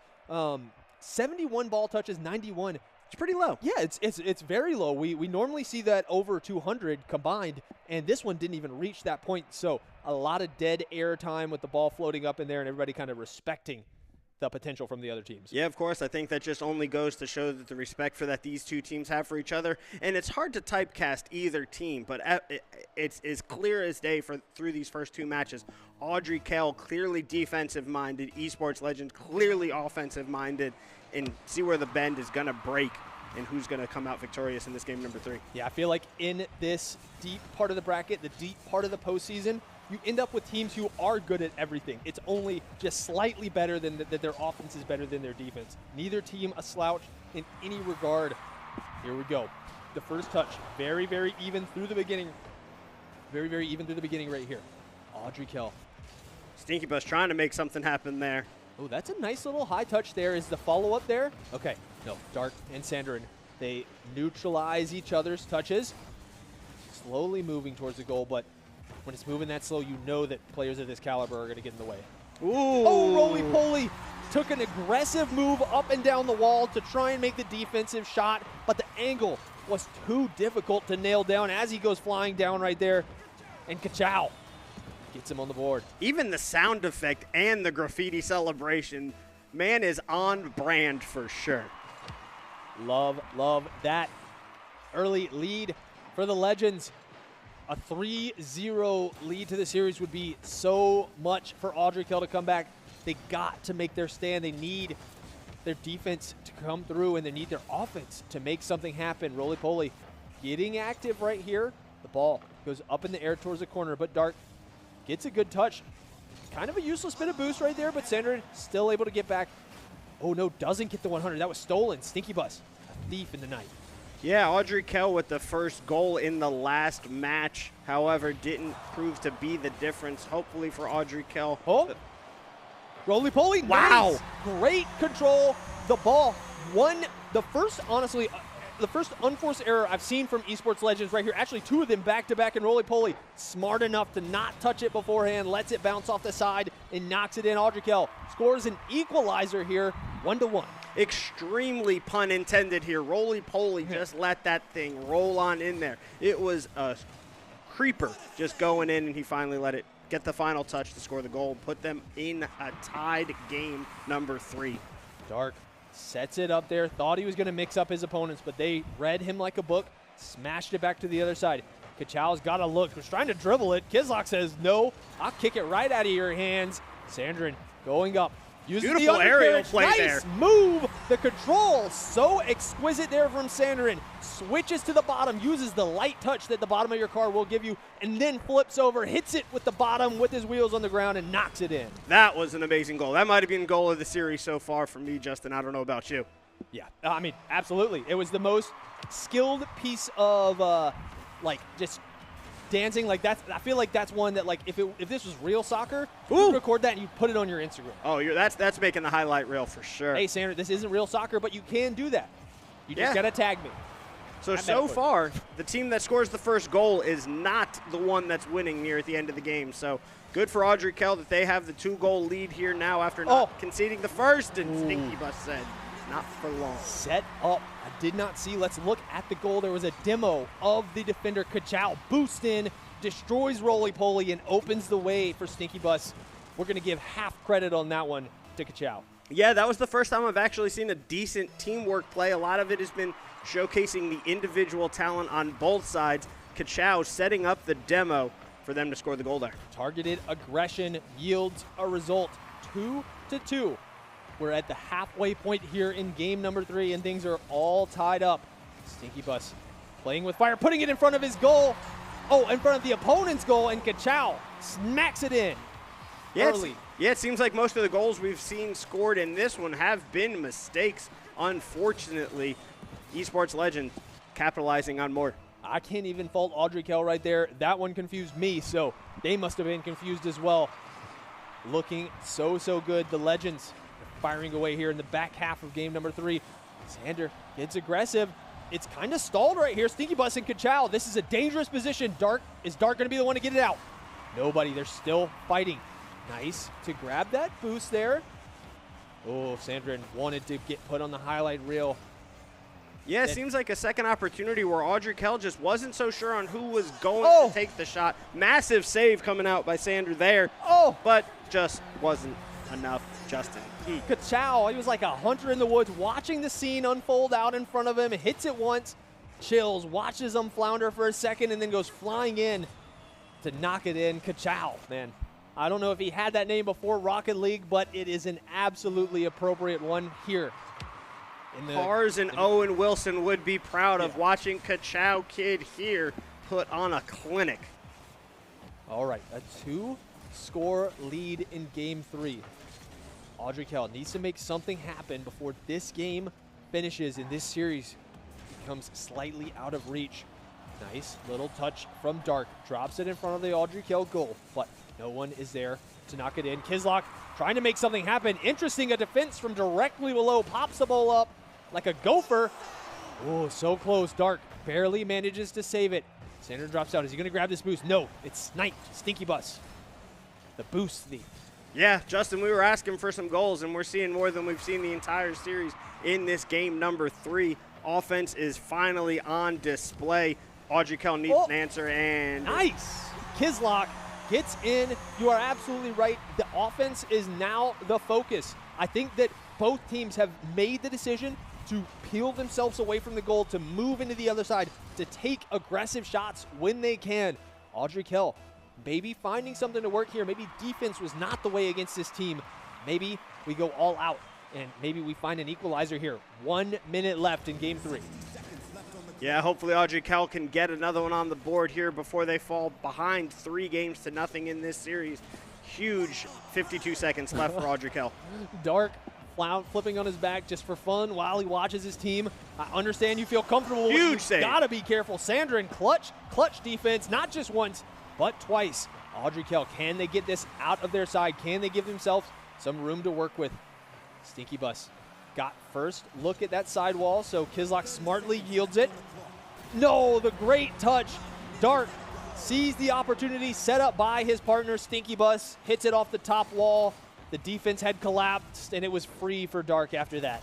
Yeah, you finally seen some more team plays coming out in game number 3 here, setting up the other, leads to more goal-scoring opportunities, and Esports Legends is taking full advantage.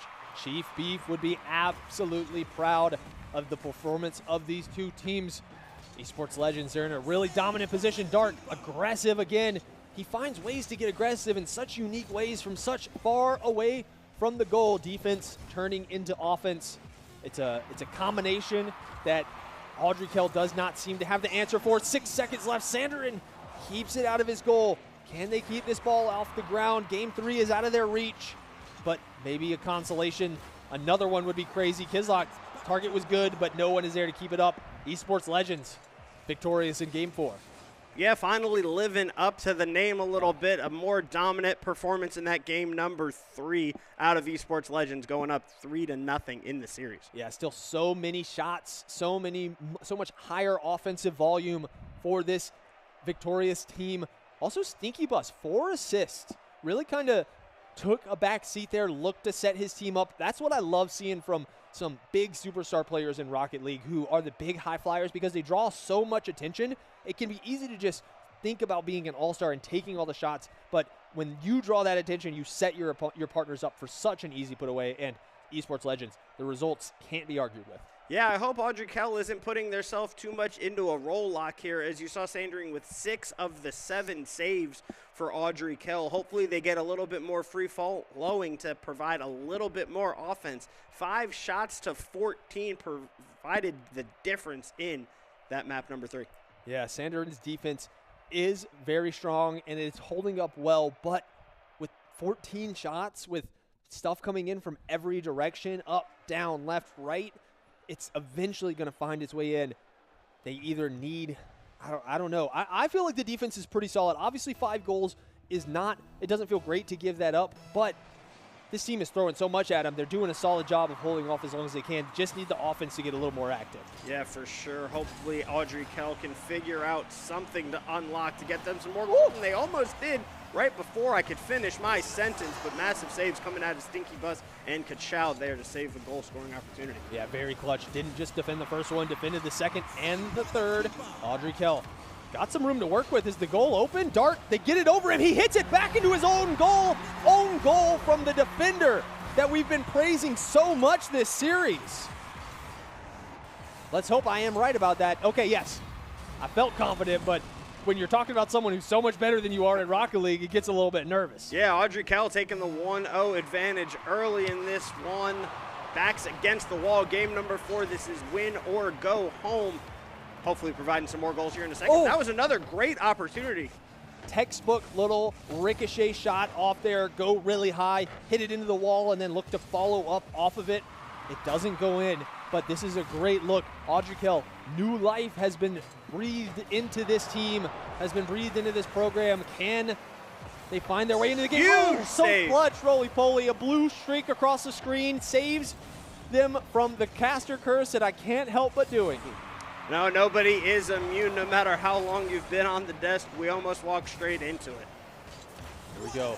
Another shot, own goal. The target was good there, but Stinky Bus intercepts. Sanderin with the shot. Mid-air demo onto Dark, but the good touch has been sent towards the Audrey Kell side. They've got plenty of time to regroup. Stinky Bus doing what he does best, going up high, looking to set up his teammates, but Audrey Kell defense holding strong for now. Kachow hits it to the right pocket. A little bit off goal, but the ball's been on the side so long. Audrey Kell, they're very low on boost. No boost left. No way. Oh, Sanderin, just a little astray the shot. He used every single bit of boost he had and tried to make it happen. Unfortunately, didn't find the goal. Yeah, Justin, Audrey Kell is gonna need another goal here. One just is not gonna be enough for them to win this game 4. They've got to put something else on the board. As we know the power of Esports Legends. They're bound to score 1 before this is over. Absolutely. Sanderin and Kizlock doing their best around the goal right here. They hold them off for now. Stinky Bus trying to take advantage there. It's not going to happen. Absolutely agree that a second goal, a little bit of room to breathe that they have not had at any point this series, would be amazing, amazing for Audrey Kell. The defense, it's holding up, but can it hold up forever? Yeah, love to see this game played with a little bit more pace. I feel like they're both being a little looser than they were in those first few games, seeing a lot of the ball being played in the middle versus the corners in the first few. Yep, we are back to, I believe, the slow measured approach that we saw in the first 2 games. That game 3 seems to be a random variant of an offensive form that these teams definitely don't pull out at any time, or at the least the defense is matched much better. Kizlock stalls out right in front of the goal. That was a dangerous, dangerous moment. Here we go again. Sander, so clutch on defense. I don't know if the name is tricking me, but every time I see roly-poly, it does seem like they're going in slow-mo, but they're making the right plays, so we love that out of them. Got to love those detritivores. Lovely, lovely animals. They're the janitors of the animal world. They break down dirt. I was so lost with where you were going there, Justin, but That's what a roly-poly is. Okay, see? A detritivore. You learn something new every day, whether it's in Smash or about the animal kingdom. Yep, here we go. Shots flying up high. Audrey Kell trying to hold on to their lead. They're presenting a wall with no trying holes to in be it. fancy here. Sandrin Has got plenty of demo boost too. to It's stay- up to roly-poly. Not a lot of pace on Dark shots. Dark No. loves those slow dribblers. Yeah, likes to stay airborne and just walk it in, but as we say that, You heard me. he did. You're in I his mean, ear. it makes sense. Hit it fast towards the goal. They've got less time to react. They're more likely to make a mistake, to make a miss, like roly-poly unfortunately did right there. 1:11 on the clock. The score is 1-1. We are tied up in game 4. Esports Legends are roaring back to life here in this game. But Sandrin first, really good first touch. That was scary. Kislak had a great look. Yeah, like we said, Audrey Kell needed to find a second goal as Esports Legend. We at least knew we're going to put one on the board. Wasn't able to find it yet. A minute left in this tied win or go home game for Audrey Kell. So scary when the ball is on their side, even though the Audrey Kell defense has been so effective at stalling out the Esports Legends offense. When it's on this side, you know that it's just one quick play, one missed defensive maneuver from going in. 2 Legends players going up, not trusting in each other, but they're able to stall it out. 30 seconds left. It's going to let Dark have his fun up there in the air. Roly-poly to tap it. Little high on the second one. Is the third one good? No, Sandrin a little off the mark. Yeah, I'm hoping to see a little bit more teamwork out of Audrey Kell. You see multiple people going for the same 50-50 ball, going for the same shots. I think if they worked together just a little bit better, they would have been able to convert some of these opportunities. 10 seconds left. We are Wait a tied minute. up. Wait a minute, Dark. Goes high, but Kislak meets him in the middle and denies it. Regulation is going to end. Will the ball touch the ground? It will. We are into overtime here in game 4. The first goal will win the match. Will win the game, sorry. Yeah, Justin, Audrey Kell has came out pretty quick and had some good opportunities in the first couple of seconds. Let's see if they can get another one. It looks like they do. Nobody there to finish it, though. Yes, but it is back on this side. They do have some room to work with. The ball has to be mostly on Audrey Kell's side if you objectively look at this series. So when it's over here, Did they overextend? they've got some time. A demo in the backfield, actually, on the Kachow. Can they make anything happen here? Dark, the slow, the patience. Oh, Kachow to the top Finishes right it. corner, winning the game. Amazingly placed. That shot was undefendable. Look at how close to the top right corner this one goes. Game of inches, Kachow. accuracy, and talent out of Esports Legends. Yes, they played amazingly. The match, very, very even, though, about as even as it can possibly go. Audrey Kell, they scored so early on, and then they stalemated them for so long as well, but they weren't able to hold onto it in the final straights of the match. This was the most even-looking scoreboard that we have here. A lot closer on the shot line there that we've been so heavily focused on. Yeah, a lot of shots across the board, but a lot of saves for Audrey Kell. Seeing that many shots come across to only score 2 is no shadow of a doubt how impressive that game was for Audrey Kell, even though they did fall at the end. Yes, and once again, a potential difference maker, Stinky Bus, with the 2 assists. Audrey Kell's goal came unassisted, and Stinky Bus somehow always setting his teammates up. Obviously, they're taking so many shot attempts that eventually one's going to come in and go. So hard to compare it 1-to-1, but that's absolutely been the difference maker. Yeah, no, that was a great series. Again, hats off to Audrey Kell. No easy opponent, but didn't make it look hard in any way, shape, or form. No, the scoreboard here for the post-game stats on all the teams. Man, Audrey Kell put up a great, great fight, but the Legends, they were just too legendary, could not hold them for the entire time. Yeah, I think they showed a little crack in their armor, Esports Legends. You know, they expected to dominate all the way to the final, and if not the final, 3 of those 4 matches were 1-score games, and only the second was a 2-score game. Definitely. The unfortunate thing to think about is that while our other semifinals going on, whoever sees that, they're probably just going to look at the bracket, and they're probably just going to see the 4-0, and they're going to think Esports Legends just rolled over Audrey Kell. They might not get the chance to watch that footage, might not get the chance to know that it was actually much closer than the final score looked. Yeah, it was extremely close. Again, the final series score does not dictate what we watched on our screen there for 4 games, but hats off to Audrey Kell. Congratulations on making it this far. You will be going to Wild Card Weekend and Esports Legends advancing to the championship match. Yes, let's take a look at the bracket. Let's see what has transpired. Nothing else has happened while we were in our match. I didn't know what we were about to see. So yes, Esports Legends advances. They're going to be the first team into the grand finals of the conference championship. We're waiting on Rocky River and Surrey Early College to finish and see who meets them.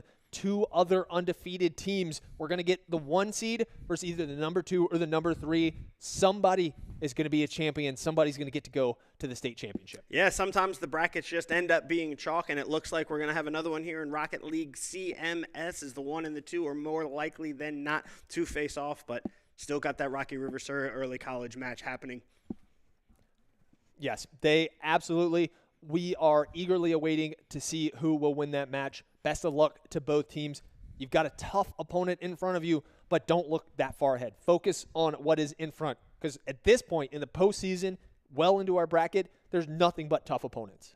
Yeah, and we've got nothing but championship matches for the rest of the day here. We've got 3 Smash championships coming, 3 Rocket League championships coming, securing your spot in that state championship. All on the line. Absolutely. We're building towards something super amazing, some super champions, some victorious people who are going to be celebrating tonight. We're going to go get popcorn. We're going to have some sody pop. It's going to be super, super duper awesome. Great match. We're going to throw it to a quick break. We'll be back with the next match after just a short break.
Welcome back, everybody. The semifinals have finished. We are on to grand final time here in the VESL Fall Season Conference Championships. I'm joined now by Chris. We're back to all of our fun stuff. Chris, how have you been today? I've been very good. Seen some amazing games today across Rocket League and Super Smash Brothers. I'm excited for the finals. If they're as good as any of the finals were yesterday, we're in for a treat. Absolutely. Let's take a quick look at the brackets, see how we got to these finals. We're going to start with some of our other regions. We're going to look at Western and CMS a little bit, and then later on, we're going to talk about Sandhills, which is going to be the match that we're going to watch. We have, here we go, the CMS Super Smash Brothers bracket. Our finalists, Palisades A and Myers Park B. I wonder who's going to win. That's going to be an exciting match. That is. We actually got to cast earlier with Eli and I. Did get to see Mars Park play, and they did such a great job. And then on the opposite end, we actually have Palisades A, who I believe is Cloud, also making it, and then Pika on the Myers Park B, who got to play. We saw 3 different characters out of them, and all 3 of them were great. So I'm going to assume that's going to be a very good match. Of course, that will be happening on the other set. So stream number 2, if you want to check that out for CMS, you can always tune in over there if you're looking for that one. Of course, this one will be Sandhills, but this should be a great match over there. Let's check out the Western bracket as well to see who's playing there. So it will be STEM Early College and Challenger Early College as well in the finals. Do you want to give us a little rundown of that one? Yeah, absolutely. So that's the number 1 and the number 2 seed from the West. STEM Early College undefeated, didn't drop a single map. And the Challenger Early College player, Ioni, very, very skilled player, won that A versus B semifinal you see up above the finals. Got to play against his teammate Ejad, came out on top. I know that there was a bunch of talk. They said that they wanted to be the ones to knock each other out, not from a toxic perspective, but just from a brotherhood perspective. So they come out of the crucible of having to beat your own brother and the STEM player who has never lost all season.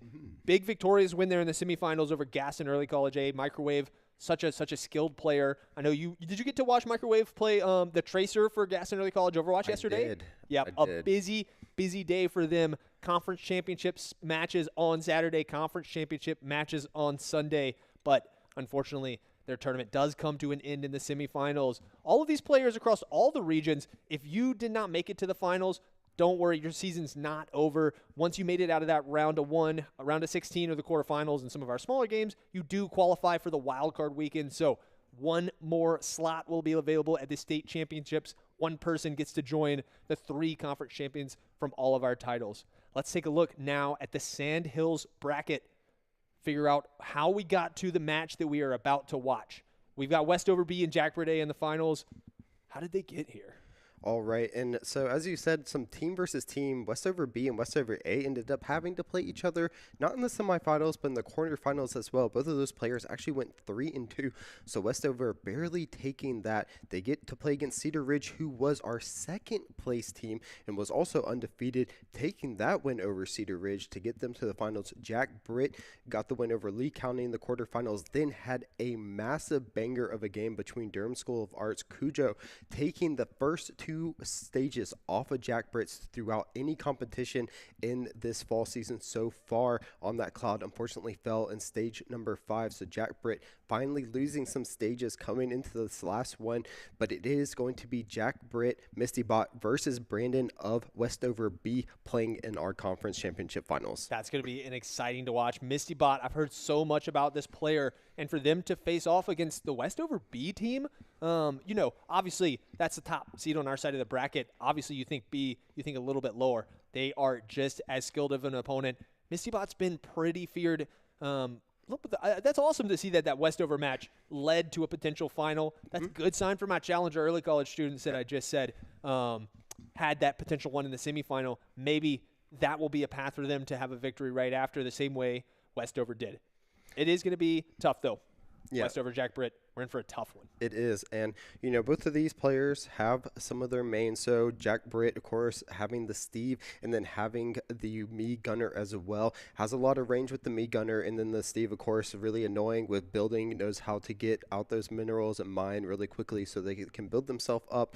On the opposite end, though, Brandon has been playing a lot of those fighters. So Kazia, Terry, the Little Mac really likes to get in close with those fist-to-fist fighting styles. So we'll have to see how he does against possibly range range character that Misty Bot uses in that Mii Gunner, who has a lot of range, who really knows how to zone out their opponents really well. And of course, coming off against a big sortie like Cloud, maybe they've mixed some stuff up and maybe they know how to get, some of those plays against those close range characters such as that Kazuya or that little Mac as well. So we'll have to see what both of them do, if Jack Britt can, overcome those 2 stages that they lost, or if Westover can maybe find a way to get past that Mii Gunner, get those stocks, and take some more stages off of Jack Britt in this finals. Of course, both of them do move on to states. So right now they are fighting for seeding going into states. Whoever gets that first seed will be the one who moves on. We are actually going, looks like the match will be starting soon. So we have TNC as our first stage here. Town and City, Town super and exciting. City is fun. And I believe that would be Misty Bot who picks that first one because they did have the higher seed. Nice. That is awesome to hear. I love that we have conflicting styles. We have someone with a brawler and those sorties and someone playing that range character. I know Misty Bot also has kind of an infamous Steve as well. So I know they didn't pull that out in their semifinal, right? Mii Gunner the whole time? Correct. Okay, so maybe something will happen. I don't know. I'm kind of the believer that anything that happens with me on the cast is going to have pure chaos involved. So even when you don't expect it, something could happen like that. The contrasting styles, fighting it out in the finals, it's going to be super exciting to see. It is, and we're going to wait for that match to start and then see who they get. Of course, both of them are in the stage now, so we're just waiting for it to start. And it does look like it will be the Kazuya to start along with the Mii Gunner, so they're running it back with the Mii Gunner, feeling it here. Westover B on that left-hand side, Jack Britt on the right-hand side. This is our conference championship finals. The winner will get that higher seed. The loser still goes to states, but this is for bragging rights in Sand Hills. Best of luck to these competitors. You've got a long match ahead of you, a tough opponent in front. Misty Bot off the side to start. Kazuya, one of those classic fighting game characters, always going to turn towards the opponent. Shoots the laser beam, it lands. Misty Bot charging that up, fires it right away. A lot of damage here early for the Mii Gunner. Yeah, and here it is, that range we were talking about. They have so many utilizations, but there it is. The Kazuya that we saw earlier as well does so much damage. If you can just get a couple of those hits, you're able to send your opponent flying off of the stage. They did have the Rage Art, but they went ahead and used it, so no more Rage Drive for the moment. And Misty Bot is going to try and take advantage of this right now as they are still alive. There it is, the missile coming out on the edge, unable to get that up tilt. So there it is, they finally find the damage. Can they get it all the way charged up and hit them with it? They're trying to make it so hard to get on the ledge, and there it is, the first stock taken. Great read there. Misty Bot was littering the stage with projectiles, with little traps, just to make Brandon's life an absolute misery, trying to make it back on. Nice up B, gets him back to the stage. Misty Bot holding the center. No, not well. Gets absolutely blasted through the screen. Brandon answers back fast. There it is, that Kazuya hard-hitting character able to take the stock off of Misty Bot. They are going to be 2 stocks apiece, but of course the Mii Gunner having a little bit of a lead right now, as they've already gotten the Kazuya up to about that 98% or that 89% there, trying to use those missiles to get a little bit more damage. But there it is, the turn onto it. Can they find another hit? Not just yet. The Rage Drive online. There it is, the Rage Art doing so much damage, but not enough to kill. Again, so good with that Rage Art coming out from Brandon, but hasn't been able to find a kill off of it.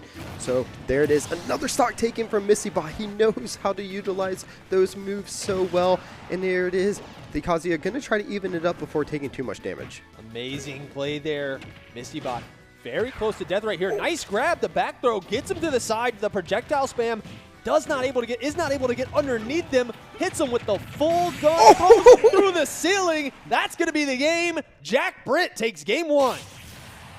And there it is, this Mii Gunner that has been so infamous in the Sandhill regions. Once he gets those combos down, especially on those lower ceiling maps such as the Town and City, he gets that. There's no way for them to combat against it. If they can't dodge it, he sends them flying off of the map, and he's so good at that. And again, that Rage Drive that Brandon was using into the Rage Art ability there, it wasn't enough to kill. And if he can maybe find those in the second game, if he decides to use the Kazuya once again, possibly picking a stage that might be a little more beneficial to him, he might be able to find a way to get those stocks taken off of Misty Bot a little bit quicker. He did a really good job, but needs to clean it up just a bit. Yes, Brandon definitely was in that game the whole time. I really feel like those rage uses, like you said, were definitely on point, put out big damage, was really close there at the end, but MistyBot just kind of clutched up in the last second, hit him with a crazy wombo combo and threw him straight to the side. They also jumped on it like a shark, like, blood in the water. As soon as that opportunity came, it was instant and it was decisive. It was, and what we didn't see too much utilized was that charge up and the build up, kind of like the Samus that you see in Shot Out. That was used actually in the stage 5 at the very end, and once that came out, there was a lot of success coming out of MistyBot. MistyBot has decided to use that a bit more. We see the bans coming out of Smashville and Hollow Bastion, so they are going to pick Small Battlefield, and this is actually where MistyBot really was able to shine in the last one. They actually picked Small Battlefield themselves in the semifinal, and that's where they took a majority of their maps as well when they went that full best of 5. So I'm wondering how it's going to fare out, because it does look like we do have a possible switch on the characters here. Nope, it is going to be the Kazuya again, just a little bit of a different skin, but again, Smart to switch that up. It is to throw them off a little bit, yeah. But as I said, it's this Small Battlefield, and this is where MistyBot won 2 out of the 3. So you have to think that hopefully Brandon can be a little bit better on it, but MistyBot was able to take really 2 decisive stages when they did play here. Definitely an interesting choice. I was expecting something like Kalos Pokemon League, but I guess Small Battlefield will get the job done. Starting off fairly even right here. MistyBot hit a big burst of damage there, but Brandon doing a solid job. Makes it back to the stage, kicks the rocket right back at him. That was awesome.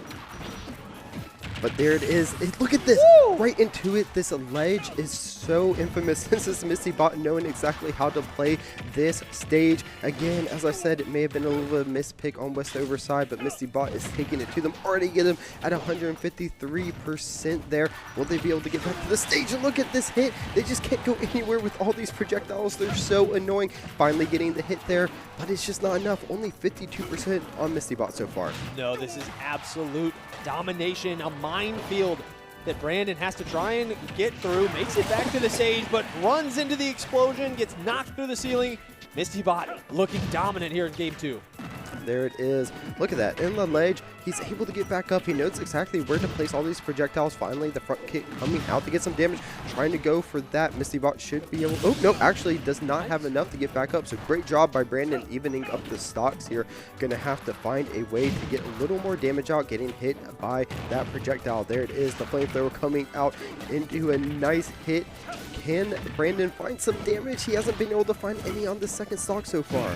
Yes, he is very close, though. I feel like the difference here is Brandon, this Kazuya, he works in bursts, and he does a lot of damage when he can finally get his hands on that ever-elusive Mii Gunner, who, on the other side, is just spamming projectiles, trying to keep the distance, trying to deny this fighter the close range that they need so much. I felt like the first stock was a dominant performance, but Brandon evened it up so fast.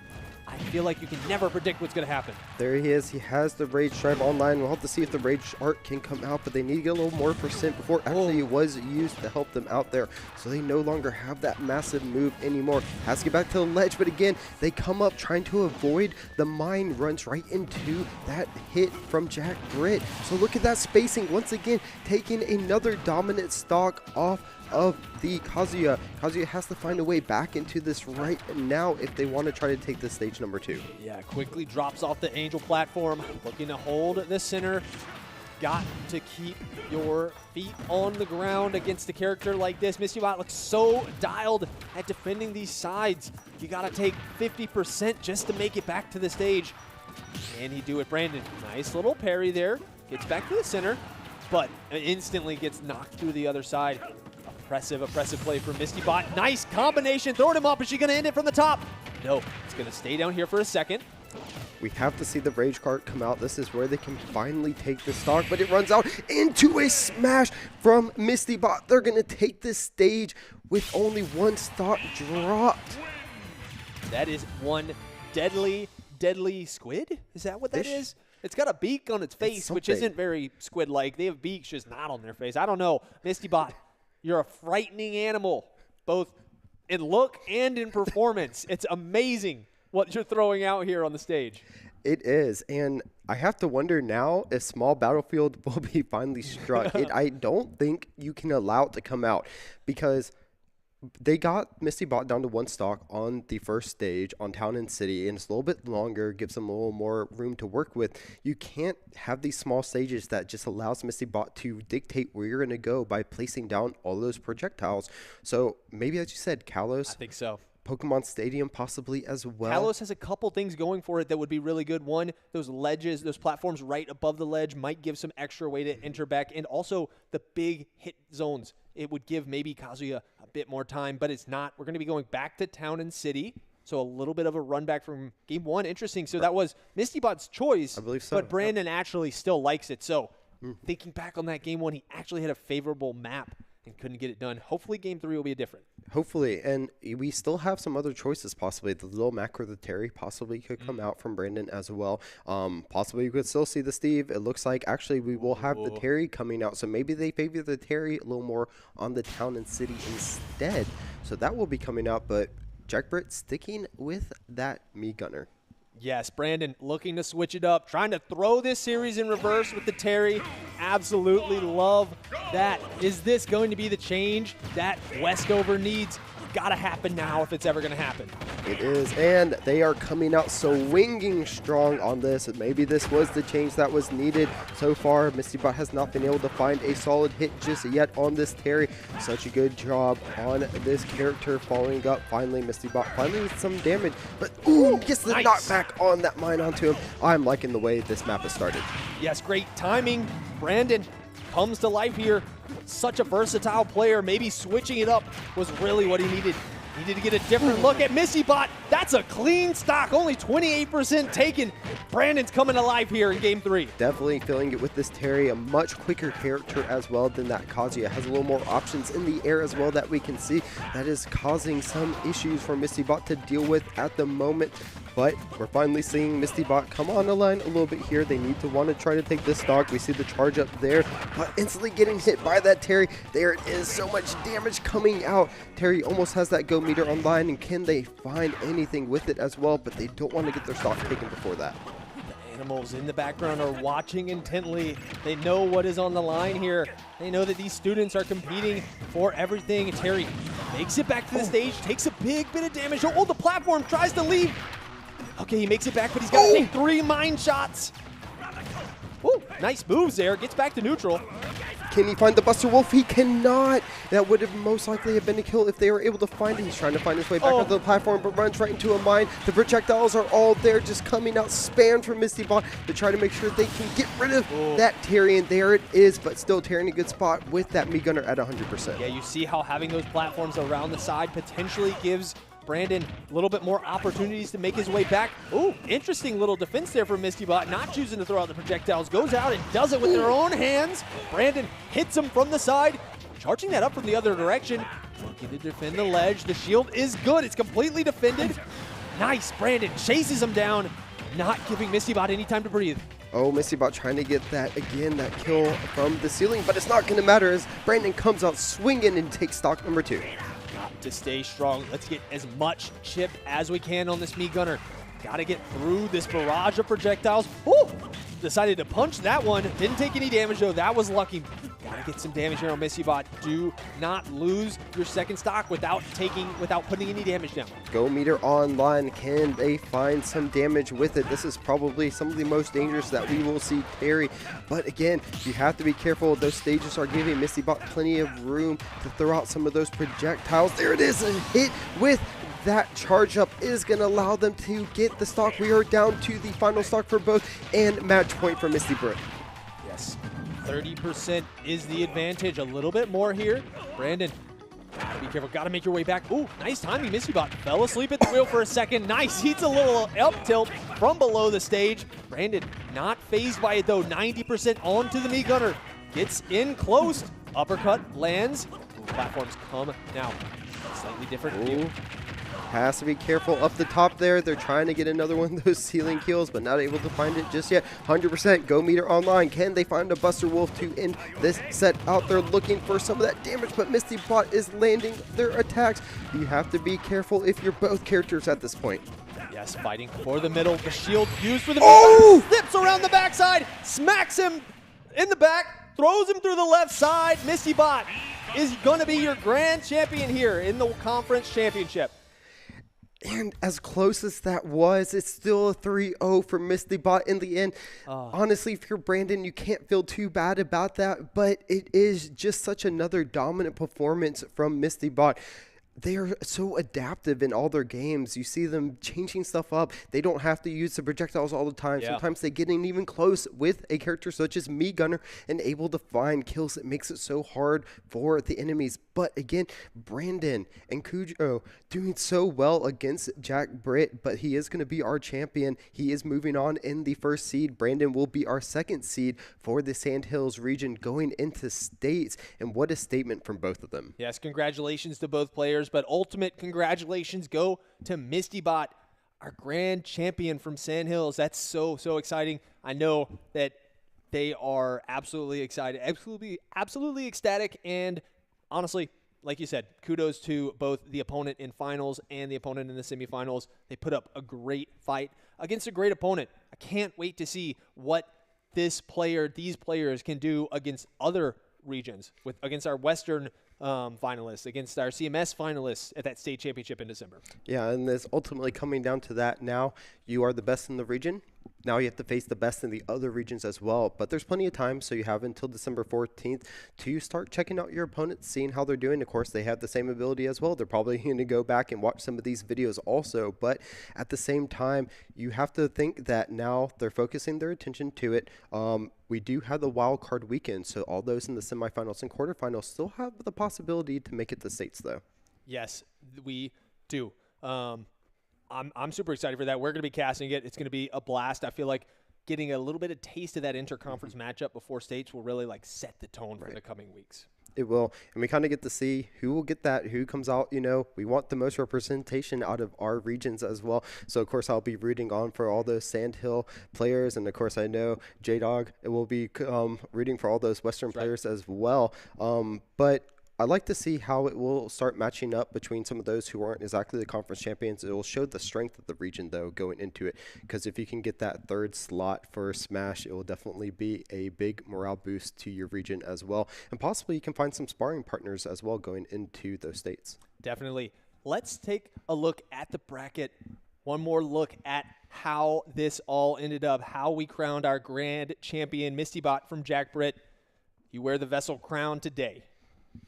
They do indeed, and what a way to get here as well, defeating Pine Forest, Lee County, Durham School of the Arts, and Westover B to get there. What a run from them, and still staying actually undefeated in the Sandhills region going into the conference champion. So they'll be our conference champion. Brandon from Westover B will be our runner-up. Both of them will be moving on to the states from there. And we'll have to see. I'm pretty sure the game is still going on in the other side, so we'll have to wait for those brackets to update to see where they come from. So, of course, don't miss out on that. Make sure you tune into the other stream if you're trying to see what happens in the rest of Smash. But for us, we will take a quick break before Rocket League because we still have plenty of more games coming up for y'all.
Welcome back, everybody, to the Sunday Conference Championship for VESL. This is Chris. Alongside me is Justin, who is joining us from the Western region. We had just watched a seriously good match of Smash, but now we are switching lanes to Rocket League. We will be bringing you the CMS Grand Finals between Esports Legends and Rocky River. I haven't seen any of these teams play, but they are the 1 and 2 in their conference, both of them undefeated, but it's Esports Legends who didn't drop any game in their regular season. Yes, a legendary team both in name and performance. They've dominated start to finish. No games dropped during the regular season. Not sure if they dropped any in the earlier matches, but I did get to watch their semifinals here. If you've been on Stream 1 with us, you saw this team dominate earlier. They really did well. It was a 4-0 victory, but the game itself was closer than that scoreline would lead you to believe. Audrey-Kell put up one heck of a fight. Their defense held the Legends off for as long as I've seen any team do it. So potentially here in the finals, could the other team be the one to first take that game off them? They will have to see. Or can Esports Legends make the perfect run? Let's jump into the game without any... Bracket. Oh, let's jump into the bracket first. Sorry. I'm excited. I want to see the game. Me too, man. I'm so ready. As we talked about, Esports Legends having to beat Providence and Audrey-Kell to make it to the finals. On the opposite end, as you said, it is Rocky River beating Palisades A as well as Shirley Early College also to get there. So both of these teams making a huge run in the conference championship weekend. Yeah, we saw Esports Legends win over Audrey-Kell. Like I said, on the other side, Rocky River and Surrey Early College, 2 of the 3 undefeated teams. Both of them dropped a single map during the regular season, so that's why Esports Legend had that #1 seed secure. Rocky River came out on top, though, in that battle. They took down one undefeated team. Can they take down the other? Esports Legends, a different level of mountain to try and climb, though. It is, especially when you're not dropping any games. You have a lot of momentum rolling forward into it, and they want to keep that undefeated streak going without dropping any. Of course, it is the best of 7 now, so Rocky River will have a little more room to work with. If they drop game #1, they're not going to be too, worried about it, as they can get back into the series fairly evenly. But we do see them entering the lobby now, so we should get going here. It is 2 seconds till kickoff. We'll have to see who wins the 50-50. Great timing on that. We are into the grand finals.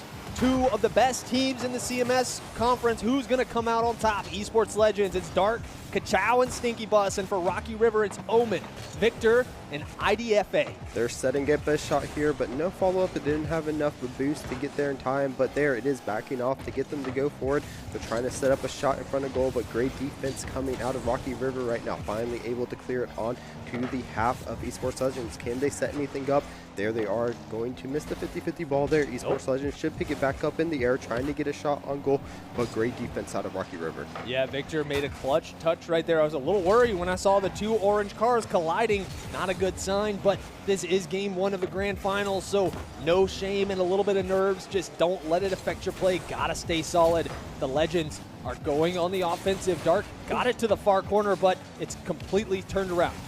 Again, something we've seen a lot in these playoffs is instead they're bumping off a lot of people. Getting the flip reset there is Stinky, but they're not able to get it over to a teammate to try to get You just said Stinky Butt. I did say Stinky Butt. I am sorry. It is Stinky Bus instead.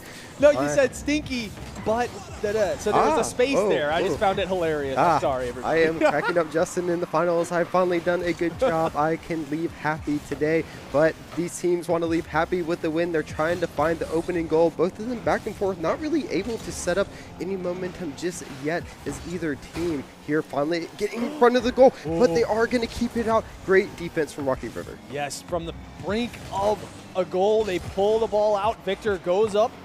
A very solid defense focus from this Rocky River player. Idfe falls to the demo. Dark, a very dangerous aerial assassin. He's going to drop it in. It's gone. It's good.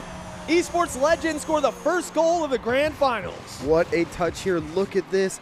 getting the ball, finding that angle. Look at that boost to push it down, and just not enough space for the side of Rocky River to get that defense open. The goal up. Esports Legends starting off strong in game number 1. The patented score from Dark. He's usually a defensive focused player, but when he does go up in the air, he's infamous for these slow little dribbler balls that are placed perfectly that is so difficult to defend.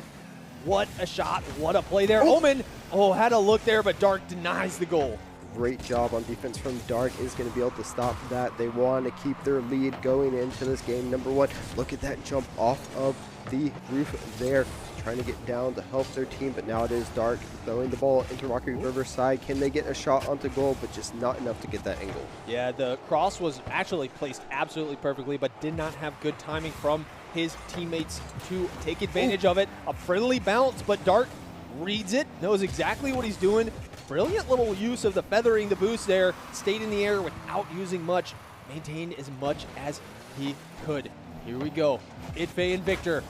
They were a little passive over there, whereas Dark wasted no time getting out and clearing it. But here it is, Victor trying to take it. Dark again on this defense is just so good. They are not letting anything pass, and then they are instantly setting up their team for an opportunity to get in front of goal. Rocky River keeping up a strong defense, wanting to keep this within a 1-goal game to see if they can find the equalizer before the end and possibly get a second so they can take this game away from Esports Legends. But right now, Dark, look at these little flip resets right there, getting into the goal. They're going to find it. Goal number 2. What an amazing piece of tech. What an amazing piece of skill. We were along for the ride just like everybody. Dark showing up most. It was a musty flick to a flip reset. What a play. That was crazy. I cannot believe it. Look at that, setting up goal number 2, and just, how do you come back from that? You just got styled on with that goal. Rocky River has to start stepping it up here in game number 1. You can't let this momentum keep going forward, but Rocky River staying there. They're trying to get the ball out of their half, finally getting some momentum. Can they set it up for their team? Ooh, but Dark once again, the player of the game so far. Clutch on defense, rotating into the offense, putting it right in front of the goal. Can they score? But they are just going to miss. Yeah, Kachao was so close, flying through just a little bit off of the goal. Dark played mostly defense in the semifinals, but stepping up to the plate, putting on an absolute show right here. You've got to just hold off and just try to keep them at bay when a player's playing like this. Ball goes way up. Stinky Bus hits it to Dark. Nice little piece of teamwork for them. I almost felt like I heard him say, "Hey, you." Oh, so close. There it is. Nice. Victor catches it off the bounce from the top crossbar. Gets us within 1 goal.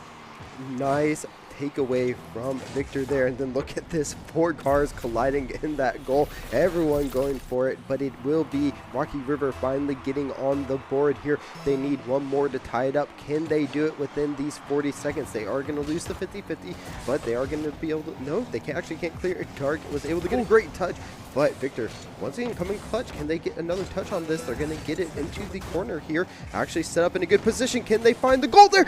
It is Idfe, 2nd goal for their team. They even it up with 26 seconds left. Rocky River has the clutch gene in spades. Both players come up big when they need to most. 26 seconds on the clock, and we're tied up 2-2. Esports Legends. Rocky River's lighting a fire under them. Can they handle this pressure? 50-50 goes into the air. Who can get it first? It is going to be Dark who gets in that air. They've been so good. There it is, trying to get another goal. Can they find it? And they do. They bounce it off of the Rocky River defender for goal number 3. They get a hat trick. Ice cold, man.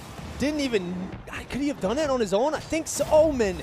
Wow, I'm not even, the way I said that, I sounded a little critical. I don't really blame you, Omen. All you can do is get in the way and try to cause some chaos. But Dark lives in the chaos. He was born in it.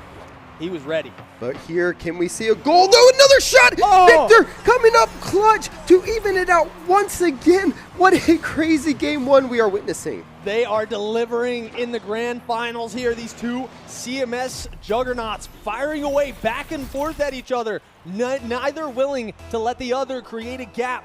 3-3, 12 seconds left. 50-51 by Dark, but 10 seconds, as you said. Can anyone find the goal right before the end? Of course, if it doesn't touch ground, the game will not end just yet. Here it is. They got it up. It will touch overtime in game number 1. Golden goal time. The first team to score will be the first team to take the lead. A true 50-50 from Itfei and Stinky Bus. Who's going to come out on top? The ball goes towards Rocky Riverside. Oh my gosh, it's so close, but Victor's there when they need him. Defense now, they're trying to get it in front of the goal here. Can they find a goal? It's set up almost perfectly, but it is going to be Dark who takes it out of their own end. We've seen how effective they are once they get this ball. Can it get stopped? It is Victor coming out with a clutch defense, and Idfei is going to follow up, but it's still in front of their goal. They have to stop this. Oh, it's going to be Stinky Bus with the game-winning goal in game number 1. 32 seconds of overtime is all they needed. It looked like it was going to be the Dark show from start to finish, but Stinky Bus claims the final, the most important goal. And Esports Legends, they go up 1-0 in the set. Let's take a look at these stats. Dark with 7 shots, 3 goals, and 2 saves across the board. They are helping their team out. But it is that clutch goal out of Stinky Bus who ends up getting the game winner there. What a game from all of them. But again, Rocky River came back. They were down, and they just kept battling back. Unfortunately, in the end, they did lose. But this is what we expect out of a final, a back and back forth show out of both of them. 8 shots for the side of Esports Legends, 7 for the side of Rocky River. Absolutely. Dark and Victor were firing back and forth. Both players excellent on offense, excellent on defense. And the rest of the teams, I'll be honest, they were a little quiet. Both players had 2 players who were significantly behind the performance that we expect from them, but that just goes to show that it's an evenly matched opponent. So the fact that we have such talented players who are just neutralizing each other back and forth. Ball touches fairly even. Esports Legends just narrowly edging out that possession data. Again, this is so close across everything here. Slightly higher score, though, on the side of Rocky River. They're going to want to try to translate that to a win next time. Of course, it was the Golden Gold that won it, so maybe we'll have to see if they can come out on top in overtime. Game 2 starting now. We'll have to see who can win the 50-50. Dark a little bit on top, but it will go in the favor of Rocky River, but it's now back in their side. Yeah, it always seems like not even who wins the first little 50-50 touch on that first go. It's who's in position to make the first real touch to push the ball over to the other side. It went the way, but okay, plenty of defense there. All of the regular season, I get scared when the ball gets even close to the goal, but against teams like this, the defense is stable. It takes something amazing to score on them. Rocky River got to get the ball out. Dark drops it down in a precarious position, but Victor, oh so reliable, is there to hit it back up. They're trying to find it. What a demo coming out from the side of Esports Legends, but not really able to capitalize it. Dark has enough boost now to start getting some of those touches on. They're looking for goal, but 3 cars came out of nowhere to stop that attack. Can they find a touch on this now? Oh, setting up. What a great little touch with the flick. He's going to go in. Goal number 1 for the side of Rocky River. Itfei put on a show right there, sold it. Oh, dropped it right over his head and then sent it over Stinky Bus too. That was an absolutely style move. Little trick right there. Can you just imagine the little flick right going? I can see him doing that with a real soccer ball. I know, right? And there it is. Go, getting them started back once again. This time Rocky River starting with the momentum, but if it's anything like last game, it will be a back and forth battle between both of them. Look at this. The ball on the side of Rocky River. They have 2 cars there to try to follow up on it. A great demo is going to come out from the Esports Legends, but they're not able to capitalize on it. Can Rocky River get the ball cleared? It's going to be a tough ask, but Victor is always there. Is the goal open? No, it's just the goal was open, but the shot there it is. Shy. Stinky Bus finds the opportunity after the first one went a little wide. Here it is. Just a little bit of a misplay on that jump there sets up an open goal with a great follow-up from the teammate. Stinky Bus able to even it up, and once again, this game is so even between these 2. Yeah, this is looking much more like the Esports Legends that we saw in the semifinals. Stinky Bus setting up plays for his opponent. Dark clutch on the defense. The one missing piece is Kachow Kid, noticeably quiet in the early stages of this set. If Kachow Kid can turn it on, it might be the difference maker, but we are evenly matched. So close right here. Stinky Bus, nice move to get back.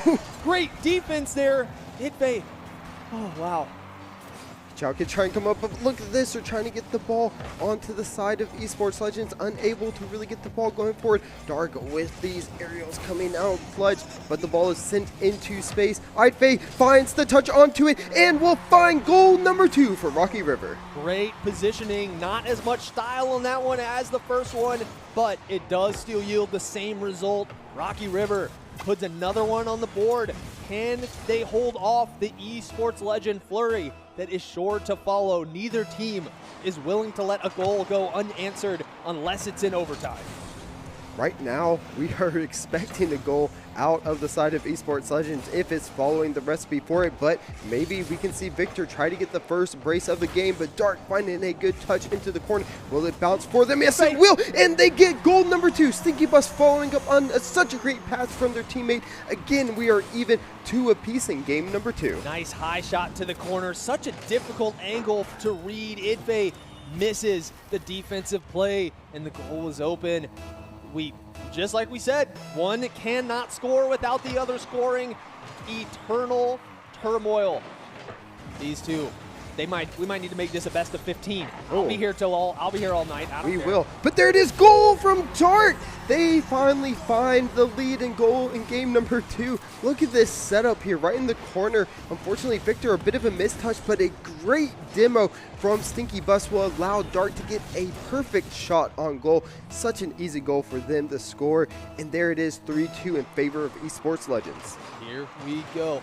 The ball is in Rocky River's plate. Our pattern has been broken up. Esports Legends scored the first one. Can Rocky River be the one to answer back now? 3-2. 2 minutes left. Idfei goes up. The ball's in a dangerous position. Wait, okay. Dark enough distance from that ball that it was not threatening at the moment. They're able to regroup, gather their boost. Ooh, but it's going to drop back in a dangerous position. Victor is going to have no problem defending that. There it is, Stinky Bus trying to make sure it doesn't go into their half. Is going to get a good touch on it, but can they bump anyone out of the way? Dark finding a good angle, but it will be stopped from Victor once again, playing a great game of defense. Look at that aerial dribbling. The ball may be open, but Stinky Bus comes onto defense at a clutch moment to stop that going. Demoed Omen is unable to get that ball and keep it into their half, but Idfei, nice little touch there. Can they find another goal in this game? Okay. But great job from Dark to stop. We're trying to see, they really want to fight back. We did see them score an equalizer to force overtime last time. Can they do it again? Omen with a nice little chip shot there, but it's just a little too high. Yep. 90 seconds left. We're just there. Victor trying to get fancy, but Dark meets him in the air right at the backboard. Idfei finds the opening, can't go up and leave the goal unattended. Not with Idfei prowling around on the bottom, and his aim does not miss. Little chip over Stinky Bus right there, and that's exactly what they wanted to get. Again, we are all equal. They can't score without the other, and there we go. Another kickoff, the 7th of the game so far. We do say Idfei getting the ball into the corner of Esports Legend. Kachao Kid trying to come up and get it cleared, but nice little shot there from Victor will get stopped. Yeah, the skill level of these players, when they're in goal, if it's just a cookie cutter, nice and easy one, go into the middle, they're going to defend it. You gotta throw something fancy at them. Dark, ooh, nice, drops it down there, but all of the Rocky River defenders have a good look at that ball. Are they gonna be able to clear it? Victor and Dark. Dark gets it over him, still's gotta look here. Is he gonna drop it in? Oh, it's bouncing out. Oh, Kachao Kid comes in clutch. Just as you said they need to get something done, they do, and find goal number 4. Man, right on the edge right there. Idfei almost got back too, but Kachao Kid finally makes his presence known. Kachao, you saw that banner. He loves that phrase, and he loves that goal. Now, once again, on the back foot is Rocky River. Can they find this? Victor trying to look for a goal, but going to get stopped by Dark. Yeah, 4-3 here. 30 seconds left. Don't feel too much pressure, Rocky River. You've got some time to work with. Got to keep the defense strong. Got to find some offensive opportunities. Dangerous position here. Omen's got to go up. He meets him. Defense is good. Stinky Bus, though. Second try. Victor defends it again. Rocky River on the edge of their seat. They have nothing left. They have to give it their all, but it's Dark making a play. Intentionally misses it. Oh, that would have been wild. There we go. But Stinky Bus getting it on the, can they find the goal? 5! That will seal the deal for game number 2. Only 3 seconds left. Stinky Bus coming up clutch with that brace, and it should take them up 2 games in this series. Great touch right there. The angle was beautiful. There was nothing Rocky River could do. There is nothing that Rocky River can do now. It is going to be an esports legend victory. That ball will drop and the game will come to an end eventually. Let's see. Victor might do something fancy for some fun. Oh, so close. Would have been a nice consolation prize, but no prize will be handed out. It will only be a victory for esports legend.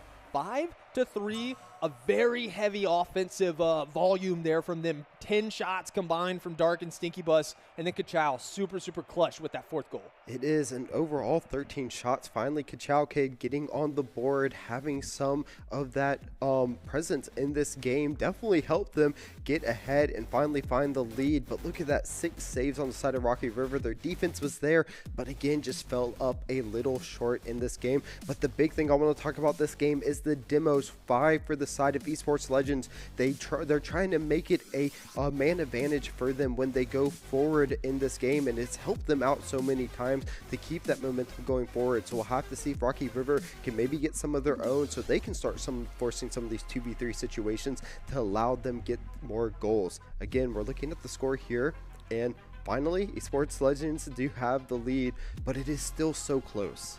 Yeah, consistent control of the ball seems to be a reoccurring theme for esports legends, and definitely the teamwork as well. A lot more assists here in game 2 led to a lot more of a convincing result. The demos as well, one more extension of the way that you can work together. It's not just passing the ball back and forth, it's setting up for each other. It's buying time, 2v3. It's potentially demoing an enemy player right after they grab 100 boosts, taking all of that off the map, playing that economy game. Itbay getting aggressive right off the bat with the legends. They meet him at his goal. They have no issue. A shot from Dark met by Victor.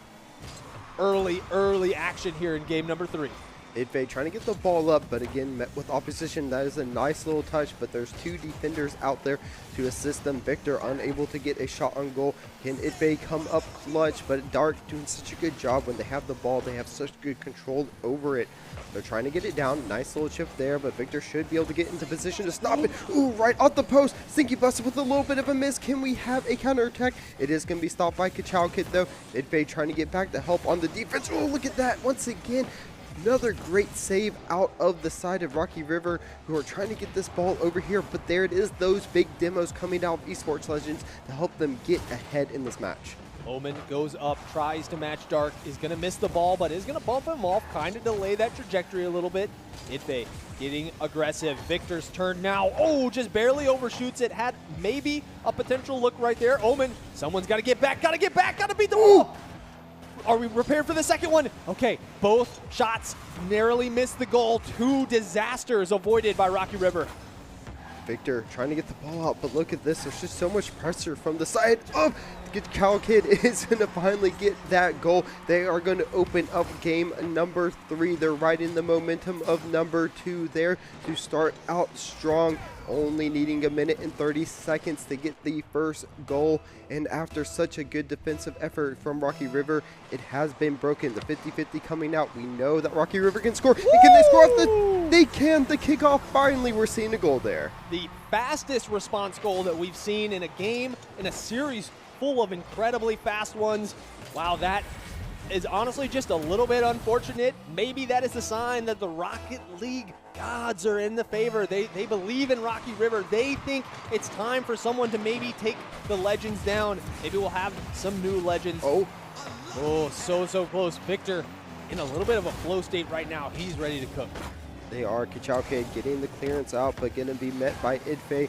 Ooh, look at the Stinky Bus coming though, projecting that path there. Can they get a shot on goal? It's going to be a little bit wide. Omen trying to get the ball cleared out. Can they get to it first? Stinky Bus will take the advantage though. Dark trying to follow up, a little bit of a miss. Is actually going to get turned around to maybe get a better position. Passes it off to Stinky Bus, but Omen, nice little touch here. Can they follow up on it? It is going to be Itbay trying to get the ball on target, but they are finally going to get a demo. But will they have enough to get it out of their half? Right now, we see Dark getting the ball in there. Can they find an angle? They cannot. Ife is going to take it, a nice little flip to themselves. Can they keep it on the side? Right now it's such a back and forth battle. Yeah, it's stalling out a little bit. Victor got to make a clutch defense. He's so reliable. Chow Kid off the top bar. It's not going to bounce friendly the same way it did earlier. It's going to go clear, but Rocky River, they're not out of the woods yet. They hold, they hold. Victor gets aggressive, but gets absolutely demoed right after his shot. Ooh, there's a shot on goal. Nice save so by clutch. Dark. Will keep it out. Not enough momentum to get in there. Dark trying to follow up with it, but great save there. Victor going to ride up the wall to try to get it past to a teammate in the middle. Right now it is in both teams battling for the position. It will be Idfe to clear it onto the side of Rocky River, but instantly met by Dark. Nice little flip over there, but Victor on defense will get it back once more. Can they set something up for their team? Ball in the corner. Esports Legends are going to grab the boost. They're going to get a nice shot towards the goal, but Idfe meets them early, disrupts the offensive push. Dark goes up. Omen also goes up. Oh, careful. We're occupying the same space. Idfe and Omen got to be careful here. Can the defense hold? Idfe goes up and meets him. Victor with the flip. Oh, Dark so good with those angles. Idfe, oh, just to the right of the goal. It was so close. Victor, they're not out of the water yet. Keep the pressure on the Legends.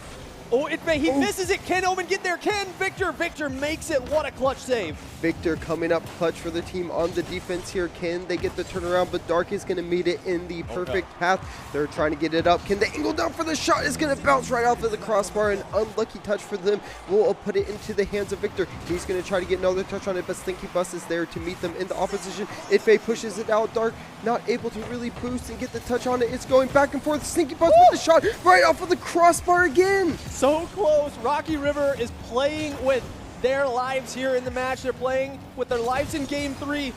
Esports Legends, they're so close to the goal. They're hitting every piece of the goal that does not result in a point. 30 seconds remain. We are tied up 1-1. Stinky Bus goes up. Messes his shot up a little bit there, trying to set people up. Kachow fighting in the air. It's dropping down right here. Get out of the way, Idfe. I'm trying to hit the ball. Nice little bump to keep the ball from being cleared out from the side of Rocky River, but it is finally met. Can they get it? Nice little shot, but there's no one on goal, but it's a little bit wide. It could have been a good chance to get ahead. 4 seconds left. Can anyone find the goal? 2-1. If it touches ground here, it will go into overtime, but it hasn't just yet. Idfe pushing on the ground. I like that move to force overtime. We are getting another overtime, our second of the match. Golden goal. Who can get that ball into the opponent's goal and who can claim the win here in game number 3? It seems like it's been the Esports Legends, but Rocky River, this could be their moment. They're trying to find a way to get the ball, keep it on the half. Look at that little bounce there. Stinky Bus is going to be able to find the save despite the demo coming out. Ife trying to set it up, but Chow Kid taking it onto their side. Can they get some dribbling? A little bit of a miss, but Dark is there to follow up on it. Victor is going to go between battling 1-2. Gets demoed. Freaking double kill on the stage, and we're not even watching an FPS game. We're watching Rocket League, and Dark is blowing through them right now. Going up. Not much look at that, but Stinky Bus. Oh, the follow-up, the setup from the team. We're at 50 seconds in overtime right here. Careful, the ball is in a dangerous position, but the teams were kind of bumping each other around way away from the ball. Oh, look at this, setting it up, but it is a little small touch by Victor that is going to get it cleared out. Omen doing a great job stopping that attack. Will they be able to find anything? Looks like they need to try to get it cleared out onto Esports Legends side here. Victor finding a good touch into the corner. Can they put it in front of the goal? But Kachow Kid on defensive duty is going to stop that. Dark finally has the ball. Can they find an open goal? Idfe on defense will get one stop to touch, but they have to get back, picking up a boost to do so here. Victor does find the ball in the corner. It's set up right in the middle, but no one to follow up. Yep. Demo. No demos come out. The offensive push is going to delay. Kachow Kid and the Legends did a great job prolonging that as long as they could. One demo comes out, the ball back onto the Rocky River side, but that's a nice clear. We're going to get that deep into the Legends corner. What's going to happen here? Flipping, meeting Victor. These two players constantly contesting each other in the air. There it is, a little bump from each other.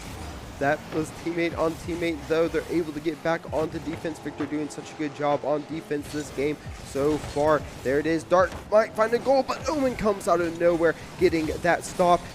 Fei finally gets it into the air. Ka-Chow Kid, great boost to get up there for the defense. They're keeping it around the middle here. Stinky Bus with the shot is going to go right off of the crossbar. This game keeps going. We're already 2 minutes and 20 seconds into overtime. Yes, the third half has been completed. The Legends, the ball is on their side, but they're quick to turn offense to defense. They've got a little look right here. No, Victor says, not on my watch. Oh, that is so close. Rocky River, you are playing with fate. You are playing with my heart right now. You've got to stay strong. It seems like the universe is willing them to win this match. Can they hold out? A demo right in front of their base. It's a 2v3. Oh, he gets bumped, and the bump by Dark allows Stinky Bus to get that goal. Look at this. He bumps him, gets the demo in front, and then look at Dark here. Bumps Victor into the goal to allow the ball to go in, and those are the plays that gets you to the finals and then also gets you to states. That's one way to take a superstar player who has been denying you access to their goal, to take them out of the equation. Don't give them the chance to defend it. Just cut the problem off at the source. Wow, what a play. And what an adjustment from the Legends. They're being met hand for hand, blow for blow. This is truly an evenly matched grand finals, even though the Legends are up 3-0. Man, their offensive capabilities can't be overstated. So many shots in every single game. All of these CMS teams are putting up a great defensive effort, limiting them to 1 goal during regulation, taking 3 minutes for them to score their second one in overtime, but eventually everyone falls. They do, and again, it's those little subtle movements from Esports Legends that allowed them to get it. They didn't even have to demo. He's just going to bump him back using enough boost to get that defender into the goal to allow the ball to go in, and these are the little adjustments that are being made by Esports Legends to give them the win in the end. Here again, we see finally some demos coming out from Rocky River, but they are doubled on the side of Esports Legends, giving them that car advantage as they go in. More shots, double the shots, almost the same amount of saves. So again, Rocky River coming up clutch on defense, but they have to find a way to get more goals in. They have to work more as a team. We need to see a little bit more out of Omen as well, because we have to allow Victor and Idfei to get more goals in, but they need the setup from their team. Here we are, the game number 4, impossible last game of this match. Can Esports Legends pull it out, or will Rocky River start their comeback? Oh, Victor has to make an amazing save in the first 10 seconds, but he's there. He delivers just like always. Idfei looking to turn that defense into offense, but Dark denies it. We're going to hang out over here in the left pocket for a second. Wait, a good look at the goal. Victor, nice little bit of backwards defense there, but he's going to get demoed. Esports Legends, they have an opportunity to work with here. Never mind, that opportunity has passed. The respawns have happened, but the ball still in a dangerous position. Stinky Buzz off the wall and then back off his car. Instant access, 1-0. Look at this goal. There it is. Boom, off the crossbar, right back into their bumper, then into the goal. Esports Legends starting out with that goal in game number 4. They want to go for this flawless season into states, but right now they still have to battle back against a really strong Rocky River. They have been able to answer every single time so far, so let's see if they can do it again. There it is, Idfei trying to get the ball out, but this might be an open goal. Victor coming on clutch on defense once again. Yeah, the Legends, they brought the heat in this game 4. They're on match point. They're looking to run this train all the way through the grand finals without making a single stop.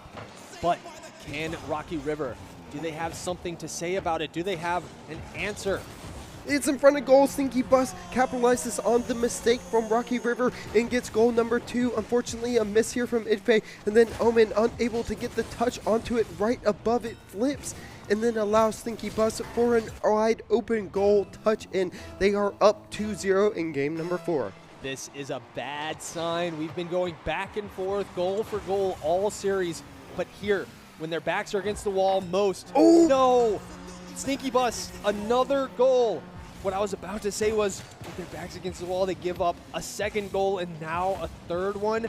Obviously, there's a lot of time left here in regulation, but so scary.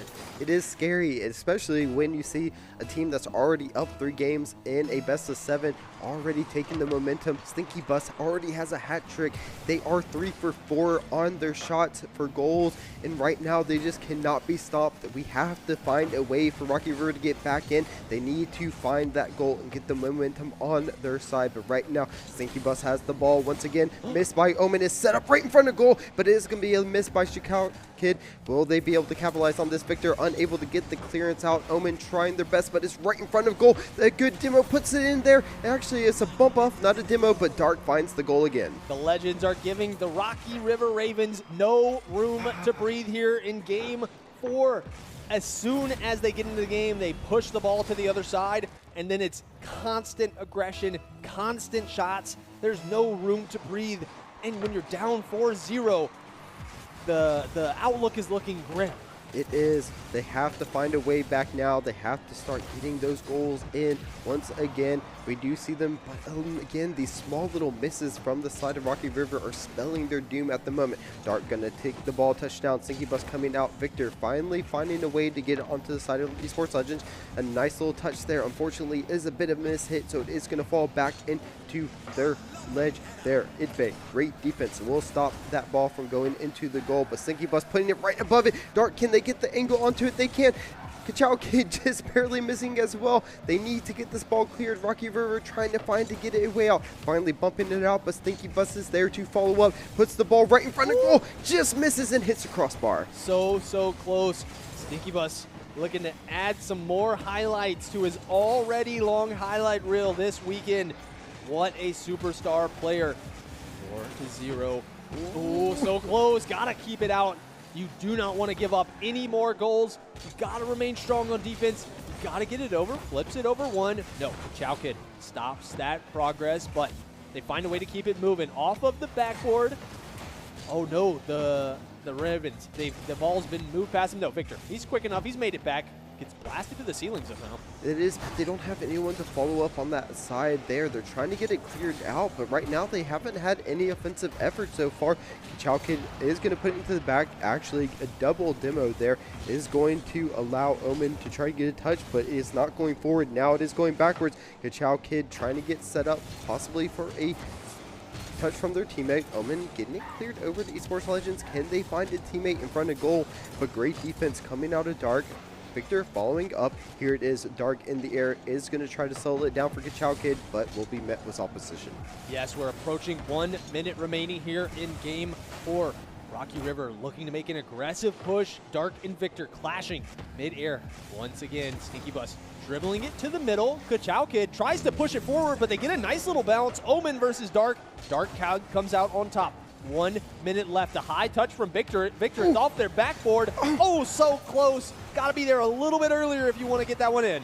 You do, and Dark only has 13% boost right here once, so they're not really able to make the plays, but unable to capitalize this Rocky River. They just really haven't found any momentum towards the offense this game. It has been all defense for them so far. Omen trying to get a touch, but just a narrow miss. There it is. Victor finally getting it onto the corner. Can they get in front of goal for the goal? There it is. Oh. It's just going to hit the side, though, despite getting the demo. Wait. A narrow miss once again.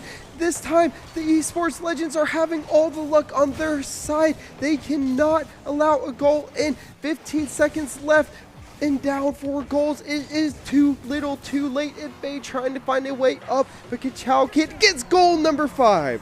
Great play there. There were a lot of opportunities Rocky River had. I thought they were going to get him on the first look. I thought they were going to get him on the second. But eventually, the Legends defense proves to be too strong, and that so powerful offense answers back right away. 8 seconds left here. Who's going to get the first touch? It's Dark and Omen clashing. Idfe going for the second touch. No. Tapped over by the Legends. Getting the ball in a scary position. Kachow, with 1 second on the clock, scores a 6th goal for his team. That's about all she wrote. Padding the stats at the end is Kachow Kid, making sure they enter the scoring column in game number 4. And what a game number 4 it was for Esports Legends, stamping the end to this grand finals to make their way to states. There it is. It touches down. Esports Legends taking the flawless victory, staying undefeated in both games and series. And what a way to finish out their season. Amazing, amazing play. Congratulations to the Legends on your championship win. We will see them at the state championship in December. But Rocky River, you put up an amazing fight. I feel like I was saying this in the semifinals, and I'm saying it now in the finals. The map score does not properly reflect the competitiveness of that series. They were going back and forth throughout the entire time. Obviously, Game 4 got a little bit out of hand, but the first 3 were nothing to be ashamed of. Amazingly played by the Ravens. A little bit of consolation. You guys will make it to the wild card weekend. You're going to get to take on the other 2, 3, and 4 seeds from the other Rocket League conferences. Yes, and again, with the way they played, they are a real contender to get that wild card spot as well, possibly taking on one of the best teams in Rocket Leagues in this. Again, it is this is the CMS Grand Finals for the conference championships. A little bit of a mistype there at the top of the post game. So again, this is going to be your CMS Grand Final. Champs will be Esports Legends moving on. So congratulations to them once again. What a show they put up. And as you said, it was such a back and forth, but they showed resiliency at the end of the day to take that game number 4 in a very convincing fashion. It'll be a lot of fun to watch when we get to states.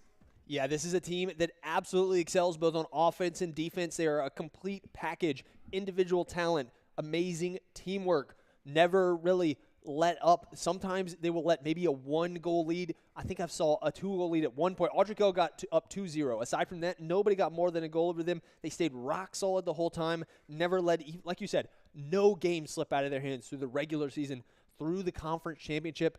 The skill of these players, Kachow Kid, Stinky Bus, and Dark, there's nothing that can be understated there. Let's take a look quickly here at the bracket for CMS. How did Esports Legends make it to the grand finals? We know that they took on Audrey Kell in the semifinals, so there's a lot of other stuff. I'm not sure what happened on the other side. Here we go. Oh, yeah, we looked at it. Actually, I remember now. We do remember now. But again, it was Esports Legends taking on Providence first. As you said, they did beat Audrey Kell B to get to that grand finals. On the opposite side, it was Rocky River taking on Palisades A and then Surly Early College to get to that grand final spot. Again, it is going to be Esports Legends taking that 4-0 victory over Rocky River A to be your conference champion. So once again, congratulations to them. And as we were saying this, of course, at the other time as well, we do have some of the other grand finals for Rocket League going on in the other stream as well. So we'll have the Sandhills being casted by them at a little bit of a later time as well, because we will have Western Grand Finals on this stream in a little bit. But what a great job by them. Actually, as we finished up the CMS Rocket League, CMS Super Smash Brothers Finals is happening over there. So if you're a CMS attender or you go to a CMS school, you might want to check that out to see who your conference champion will be for that side. Again, for Smash Brothers, remember, it is the top 2 of those going to the grand finals. So they are competing for seeding at that point. So of course you want to be the number 1 seed coming out of your conference, but luckily both of those players will move on to states. Yeah, if you're a Smash player from another region watching who's made it to states, go check it out. Start scouting your competition out, but don't leave us for too long. We're going to be back in just a bit with another Rocket League Grand Finals. We're going to go over to my home turf, the Western region. We're going to get to see some awesome teams compete. Gaston Early College and West Forsyth. It's going to be a blast. We're going to throw it to a quick break, and we'll be back in just a little bit.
Welcome back, everybody. What an amazing match we just saw there from the Esports Legends and Rocky River.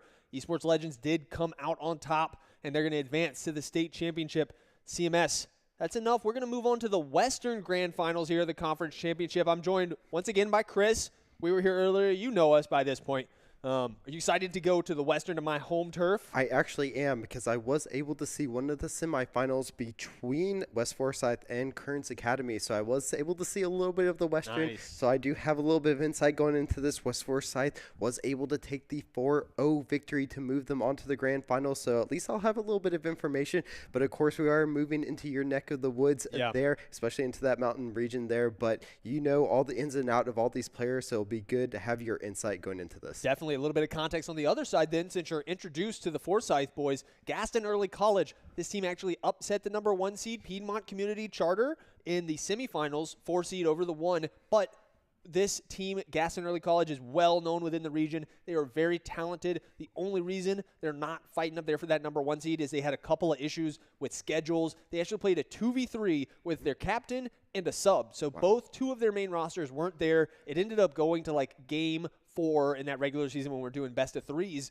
So even with only 2 players, they were constantly in there. These guys, very, very high-flying, super offensive. Now that I've actually got to see some other regions, and actually, you know, we just watched the Esports Legends, I might argue that this Gaston Early College team actually has a little bit more offensive firepower. It'll be interesting to see how they clash with the West Forsyth team. Let's take a look at the bracket, see how these two teams made it here out in the West. Yes, honestly, we pretty much just explained it to them. You know about the semifinals there. Let's look at actually the quarterfinals to start it out. So Piedmont, they actually had a bye in the first round. Gaston Early College, they beat Rockingham. I think they beat them pretty handily, too. I saw there were some questions about, is there a mercy rule or not? The answer was no. So some kids probably got slaughtered in the first round. And that is how it is. We don't allow mercy in this league. Not unless we're playing Overwatch. Unless we're playing Overwatch. But we are going to jump back. And as you saw, there was some really good games that went across there. But now we are in the grand finals. This is do or die for one of these teams to get to states. We are going to finally crown the last member of the Western region. We've went through college football. We've went through Overwatch. We've went through Smash. And now it's time for Rocket League.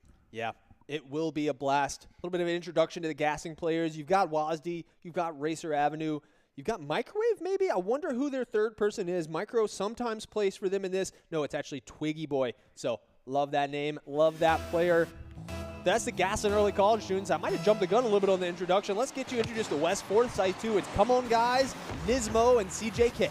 All right, there it is, the 50-50 coming out, but what a start, CJK. We saw a lot of offensive domination from them in the semifinal match versus Kearns, but there a great shot comes out from Racer Rave, so they will try to get this ball back once again, setting it up into a good position, but CJ coming with a clutch defense. You know, I've commented on a lot of these matches. I've never considered that their name might be Race Rave.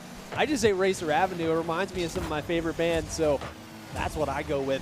Who knows, though? Twig Boy, WASD, the captain of the team. Oh, nice little move there from Nismo. It's just going to hit the top bar, though. Almost a delectable piece of style to start the game off. It is. Both these teams battling back and forth, trying to find this opening goal. It sets up so much momentum for the one that can find it. There it is. Come on, guys, in a good defensive position. Going to get a nice little touch to get it set up. WASD trying to get it back so they can get towards the side of West Forsyth, but here it is. Can they find the defense there? Back and forth, they're trying to find the foothold. Someone trying to get this opening goal to start out this finals. Yeah, Nismo making a nice move there towards the goal. Come on, guys. Goes up, but the Gaston students are there to defend. CJK disrupts the defense, though. Twig Boy gets a nice touch to the left side. A little bit of space to breathe with. Wait, come on, guys. So close to the left side, but Racer, he's going to intercept it. Going to pop it up to his teammate. You got to be careful. So WASD, an aerial master. They're used to just throwing the ball up there and letting him go up uncontested, but here in the finals, got to be careful. West Forsyth, they're going to go up too. Racer going to try to get it pushed out, but the ball about to go in. Great defense, but it's not going to matter. Nismo, right place, right time, takes advantage of that small little bounce and opens it up with a 1-goal lead. Twig Boy, so close there. WASD was actually behind the ball too, was in a good position to defend it, but just too deep in the goal. The ball is going to cross the line, and West Forsyth going to take an early lead in game 1. First touch goes all the way back to the West Forsyth side. This could be early bonuses for Gaston College, but the defense stays strong. Gaston trying to keep it on that side of West Forsyth. They want to find that equalizing goal as much as possible. Racer setting it up in the corner. Twig Boy putting it right in front of the goal. It's a little bit of a miss right off of the corner. So close from WASD, but unable to finish. They're getting the ball once again. Can they find a good angle onto it? But a nice save out of Come On, Guys. So close there. Racer keeping the pressure on the shot. Oh, so close, but it's narrowly deflected. Goes off to the left side. West Forsyth maintains their defense. It's on a knife's edge, though. Gaston Early College, they're coming out hot. They're looking to put the pressure on, even though they're down 0, down 1. JK putting it in front of the goal, but no one able to follow up. Racer is going to take that, get a little bit of dribbling. It is going to be met and cleared back onto their side. Racer getting back into defensive position. Good job by them. Nice clearance this time. They're trying to follow up and see if they get it, but CJK there a little bit quicker. Going to put the ball into the air. Nismo meeting with Wisdy, but we see CJ putting right back in front of the goal.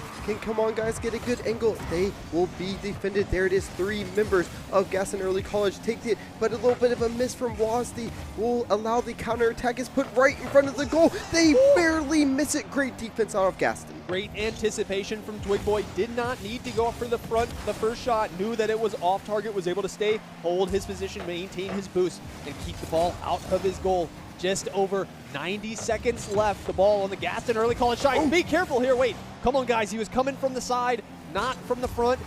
That is a beautiful benefit for Gaston because it could have been so deadly there. Wazzy flips it over Nismo. Does he have a look? Flips it over a second. There it goes. Woo! Wazzy, the team captain, scores the equalizing goal with 80 seconds left in the game. Gets it over 1, gets it over 2. Wow, what a pop. Nice little pop there. Puts it right over the defender and into the goal. 1-1 between both these teams in the opening sequence. Both of our Rocket League games have been so close at the beginning. Now we have to see who can find the lead out of these 2 Western juggernauts. Here it is, the ball coming across. They're trying to see if they can find a way to set up the ball in front of goal, but it is going to be Racer who takes advantage of that ball across the middle. Great play here. I'm so used to seeing Wazdy go up and score out of the air. To watch him do it with all 4 wheels on the ground, I'm just a little bit in shock right now. 50 seconds left. Can either team score and deny us the beautiful, beautiful drama of another overtime? We got a bunch of them in the last series. Are we going to get them here in the West? Racer takes a shot, but Nismo in an easy position. There was nothing fancy about that, but it was a beautiful target. Come on, guys, trying to set it up. Does have the follow from CJ. We saw some really good utilization out of both of them in the semifinals, but will get defended by Racer there. Come on, guys, back on the ceiling, putting the ball down. Can they get enough of a pop? But it is going to hit that upper right-hand corner. They are trying to put it back in there. They can't find it. Wazzy trying to get that goal to put them in the lead. Will get defended by, come on, guys. Can CJ get the clearance onto the side of Gaston Early College? They're trying to use their teammates, but Wazzy has a great way to try to put it down. Can they get the goal? It's right in front of there, but it will just go a little too high from Twiggy. The offense does not stop, though. The ball goes up. Wazzy's got another look. He finishes just as the clock strikes 0. Gaston Early College clutches up. The captain does it all. Amazing play. As you said, they are a beast in the air, and I finally get to witness that. There it is, the goal to win them the game. No overtime in game 1 in the Western region. Gaston Early College will take it after going down 1-0 at the very beginning.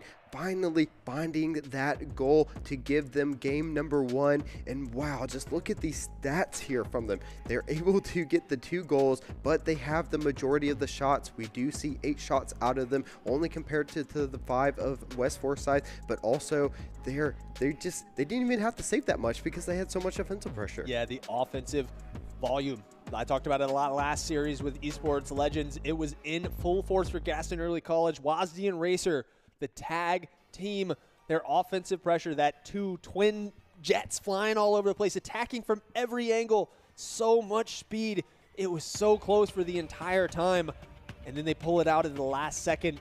Dead even on ball touches. The possession was back and forth. The score within 50. Man, a lot. Obviously, you know, when you get more shots that like the Spartans did, there's going to be more defenses, and so that's very obvious. But man, to clutch up in that last second, he really did deny me the drama of the overtime that I was hoping for. They did, and you know what I want to see from West Forsyth is I saw a lot of Nismo and CJK working together to get their goals. I didn't get to see much of that coming into this game, so we'll have to see if they make that adjustment going into game number 2. But again, we are so close, it could be anybody's game at this point, so we'll have to see if West Forsyth can come back in game number 2 to even up the series, or if Gaston Early College will take this momentum into game number 2. Yeah, a lot of room for adjustment after the first game. Obviously, the first match of a long best-of-7 series, you can use it to feel each other out, to learn the tendencies of your opponents. All these teams play so differently. They're such different styles. I feel like thinking back to that last final from CMS, Esports Legend, they're a little slow with their shots. They like to go up. They like to boost in a little bit different ways. Feels like Gaston Early College, foot on the gas the whole time. They're going full speed. They're just high pace. And West Forsyth, honestly, did a good job defending it in that first game. The victory goes to Gaston Early College, but it easily could have gone the other way. I mean, we could have had an overtime, and they could have won. Just one little second, one little shot was the big difference. They could, but here it is, game number 2. There's the go. Both of them trying to win that 50-50 ball. Racer Rave coming out, or Racer Ave, sorry, coming out ahead there to get the ball. Gaston wants to find an early goal to keep that momentum going, but CJK getting some good dribbling to get it cleared off onto that side. Nice little ball there. Of course, there was plenty of defenders for the side of Gaston Early College. I'm down for it to be a Racer Rave. I got Party Foul on the desk with me. He's a party animal. We're getting freaky on the desk. Lots of fun, lots of big play, 30 seconds in. Man, what is going to happen here? Can West Forsyth even it up? We are trying to positively. There the ball goes, though. West Forsyth might be able to find a way, but a little bit of a miscue from Nismo. They need to get the ball in. There it is. Come on, guys. It's going to be defended out there. Can they find the goal? He's right in front. A nice little touch up, but it's a little bit wide. Is going to miss the goal. Ken Wasney gets a nice little dribble on top of their car. The hood, they finally push it up. They know there are some defenders they have to get past, but look at that nice little dribbling. Can they follow up on it? Twig Boy trying to come up, but not enough. It does get cleared onto their side. Racer Ave is finally there to get it, but gets demoed there. Oh, can they find the goal? It's right in front. Can they get a shot off? A nice little flick up there, but should be defended easily. Yeah, offensive pressure is back for West Forsyth. They have not let the game that we just saw get in their way. Come on, guys. Seize his opportunity. Strikes at the heart of Gaston Early College and scores the first goal of the match. There it is. I was talking about Nismo. Does a good job setting the ball up right in the middle for a teammate to follow up on. They finally find the goal, so they answer back in this game number 2, but they have to hold on to the lead. Wasdy was able to come back with 2 great goals in game number 1, but it gets put right in front of the goal there. Yeah, first touch goes the way of West Forsyth, and not just in a way where you normally see it whacked back. It goes all the way to the side, dribbles around the outside for a bit. Not a lot of moves, but a good shot there. Nismo's in the 1v2 almost has a look at getting that one in. Come on, guys. Making a defensive play right here. Looking to flip it over. Tap to the right side. And Dimo sets it up, and the goal is good. West Forsyth not afraid of the early deficit. They're on the board 2-0. There it is. Nismo, watch him. Mid-air Demo onto the captain, onto the MVP, Wasdi. Man, denied the defensive chance. These are big plays coming out that I didn't really see in the preseason or in the regular season. Wow! Woo! And there it is. Nismo coming out strong. They don't care about game number 1 at all. They're pretty much playing like it never happened and coming out super strong in game number 2. Already up by 3 goals. Still 3 minutes left, so I'm not going to count Gaston Early College out, but I love this fight back from West Forsyth. Yeah, an offensive barrage. They've been fast, they've been accurate, and they've got 3 goals. Nismo trying to keep it rolling. Come on, guys, using a lot of boost to go up there. What do they have? It's CJK tapping it up to the backboard. Once more to the backboard. Wasdi goes up, but not a lot of boost. CJK had a good look right there. Oh, come on, guys. Gotta be careful. Gotta make those shots count. If you're gonna miss, you're going to give them an opportunity. Racer Ave trying to put it in front, but no one really able to follow up. So once again, it is getting cleared out onto the side of Gaston Early College. It has been on this side for so long. Great demo on Dawasi once again sets them up for another goal. Come on, guys. Says, give me goal number 3. They put their team up 4 goals ahead in game number 2. Yeah, we had an amazingly close back and forth match in game 1. This one looking to be completely opposite. West Forsyth dominating start to finish. This team's got some new life in them. Game 1 does not define us. Here we go. The opening sequence once again. Twig Boy trying to see if they can get a goal, but CJK clearing it out to the side of West Forsyth. Once again, they're trying to find their way back into it. There it is, setting up a possible goal, but a great demo comes out onto Racer Ave to stop that attack. Come on, guys, getting it cleared out onto Gaston Early College's side. Can they find a goal number 5? They want to score as much as possible. They are trying to get this. Twig Boy sets it up, but a good read from Come On Guys. He gets in the air. Will he be able to drop it off? There it is. Goal number 5 and goal number 4 for Come On Guys. Clean play there. It's looking really good. The defense is kind of breaking down here in game 2. Gaston does not seem to have an answer from this aggression. Come on, guys, was very, very silent on the offensive side of things in game 1, but he is loud. He's screaming, making his presence felt in game 2. At this point, the game 2 is pretty much chalked for Gaston. You might want to start thinking about what you're going to adjust when you get to game 3. Maybe so. And of course, you maybe want to find 1 or 2 goals to just, slow down the momentum of West Forsyth. But at this moment, as you said, maybe they just take this, try to stop allowing goals, and then go into game number 3. They already took game number 1, so it would be an even series. It is the best of 7, but right now, West Forsyth, they want to keep getting more goals. CJK gets demoed, but does bump him out to allow that ball to stay on the half of the side of West Forsyth. There it is. They're trying to find the first goal, but CJK, that to get demoed, it will be on a good defensive position. CJK trying to set themselves up once again. Yep, ball over in the Gaston Early College corner. The pocket there, looking to make attack, but Twig Boy there at the last second. That was a difficult defensive play, but Twig Boy makes it happen. 1 minute remaining. We're clashing on the right side of Champions Field here. Twig Boy got aggressive, but come on, guys. Meets him at the ball, meets him with a little bit more force than Twig could bring. It's going to go in their favor. Dead center. Who can get it? Okay, it goes the way of Gaston. Come on, guys, misses it, but it's just slightly off course. Nice spot from Racer Ab.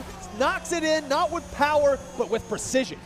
That's all you need. Again, as you said, maybe they are looking for game number 3, but this helps you get into that momentum going into that next game.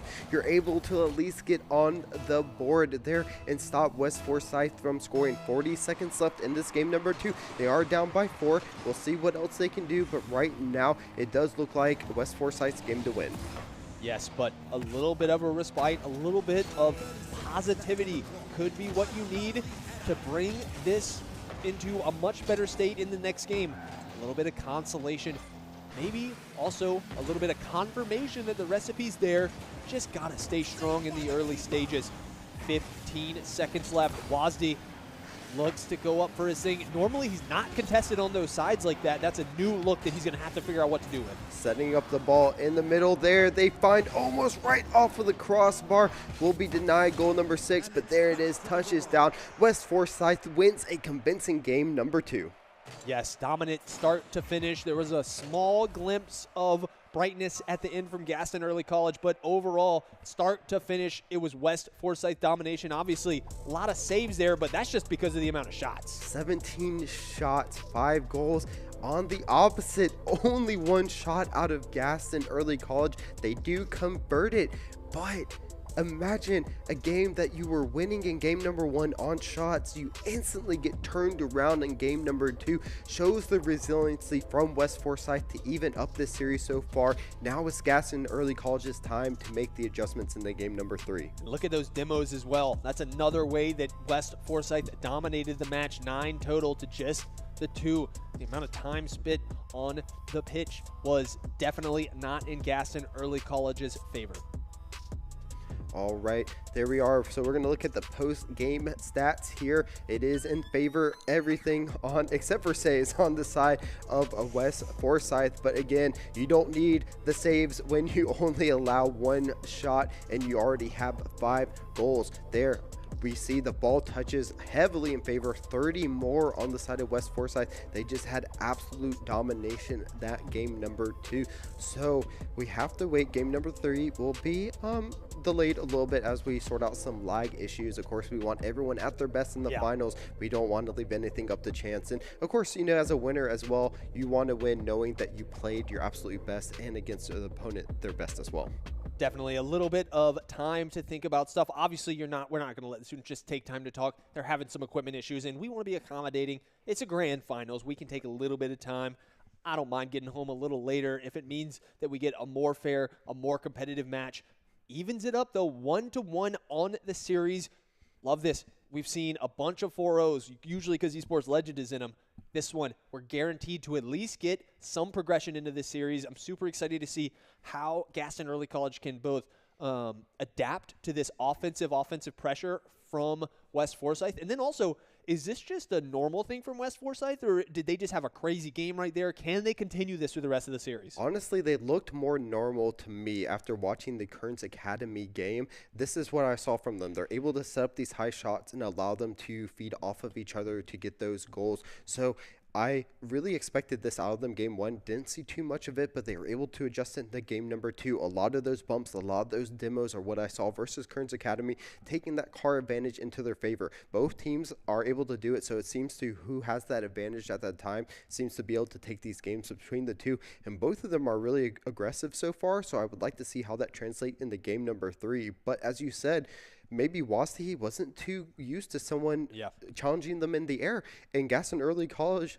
is, they do that. West Forsyth, they don't care. Yeah, Wasatee, normally when we're watching them in the regular season, I see him go up for that side wall right there to set up for his really cool aerial shots. And normally the Western kids aren't defending that. They're letting him go up. They're letting him cook up in the air and stuff. But these teams that he's running to in the conference championship aren't doing that. I'm pretty sure they've watched him on broadcast. They know that's what Wasatee wants to do.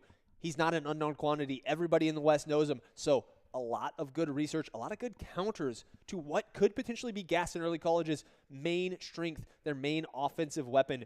We got to see some adjustments. We got to see Wasatee get involved. He had those beautiful pop shots that we saw in the first game, but was noticeably absent in game two. Yeah, and it's a lot of adjustment coming from that West Forsyth team. I think they're able to finally find some of the rhythm playing off of each other, but they're also getting those demos in, those bumps off to allow them to get the advantage onto that half. They only allowed one shot and one goal in that game number two, which means they really stepped up their offense as well. They had 30 more touches, which is a lot in this game between these two teams that were so close in game number one, and now it's just showing that the adjustments were made. So now Gaston Early College has to figure out how they can enable Wasatee. If he is so good in the air, maybe they have to look for some of the demos of their own so that he can get those clear shots in the air to allow them to score, because he did score those 2 goals in game number one as well. Yeah, I also hope that the Spartans, that they don't lose faith. Obviously, that game two went heavily in favor of West Forsyth, but it's a best of 7. A lot of time to reset, a lot of time to just forget that. Put it to the back of your mind. In my opinion,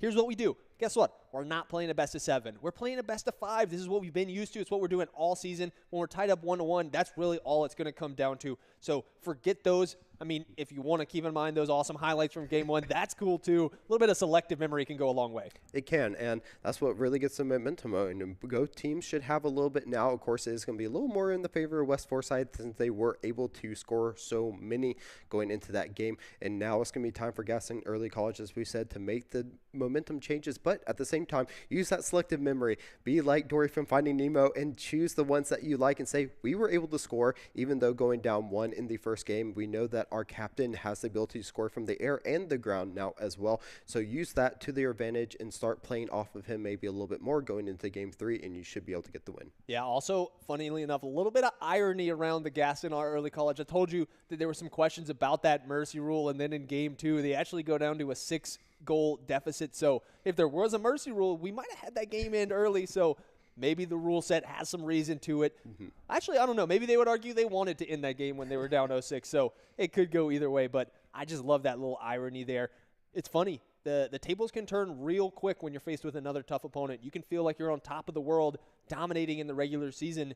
And then in the conference championship, you run into a well-matched opponent. Yeah, and that's the big thing is this regular season was a little bit shorter, so we weren't able to really get a lot of those tiebreakers from some of the undefeated teams at the end. So now they're running into teams that they may have struggled a little bit before. Maybe they haven't scrimmed against opponents that were really similar skill level as them as well. So now they're seeing that there are opponents that can match them in this game. And then, of course, as you said it before, it was Gaston Early College. It was in that 4th because they had a little bit of, bad luck when they ran into that 2v3 that they had to compete in as well. So again, it's a little bit of a miscue on that ladder there, because Gaston Early College could have easily had made top 1 or 2, but West Forsyth coming out strong, showing why they were undefeated in game number 2. It's an interesting thought that if they had maybe not won that, if they had maybe not lost that match, we might have seen these teams as potentially like a 2 and a 3 seed,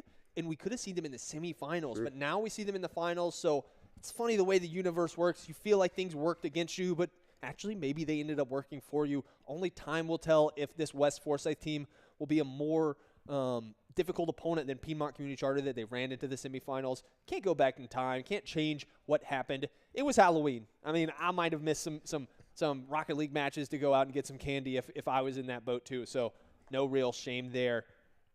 Yeah, and just an update, guys. We are still working with the players, getting this lag figured out. We're testing the connection of the player in question. Really hoping to get this resolved soon. I'm sure the players want to get into it. Okay. Yeah, and you want to test it. Maybe they have to reset their router to get that working. Of course, it is a crucial time, so they're going to take their time a little bit.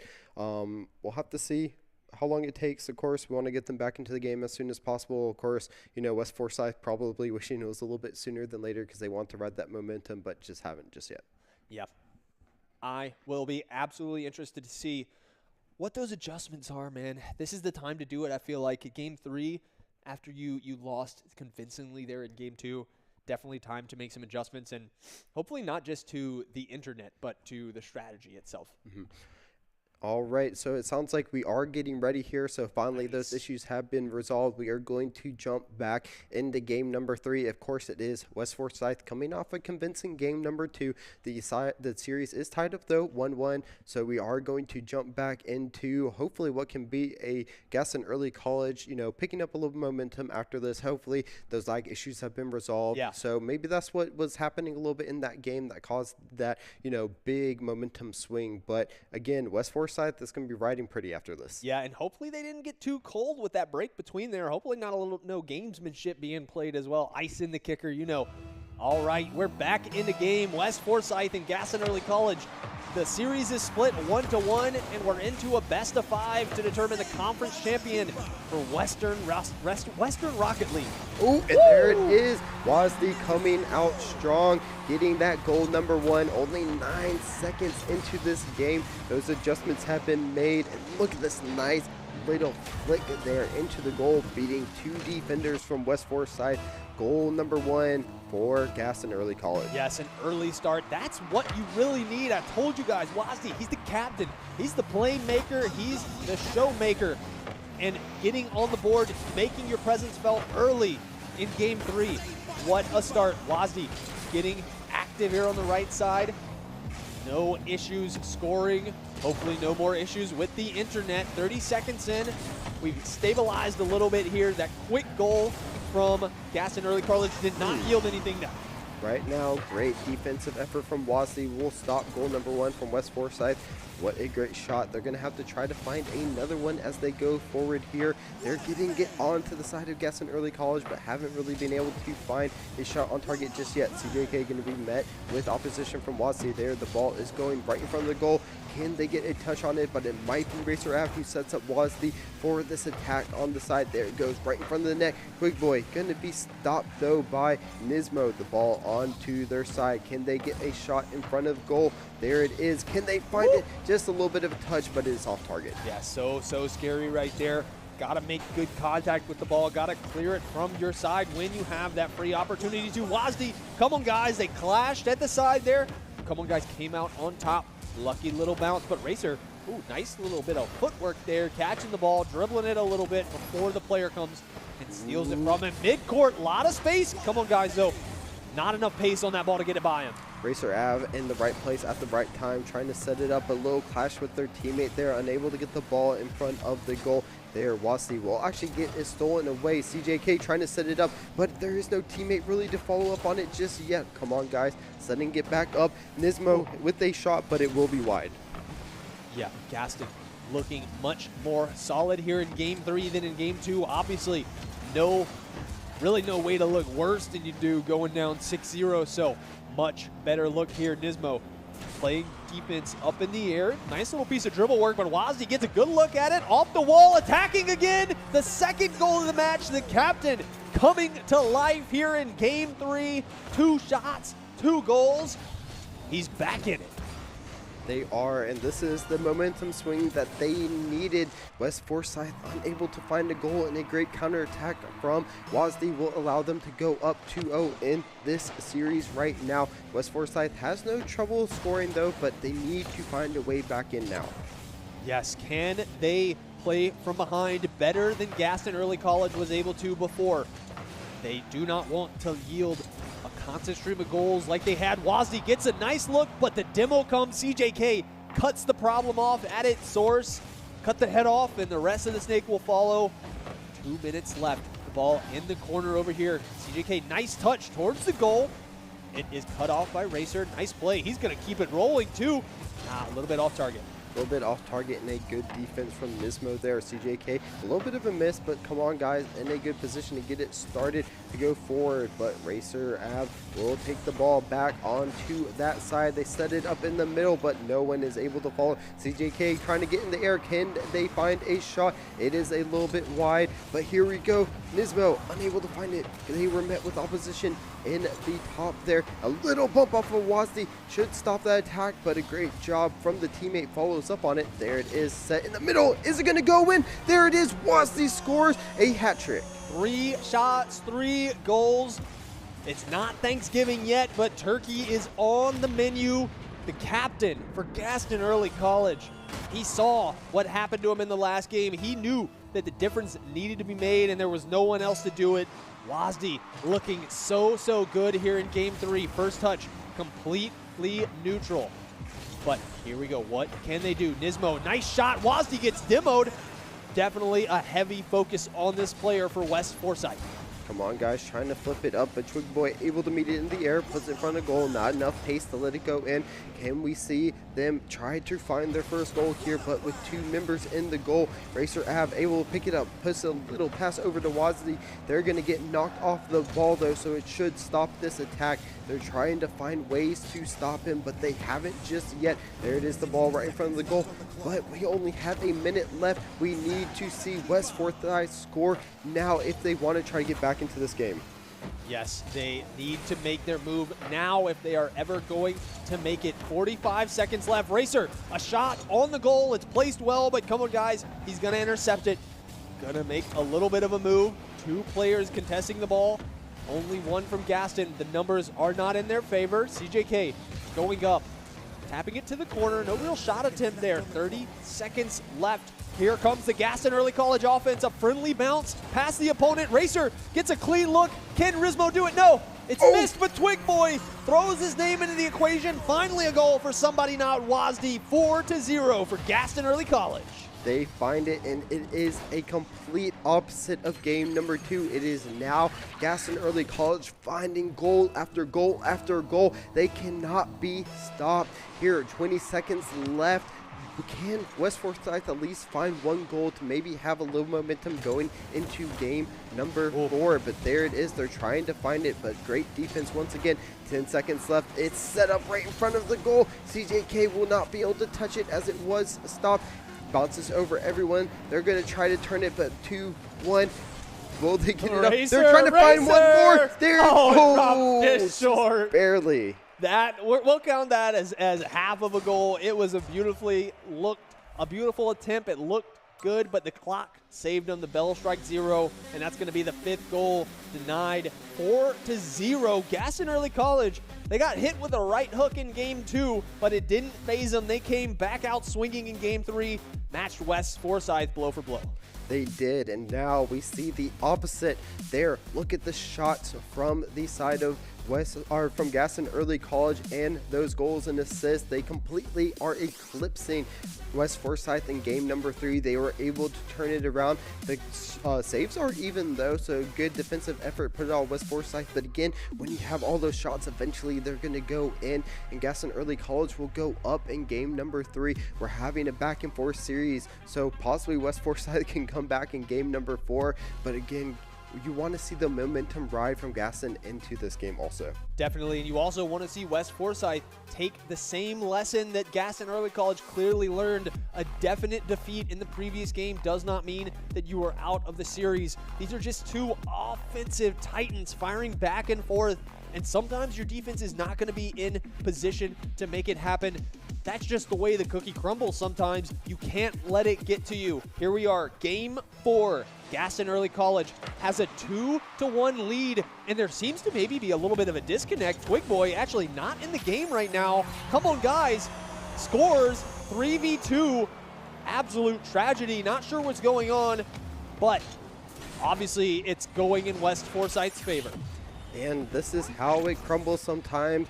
West Forsyth taking advantage of that cart advantage and getting the early goal. We do see Twig Boy finally back in the game, but now they do have to come back from this deficit. We are seeing the game played on at the moment. CJK setting up a ball in front of goal. It is going to be touched, but barely, just an off angle to get into the goal there. Yeah, looking good here. Obviously a gift given to West Forsyth. Gaston, it's an uphill battle now that you have to fight. 30 seconds in, the ball sitting in this West Forsyth pocket. No, they actually managed to push it out. Racer getting nudged back and forth. Can he make it happen? The defense is nice and solid. Racer taps it, using a lot of that boost to get up there, dropping it in the goal, but the defense so good. Come on, guys. Riding along the crossbar, saves his team's fate. Here we go, another attack. Oh, Twig Boy picked it right up over CJK. The ball completely neutral in the midfield. CJK, big aerial up top. Ooh, the ball drops. They're trying to follow Nismo. Narrow miss to try to set it up for their teammate. But there it is. Wazdi in the air. So strong with that. But there it is. Come on, guys. Able to stop them at the moment. They want to find goal number 2. There it is. CJK scores that goal and allows them to go up 2-0 in game number 4. Great play right there. CJK and West Forsyth, they have absolutely learned the lesson that all teams now in this set are aware. We can score. It's going to happen. Doesn't matter if the last game went bad. Our offense is high-powered. It's high-octane, and it happens a lot. CJK feeling it now. He's taking every shot he can find. Goal number 2 so pivotal because they're showing that they can score when it is 3v3 as well. CJK on defense going to clear it back over onto the side of West Forsyth, but it comes back and forth. We're playing a little bit of volleyball at the moment before someone can really take advantage. Watsley stepping it up from the south. Can they find it? But a great save coming out of the side of West Forsyth. They don't want to allow any goals. They want a repeat of game number 2 if they can. CJK going to get a nice little bump to stop Wazdi's momentum and clear it over to the side of Gaston Early College. The ball is set up right in the middle. Can someone find a touch on it? Nismo getting up in the air is going to push it down, but what are they doing? Can they find the goal at the moment? Is going to be saved. Racer is putting it over. Can they find Wazdi? Wazdi sets it up into the middle. There it is. Racer going to get knocked out of the side by Nismo. Yeah, great play right there. 2-0 West Forsyth maintaining their lead. Come on, guys, staying nice and aggressive. They don't want to let this game out of their hands. There's still plenty of time for Gaston Early College to cook with. Racer sending the ball all the way to the West Forsyth side. So fast. Is the team able to keep up with him? Nismo bouncing it to the side over here. A nice little touch from CJK. Can Twig Boy make the defense? He does. So clutch. Such a necessary play to keep his team in this game. But they got to make something happen. Nismo with the demo on the Wazdi, and Racer finds the time. The focus was too heavy on the captain. Racer knocks it in. As you said, they get the demo, but they forget that there's 2 other members from Gaston Early College there. Racer Ab coming up clutch, getting that goal, making it a 1-goal game with 2 minutes and 7 seconds left. They need to find it now, but again, Nismo trying to come up. They want to get that second brace of the game. Come on, guys, setting it up. Can they get it down in front of goal? Just not enough. A great demo on the Wazdi, but they can't find the back of the net. Yeah, the play here really solid. Gaston Early College fighting the uphill battle. They're trying to climb this waterfall. They're about halfway up it, and they make it the rest of the way. Oh, so scary. CJK, a friendly bounce after the nice shot attempt. Let's see what even happened right here. It kind of happened. I couldn't even tell. Look at this. Oh, he just bounces up. Oh, down. Twig Boy knocks it into someone's backside, and then it bounces into the goal. Tragedy strikes. A little unfortunate. Everybody wanted a piece of that defense, and they got it. It happens to the best of them, and there it is. It's just West Forsyth's game at the moment getting that goal. They do have, again, a little bit of breathing room, having 2 goals up right now. Come on, guys, setting it up, but great defense from Wazdi. Keep it out, but come on, guys. Is going to try to get it back into the middle. Oh, narrow miss by Nismo again. Can Wazdi get it out here? Got to push it forward. Wazdi, nice little touch there. Oh, great save from Nismo. That was an amazing look from Wazdi. I don't know how close that ball was to the goal line, but it couldn't have been any closer. 1 minute left. Gaston If you're going to make a move, it's got to happen now. You need time to score twice. There we go, trying to Wozdy. get it. Wozdy getting in, but again, another great save by Nismo. Come on, guys, following up with the rebound as well. But there it is. They ran into each other. Oh, Such a narrow great save. miss. Oh, CJK coming in clutch, but here it is, the counter attack coming out of Nismo. Can they get it into the corner? Going into a good spot for them, but no one able to follow it up. Racer Ave clearing it out onto the side of Gaston Early College. Oh, nice little bounce. Oh, just shy, but Wozdy. No, Nismo. West Forsyth, 3 amazing saves back to back to back.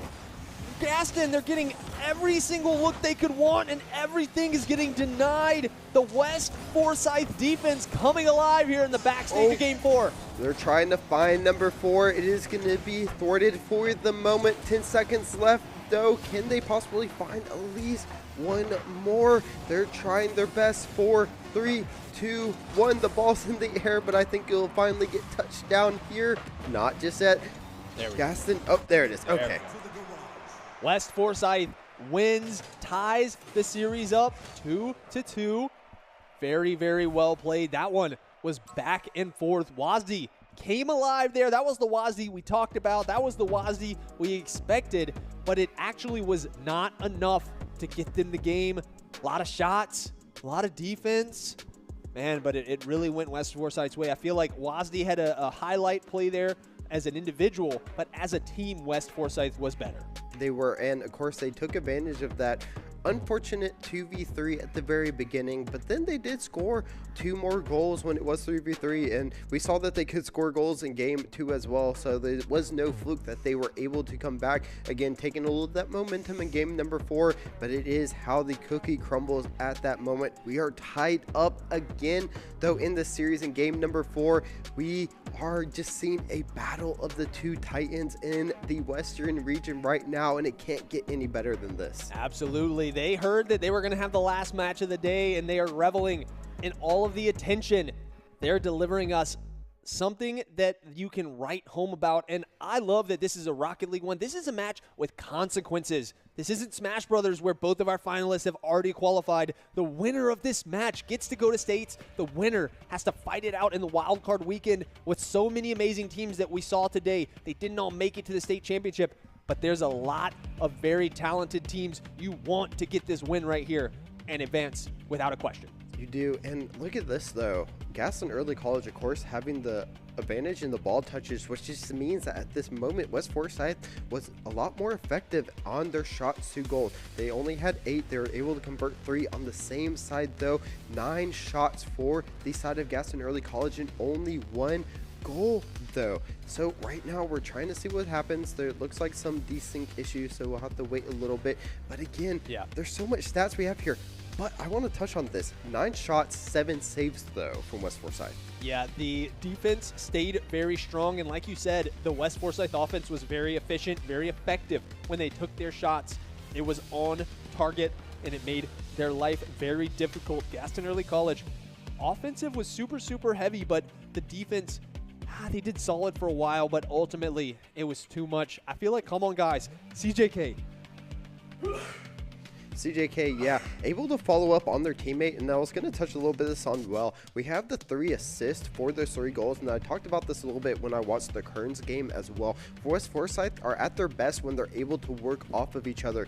Now, you have Gaston Early College. We talk a lot about Wozzy able to make those solo plays. I think West Forsyth, when they're able to get those assists, to get those goals up, they are at their best. So, again, you know, come on guys, Nismo setting it up CJK for those goals, as you see there, 2 assists coming off of come on guys, and then 1 assist coming off of CJK, which allowed for all 3 of those goals there. Yeah, the team play from West Forsyth definitely seems to be the difference maker. We're seeing them set each other up with passes. We're seeing them set each other up with demos, with bumps. I feel like they can truly recognize the skill of their opponents, and they know what they have to do to beat them. It's not just be better as individuals, it's be better as a team, be better as a group. That's one of those awesome life lessons that we learn in esports that we hopefully take into the rest of the world. That's kind of what we're all about at VESL here. So if you're listening to this, take those esports knowledges, apply them to everything, you know. Oh, interesting. We are actually, news from production, we're going to see a replay of game number 4 because of the DC at the beginning. that is a very interesting, an interesting outcome. Super cool, technically, that we get to see Game 4 ran back right there. I mean, it is kind of fair. We did notice that first goal from West Forsyth happened when they were down a man. We're not worried about that. We're not admins. We're just here commentating. Yes. We'll let the people handle that. But still, getting to see Game 4 back, we could get 8 games. That's awesome. We could, and that is pretty crazy. Luckily, we don't have to make the hard decisions. We just have to say what we see on the screen there. Yep. And with the way they have been playing, I'm having a lot of fun casting these games. They're so back and forth. Again, though, this will be, can West Forsyth bring that momentum from game number 4? As I said, they were able to score 2 of those 3 goals when it was a 3v3. So it's not like they scored all the goals when it was a 3v2 at that time. Yeah. So they have plenty of time to come back. We saw how strong they were in game number 2. So maybe they found the formula. Maybe put a little more pressure on the WASD and then work off of each other to get the goals when they replayed this game as well. Yeah. But we're still working a little bit on it. So we have a little bit of time to push in between. And, you know, we saw this a lot maybe in the CMS as well. When they start working off of each other, they did really well. Those games were really back and forth, but we didn't see the games going back and forth. Now we finally see when we have teams that are equally skilled like this and are trading back and forth in the game wins as well is really good setup. So I'm excited to see how both of the teams go forward. Maybe that desync issue is enough to get Gaston College back onto the scoreboard when they go back into this replay game number 4. But maybe West Forsyth, as I said, if they can find each other, play off of each other, get those assists for the goals, I think they'll take it back again. Yeah, I think once we get into this game, we're going to be past all the issues. The internet issues will have been resolved. The DC issues will have been resolved. We're going to get 3 players in every game before we start it. A lot of fun here. A lot of drama, man. It wouldn't be esports without a little bit of drama, without a little bit of controversy. But we've got great people behind the scenes dealing with it. Great people to match some great competitors. We just want to give you guys the best thing possible. And with teams like this, with matches like this, it's always going to be something super duper amazing. Can't wait to see how this replayed game number 4 will turn out.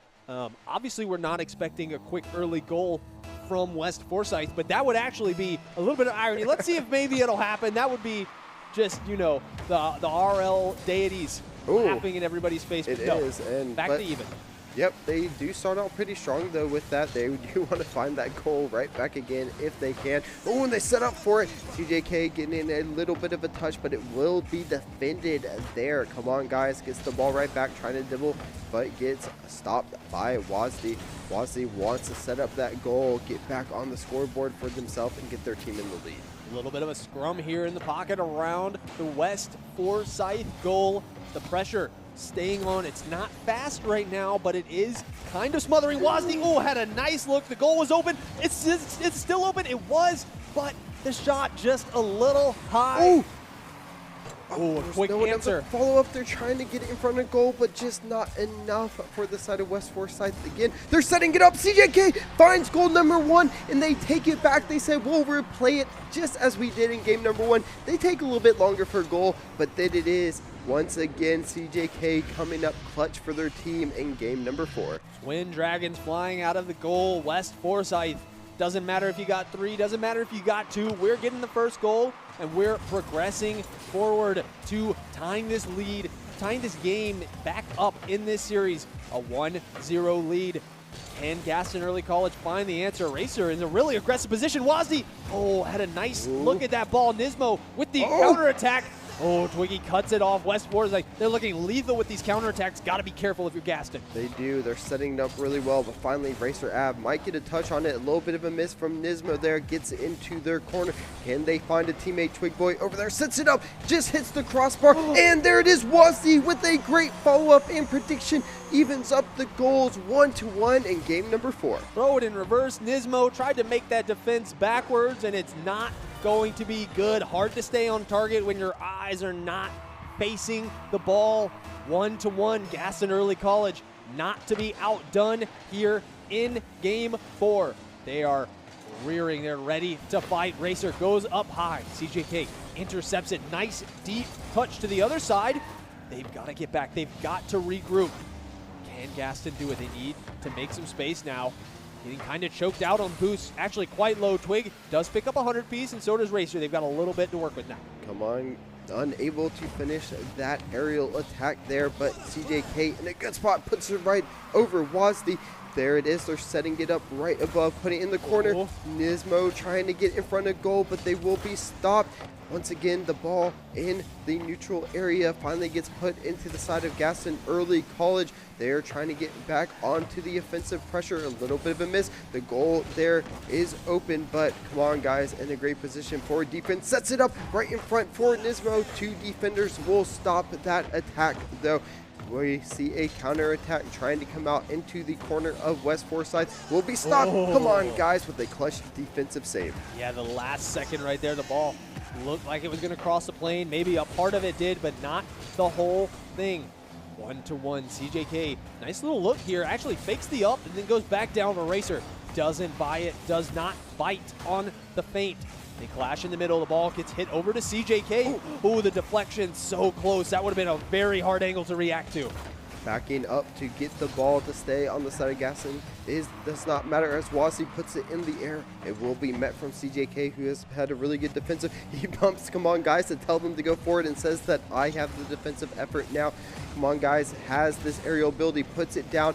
Can they find a shot? They cannot. Right now, they put it back in front. Ooh, narrowly missing that. We see Racer Ave do another great save coming out of that corner, sets it up for their team on the side of West Forsyth, but West Forsyth has the ball now. CJK trying to get some touches on it, see if they can set up their team.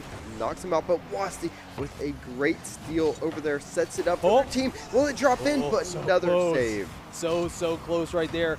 Flirting with danger, flirting with victory and defeat. These teams are matching blow for blow. Oh, so close to the right corner. There it is. Be careful. Another touch. Can they get it? Wow, West Forsyth. A brilliant piece of luck is going to keep that ball out of their goal. They need to make the most of what they've got right now. Wazdi keeping the pressure on. He punches it in a little too fast for the defender to react to. Nismo was in the goal, not able to make the play. Yeah, just too slow, that pace. It would got in before he can make the defense. Wazdi pushing that boost to give them the pace they need to get the ball in the goal. Now they are in the lead in game number 4 here. A minute left, though, is plenty of time for West Forsyth to score. Can they find this equalizer here? They're looking for it, trying to get forward. Lot of pressure. The first touch going the way of West Forsyth. You love to see that, but back to the races. Racer. Oh, so close. These offensive plays are also amazing. They keep the pressure on. They burn the clock that West Forsyth so desperately needs. Racer throws it in reverse. Careful, careful. Oh, that was so close. It's crossing back and forth in front of the goal. If any West Forsyth player gets a look, they could end it. Oh, can they find it? Racer Ave just not enough to put it over to the side, but doesn't have an angle to get the shot on goal. Defense now turning into offense for West Forsyth. Can they find this equalizer? They put it down, but they are met with a full defense from the side of Gaston Early College. A little bit of touch here on the side puts CJK into the roof, but 10 seconds left. They have to start finding the attack. Now, there it is. It's put down. Can they get a shot? But great defense from Racer Ave puts it all the way onto the other side, and there it is. Game number 4 will go to Gaston Early College. Different team or different game. We replayed it. We got the same result. Love to see that. Just so things get to stay the same. We keep it. Oh, actually, never mind. It's different. My apologies. Yeah, great play from Gaston Early College. The offense came in force. Racer, big plays right there. Wazzy got the 2 goals that they needed, though. Their captain makes it happen the most. They do, and they do have the shot advantage. There we are seeing 11-7 on the side of West Forsyth, and again, they are able to capitalize on 2 despite having 5 saves on the side of West Forsyth. They just weren't really able to convert this time around. Again, when they don't have as many assists, they usually don't have as many goals either, so they have to start playing off of each other a little more going into this game number 5. But here it is, Gaston Early College on series point now after they picked up 3 of these wins. They are feeling it, and game number 5 could be it. Yeah, I definitely feel like the lack of team play in that game 4 was the big difference from the other ones. Looking here at the goals, actually a different story from the other ones. Now it's West Forsyth with the advantage in ball touches. They had possession of ball more often, but Gaston, they made more happen with less touches, and they get the win. So might just be a lesson for everybody here that it's not about how often you get the ball, it's about what you do with it when you have it. Here we go, game number 5. Match point, conference championship point. Gaston Early College, can the number 4 seed bring it back and claim the championship here?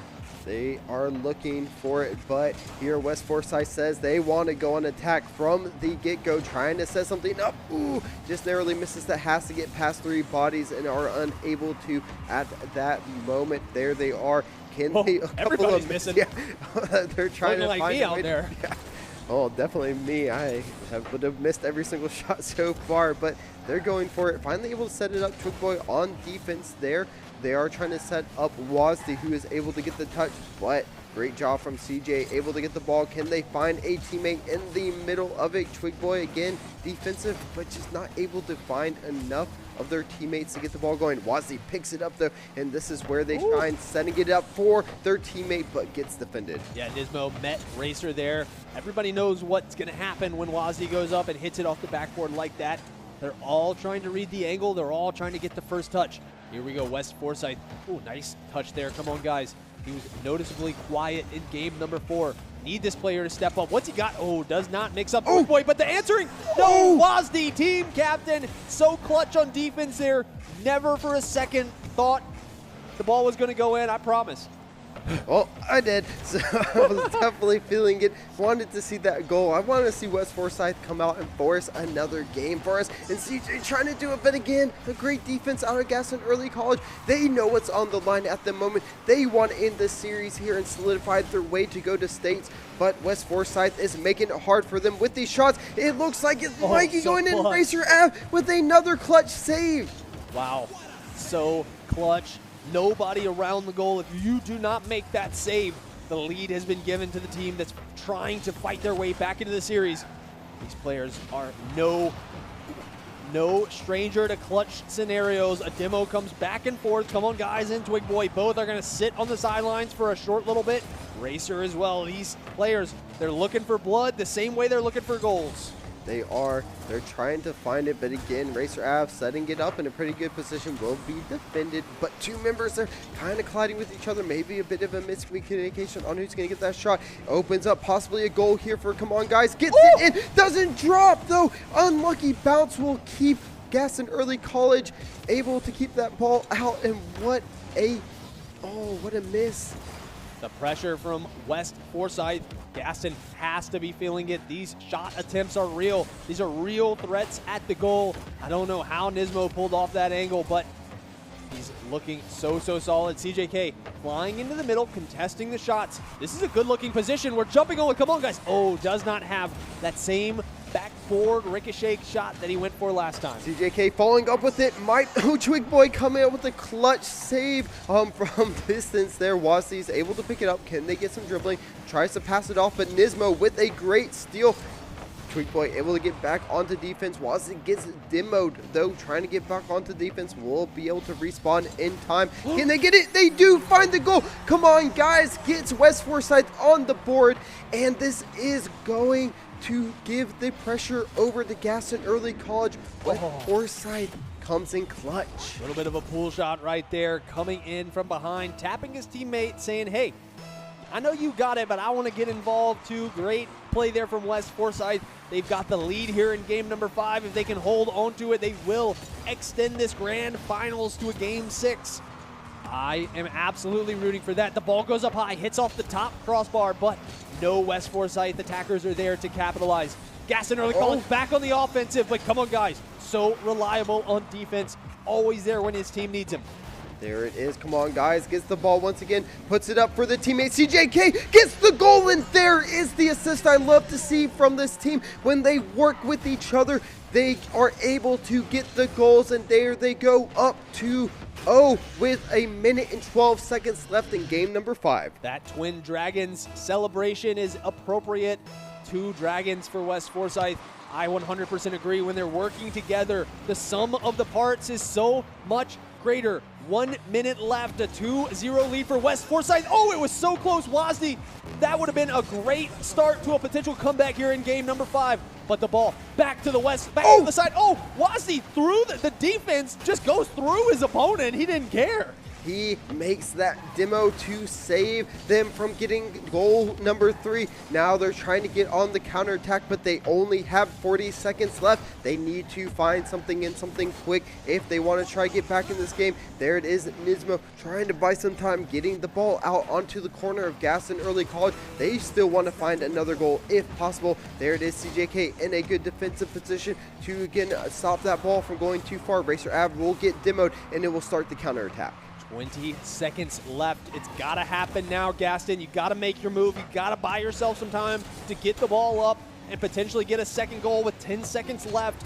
It's looking like the clock's going down. Twig Boy, oh, the shot is good. It's a little high and a little to the left.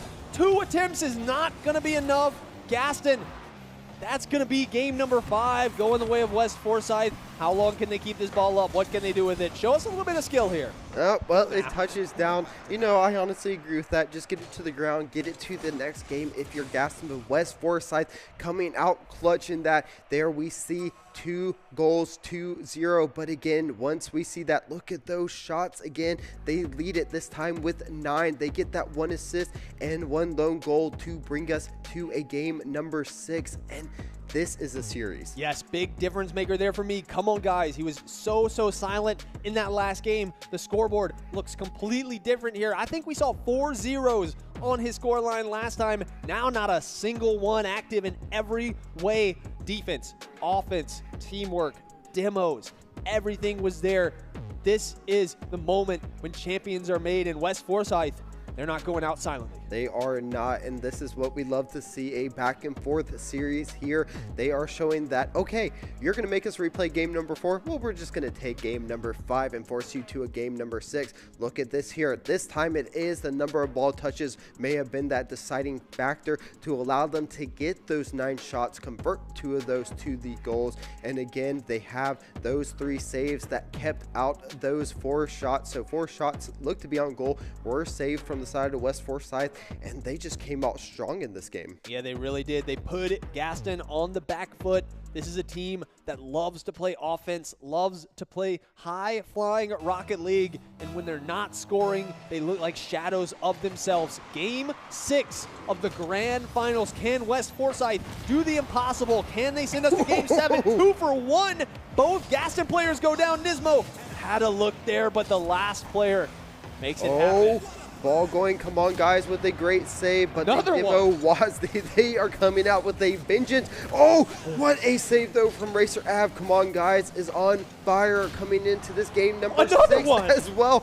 Oh, they have a serious grudge from that replay. It seems like they are demoing left and right, but Wasley looking for goal will get defended. CJK gonna have a narrow miss, but come on guys, in a good position. They set it up, but no one able to follow up on that touch. I'm like DJ Khaled calling out these demos. 4 in the first 30 seconds. That is absolutely unreal. The bloodiest Rocket League match I've ever seen in my life. And there's no goals on the board, 0-0. I love that though. We're getting a little dirty in between the pain and no balls are crossing the goal. Great play, 1 minute down. Nothing on the board. Wazdi, I think he wanted to go up right there, but didn't get a friendly roll up the wall. It bounced sharply off. Here's the play. Oh, both crossing. I feel like Wazzy should have left that for Racer. He's going to go back on the defense now. All right, again, we are on series point for Gaston Early College, so they're going to want to look to close this out, but West Forsyth has looked so strong going into this one, but they set it up. There's the goal. Twig Boy putting them on the scoreboard early in game number 6. There it is. Look at this perfect pass from Wazzy right in front of the goal. Twig Boy following up for goal number 1. They want to close it out. They don't want it to go the distance, and here it is. Now, West Forsyth has to find an answer. So clean there. That setup was amazing from Wazzy, and the knockdown so good from Twig. Offense so quick. CJK and Nismo, they get a look, but it's denied by the Gaston players. They have an early lead here in game number 6, and they don't want to let it go. The ball goes up high. CJK and Wazzy, they're fighting. Racer, nice touch, shorts the goal, but come on, guys. Corsi's there. He always is. Yes, great defense. They want to keep their team in the game. As long as they can deny these goals, they can possibly find one more. They've been so close before. There it is, set up a good touch from Twig Boy will set them up. Racer Ab gets demoed, so it stops that attack from happening. Nismo setting it up. Come on, guys, able to get a touch. They want to keep it in this corner, see if they can get in front of goal there. Jumping back to see if they can get into a better position. Wazzy, though, great job keeping the ball on the side of West Forsyth. Sets up their teammate, unable to follow up just yet. There, it is cleared out onto the side. Can they find anything? They're going to need to sometime soon if they want to stay alive, if they want to send us to game number 7. A shot! Oh, it might have been good, but then we're not going to know. Gaston intercepts it. So close right there from equalizing the match. We're rumbling here in game number 6. It's going to be real close. Come on, guys. Starting the offensive push. A nice bounce. CJK hits it off the top backboard. 2 Gaston players miss. A demo from behind. Demo. A potential look right here. No, everything's going to settle back out. Players grabbing their boost, looking to set things back up. CJ with a small touch, but Wazzy intercepts and gets the ball back on it. Can they find anything? They want to try to find goal number 2 to give them a little security going into these last 2 minutes. Again, they are fighting for this series here. There it is. Wazzy scores the brace and gets 2 on the board with just 2 minutes left in this game. Get a protractor out. Get this man in some STEM competitions. The angles are too good. The defense can't keep up with Wazzy. Gaston Early College's captain coming to life in game number 6. When his team needs him most, what can West Forsyth answer here? A minute and 40 seconds left. Got to make a move sometime soon. Come on, guys, a nice look. Both players go up. It's off the side crossbar, though. Nismo looking to hit it. CJ dropping it over the top. Come on, guys. Oh, he misses it. He had a look there, but he comes up just wide. Unable to find that goal. They have to find it. A minute and 20 seconds left. They are shooting for it, but have been unable to convert just yet. Wazzy will take the interception on the back line, see if they can get it cleared out onto the side of West Forsyth. They get it through the middle, but it will be intercepted by Nismo, trying to set up their team, puts it into a good spot. Can they find it? But no, it will be Twig Boy clearing it out. They're trying to get it out. They want to buy time. 1 minute remaining. It is time for West Forsyth. Can they get this? Just a little bit of a mistouch from CKJ trying to get that goal. This Twig Boy couldn't get over. Wazzy wants to find goal number 3, but they set it up. Can any of the teammates follow up? Yeah, West Forsyth needs to make their move. They need to get this off of their side. They score a goal in the next 20 seconds or so. Come on, guys, knows that. Places it in a good position. CJK bounces it back, but Racer always in position. Nice little move right there, dropping it to the side, but the defense so clutch when they need him most. 27 seconds left. Got to make your move, West Forsyth. They need to find the goal. They need to find it now. Ooh, Twig Boy coming up clutch in the final seconds. That might be it. 10 seconds remaining now for the side of West Forsyth to at least find a goal and then possibly one off of the kickoff. They need to find it now. 3, 2, 1. It touches ground. Right now, will they get it? Can they find anything? It's in the air, but it touches Gaston Early College. Come out clutch in that final game to take the series, and they will be our champions for the Western region. Yes, congratulations to the Spartans. They're going to take the win in the grand finals, 4-2 victorious over West Forsyth. Congratulations, Wazzy, Twig Boy, Racer. You guys played amazing today despite the drama, despite the controversy. They stayed solid. They got it done in 6. No need for the Game 7 that we were so dreaming of. And the West Forsyth students, you played amazing. Do not let your result coming up just slightly short take anything away from the performance that you put out today. Definitely not. And I'm not gonna lie, I'm excited for the wildcard region, or for the wildcard weekend now. After seeing the games we've seen today from these runners-up, it is going to be a banger series. But let's look at these stats on the side of Gaston Early College that led them to the victory here. 6 shots, 2 assists, 6 saves, which were pivotal to allow them to move on here. Slightly on favor of the touches in for them instead, but again, they come out in clutch. That replay of the game number 4 definitely helped them out as well to get them moving on there, and they are our champions from Western. We have seen the champions, the esports legends from the CMS side. We've seen the Western champions from the side of Gaston Early College moving on. We'll see in a little bit who won that Sandhills as well. Yeah. But we had some great Rocket League today. Amazing, amazing matches. Lots of beautiful play from these teams. And I've got to say, they were the 4 seed. I don't know if anybody expected them to win, aside from the people who played against them in the regular season, but they made it happen. Love that. Love that we got someone who wasn't a 1 seed winning. There's usually a big gap between these high school teams. So to see it go back and forth like that, 5-2, they upset the number 1 seed in the semifinals. They continue that winning streak into the grand finals. Very, very well played. Spartans, they got it done today. Great work. They did, and congratulations once again. You are the Western Conference champions. You will be booking your ticket to states, so take this time to have some fun. Tell your friends and family tomorrow, you can come to school and say that you are the conference champions. You will be going to LAN, and so have that time again if you did follow up. So this will be for West Forsyth. Remember, you have time to take some time to learn going into that wild card weekend to try to book your that wild card slot to states as well. So check out some of the Chief Beef videos on the Knotwork app and tighten up some of your plays so you can book that ticket as well. But we should have the brackets ready from across the weekend so we can see who moved on. Hopefully we can look at Western first. Yeah, we'll take a look at first. how these teams made it here. Gaston and West Forsyth. Let's take a look. Yes, there is the bracket, and there is Gaston Early College at the bottom right with the VESL crown on top of the head today. They are, and we see them moving through. As you said, they had to play that first match against Gaston Early College High, then moving on to beat the number 1 seed of Piedmont Community Charter School, and then facing off against West Forsyth as well to pick up that win to be the conference champs. So they beat not only the number 1 seed, but also the number 2 seed in that Western region to move on. So congratulations to them. So let's go ahead and take a look at some more of these Rocket League ones here. Sandhills, who we didn't get to see. Havelock. Wow. Cedar Ridge, the 1 seed, does not make it happen in the grand finals. Havelock making a nice run from the lower side of the bracket.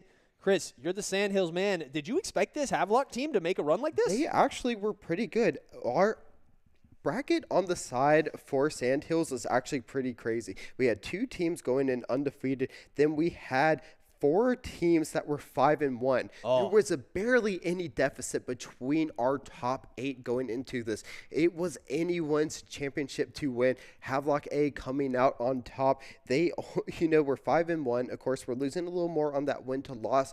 But again, it doesn't matter in that season play. It's postseason that all that matters. And they came out clutch here, on their way to the victory. They beat Northside Onslow, who was the 2nd seed. Then they beat Pine Forest, who was the 6th seed as well, to finally beat, as you said, the number 1 seed. So a lot of them beating the 1 and 2 seeds that are our champions today.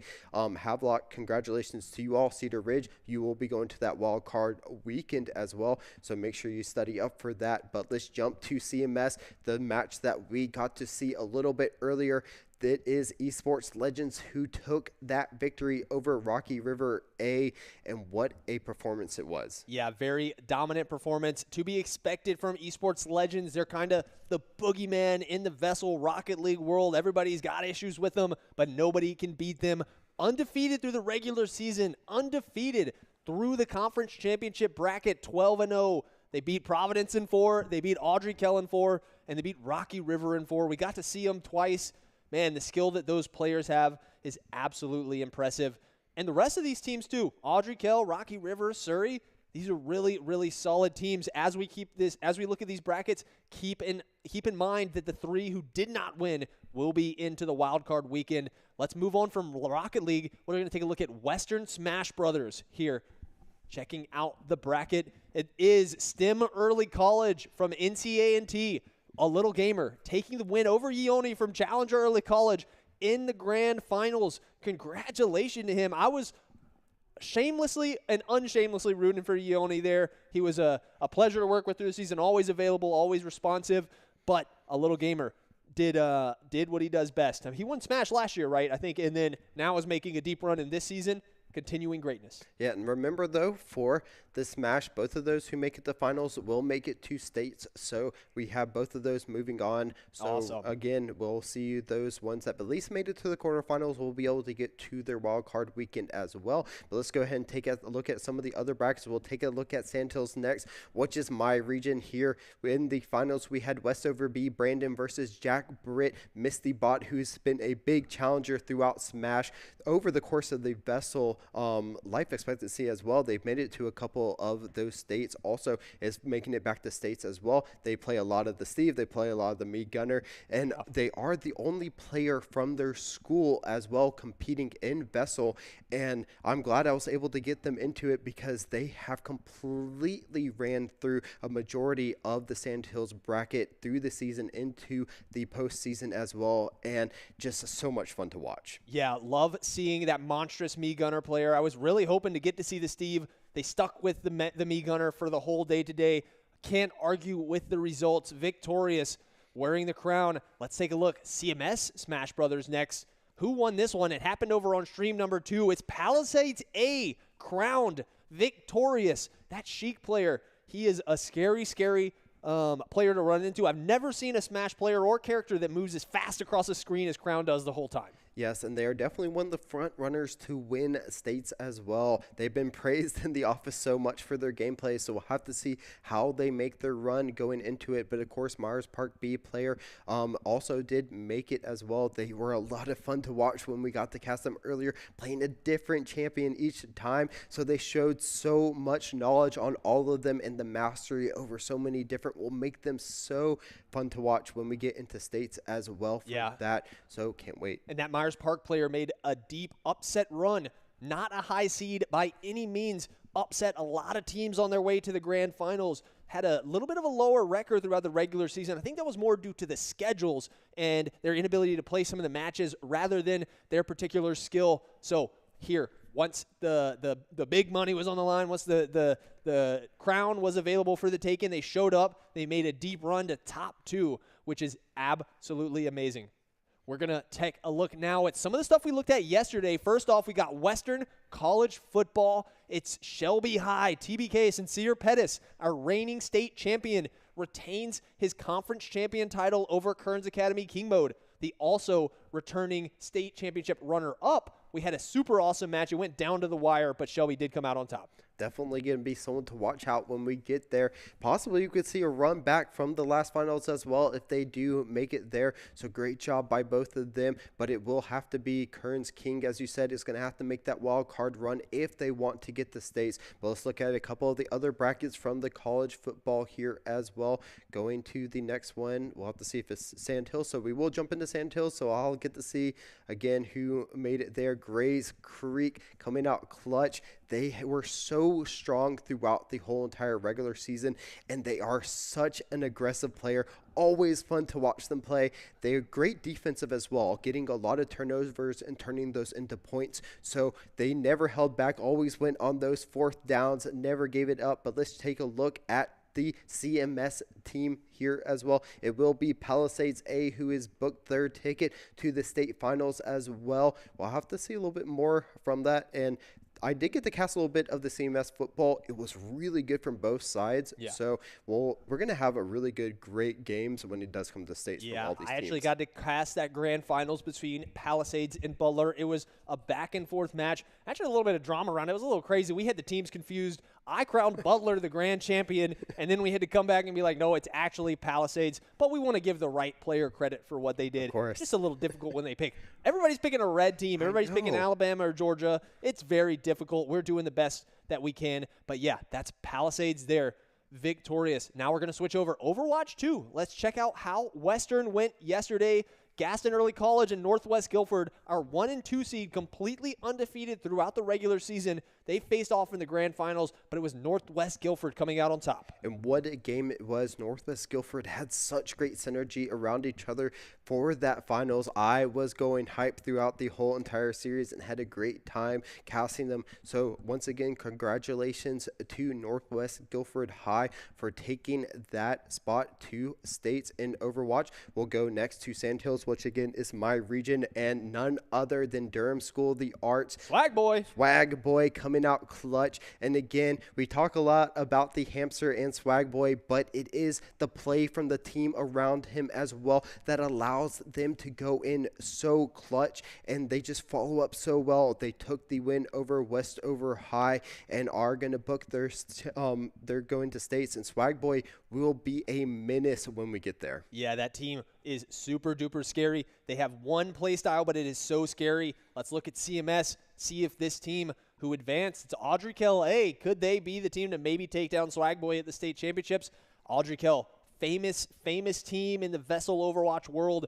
They get it done in the grand finals over Palisades. There were some amazing matches in this bracket. I know that lower semifinal, Palisades A versus Sun Valley, the full-length best of 5 that was just so intense.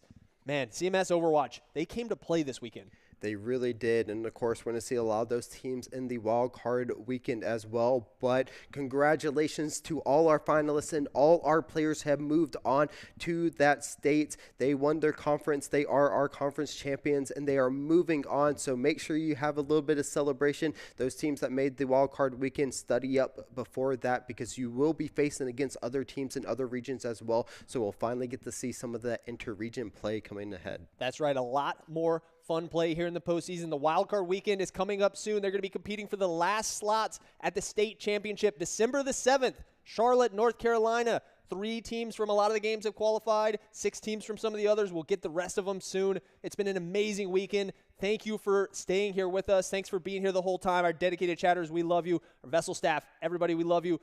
Thank you so much. Have a great weekend.